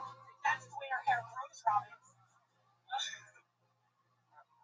My mom still has a mullet. She lives in Palm Springs because that's where lesbians die. So yeah, no, I wanted to be just like her. I don't know how to put on makeup. Well, that's it for my it's okay. You can finish it. Finish that one. Finish it, Robin. Finish it. Not to put on makeup. I don't know how to put on makeup, so I put it on like a sunscreen, just like this. Wow. It was worth finishing. Oh yeah, totally. It's nice to meet you, Robin. Where are you from? I'm How long you been on stand-up? about a little bit over here. Do it up there, or you come down here? I live down here. Oh, cool. So you live down here for the past year. No, I live down here for So much fun. How are you enjoying it? I love it. You ever miss your mom? You go to Santa Monica? No, they live in Palm Springs. I liked your bra cup size, but I think you had it a little bit, like, you need to reword it 'cause it's a little backward. Like, I think the idea of where you can buy any size overall, I think that's what you're saying, right? Like if you put Should on change it to tank top or like white beer. Is that what you were saying? Like that you put on like a sports bra and it would just it'd be one big boob down. One boob. Yeah, maybe. However you said it, I think maybe you should say like this, like I got the sports bra and then it would make it one boob. You said the one boob first, and then you go. I go to the store and get a sports bra. It's like I think you should say that first. You know what I mean? Yeah. Just because I was kind of confused what you were saying, and then once. Thanks for that. I have no idea what that. You gotta go wash Did that make sense? You gotta go wash your bra because you shit all over it. What do you do for work? I'm an elementary school special ed teacher. Wow. Elementary school special ed. So what are you teaching, like 35-year-olds? I teach 7, 8, 9-year-olds. Did Jeremy Lopez come with you? Or did you? That's why he had his backpack on. He came from school today. Is this an outreach program? Right, and when does writing class start? What you know about special ed? Shoot about one titty. How long you been teaching special ed? This is my 10th year. 10 years. Oh, shit. Wow, I thought you were like 20. Yeah. I don't have to push you. Yeah. So you Generally, white people like school. So, they're already beating the odds. what's some I crazy mean, stuff? that's right. What's some crazy stuff that you've seen go on in the class? I had a parent one time gave her an accident. Like the night before. To a special ed kid? Right. Like it. Oh. He was in first grade. He was in first grade and potty trained. So he was in the toilet for about a year. And he came running out of the bathroom with just a t-shirt on, running out onto the playground where he was sobbing. And I walked in the bathroom and he had just shit spread all over one of the walls. And he couldn't figure out what to do. He just shit so much. Wow. Did you videotape it? I did not. Why'd you get on the An last? Instagram pic. He had COVID for a week.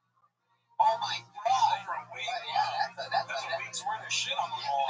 Yeah. Was there a fan in there? Because it could have been amazing. You know, I just wow. Oh, So there's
the special ed thing. Did you stand up at all? Yeah. You have such a fun charisma. Like, I love how like you laugh at yourself and stuff. And funny. Yeah. I think you got a natural funny. Thank you. It's an easy thing for you. That should be an easy one. Stay with the charts. They need you. Oh, really? That's where we are now? It's so weird. The very the case choosing. But yeah, she Hey, Rabbi. What up, big dog? that means it's okay. The draft is on. I know, big man. I'm checking it out. Fucking younger generation and your My political God. bullshit. My friend was in here. He said, That's cool. I saw you guys. he never came back. Oh, he'll be back.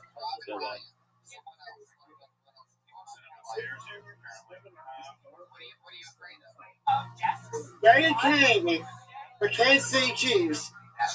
There you go.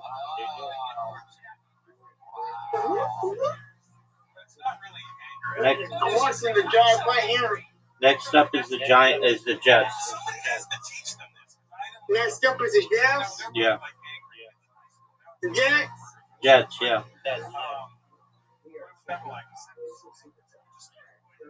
Oh, who's my team up next? The Ravens are not up yet. The Ravens are not up yet. Correct. It's I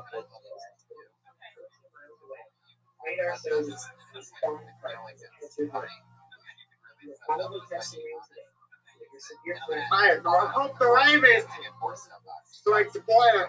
there you go. Steelers. Who the Steelers get? They got some guys. The Ravens will be up in 6 picks. 6 picks, Brandon. 6 picks. That's correct. 6 more picks and then the Ravens are going. Huh? 6 more picks and then the Ravens go.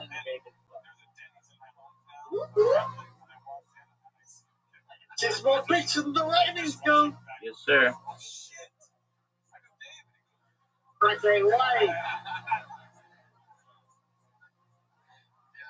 But you want to get just 2 of the string team? I'm good for right now, big man. I'm doing my thing, but I'll keep an eye on it.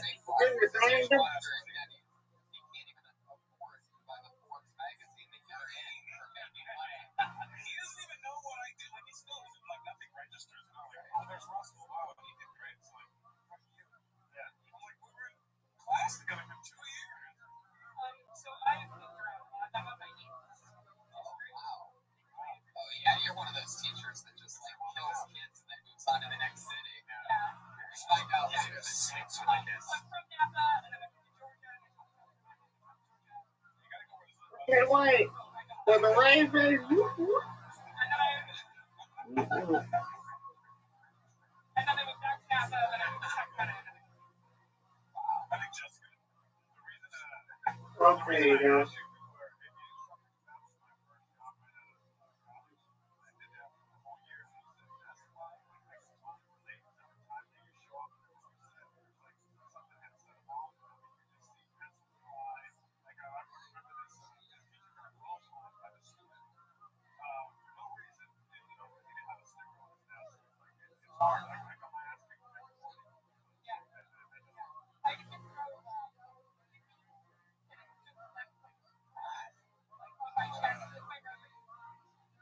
If I had to do this, are you allowed to do things like I would just put a dead bird in a box and show them, like, look, if anyone does anything fucked up, I'm gonna throw this dead bird at you. I think that would work. It's like, no, that's I wouldn't even do it. You know, even in my school, it'd be like, okay, like really good. It wouldn't even register that thing's dead. And I would just have people like all day long.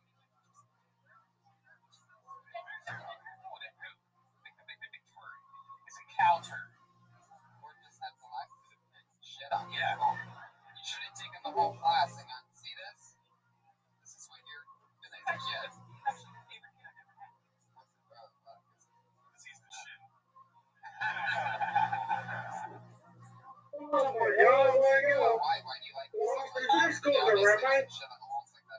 What happened, big man? I'm down to there I am. There you go.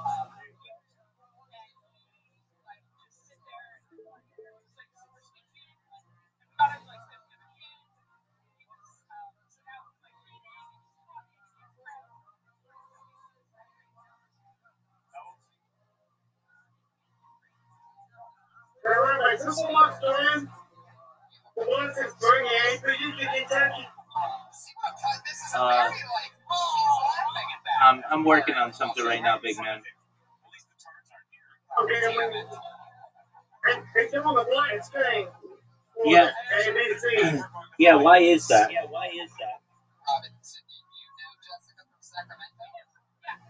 I don't know. Okay, I don't know how to fix it. so here's what I think is the reason because of that. Is it showing on your end? No, they doing CPS and ABC. And just, and now trying to pick us in. Okay.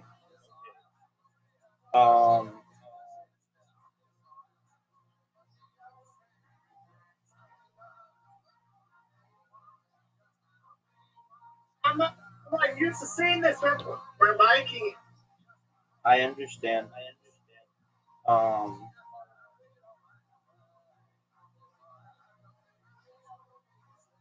Okay, so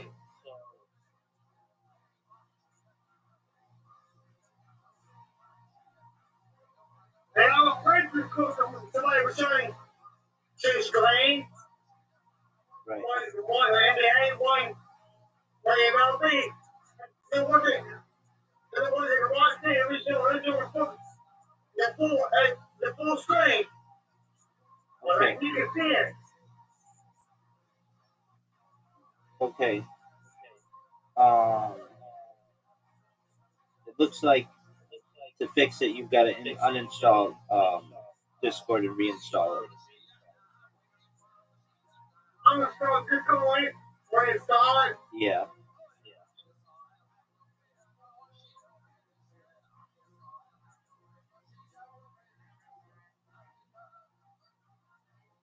And so, Yeah. But first, okay, go to that device and press Control R. the R, Control R. Yeah. Control R, Yeah. go back, device. And on monkey people, Control R. Yeah. Control R.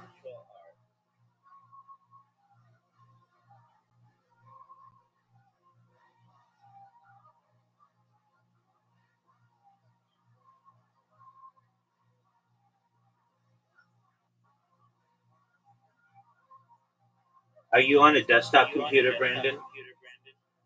Yeah, Okay. Another thing you can do is go to the settings of that computer, whatever one's showing black, and no one was going blind. what'd you say? It's Chris blind.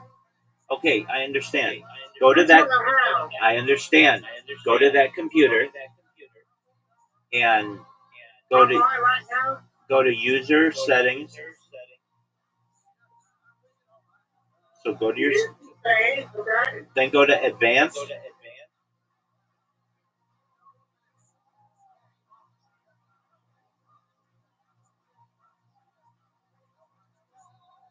Do you see advanced? Do you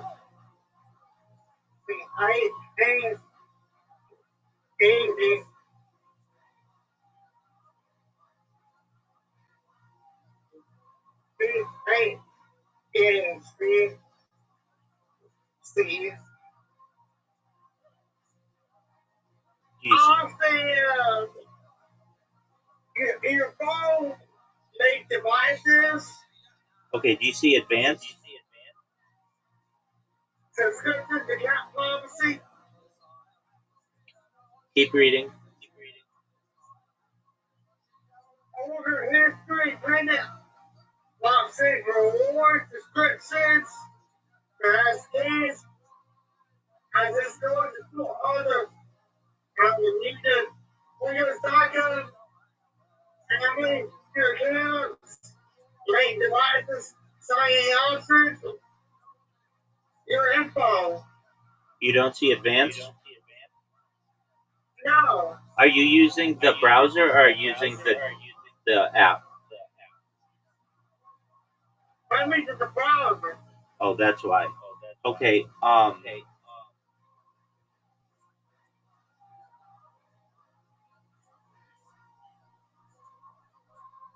Okay. I can show them. I can show how. No, Hey, you Daddy, PC. no, you don't have to do that right now.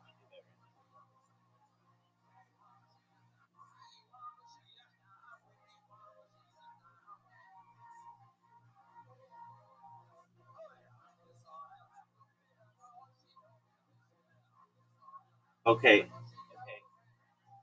Go to settings.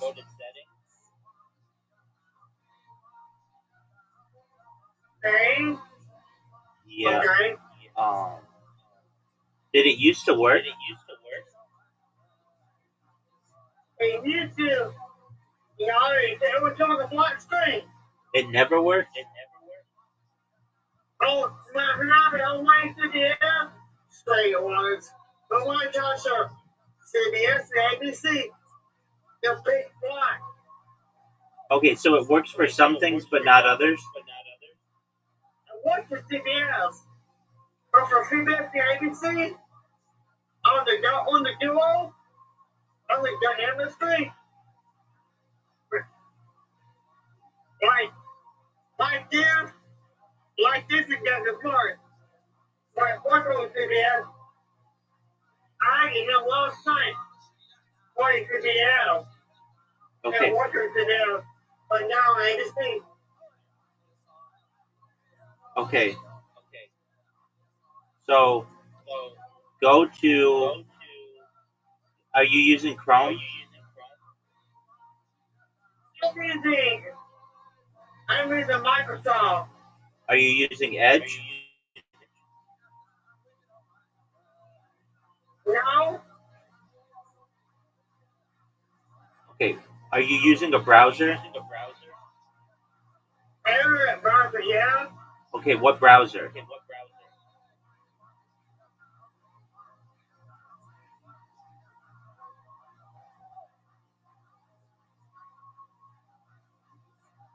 Now let me turn on. Here.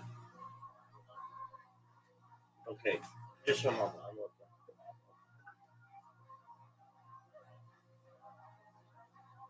Okay. Look. Okay, I see. Okay. Are you using the app or are you using Chrome or are you using I see what you're showing me, but I can't tell. Is it the app or is it the web browser?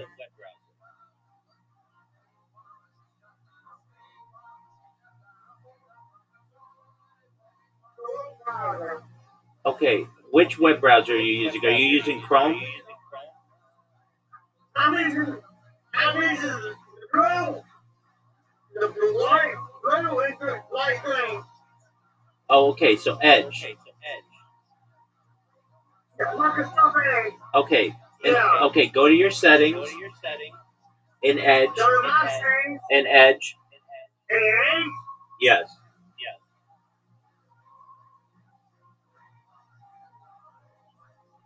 Are you there? yeah. Okay, in the search, type in the word hardware. HARD. SARD. Yeah, WARE.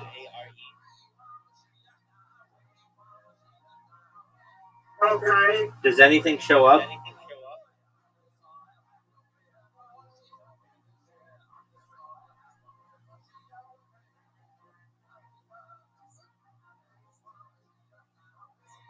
Does anything show up? Uh,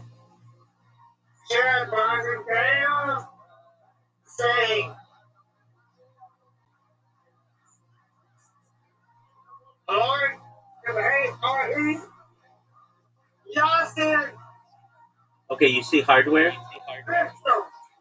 Yeah, go to system. Go to system. Okay. Do you see something that says use graphics acceleration when available? Yeah. Shut that off. Okay. Now refresh.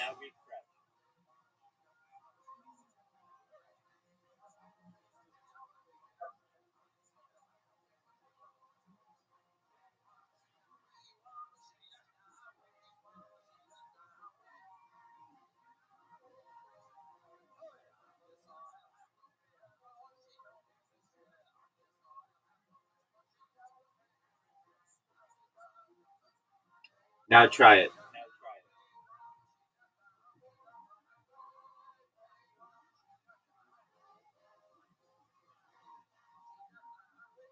Or Now go to Discord and try to share it. See if there's still a black screen.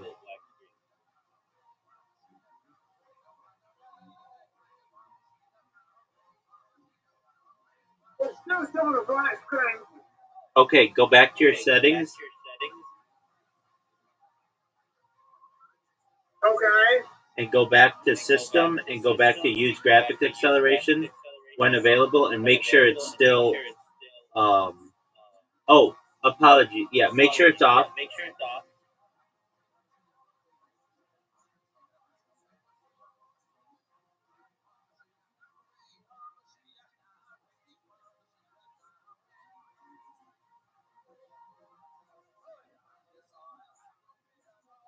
It is.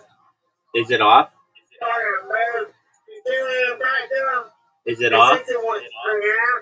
Is it off? Is it? It's off. Okay. Close Edge and reopen it. Can we open it? Yep, and see if it works now.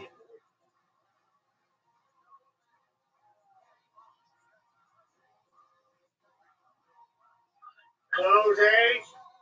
Correct? We open it. Correct.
There you go. It's fixed. Yeah. Okay, there you go, big man. Raven, stick his hand. There you go. Whoop whoop. Raven, stick his hand. There you go, big man. Get ready.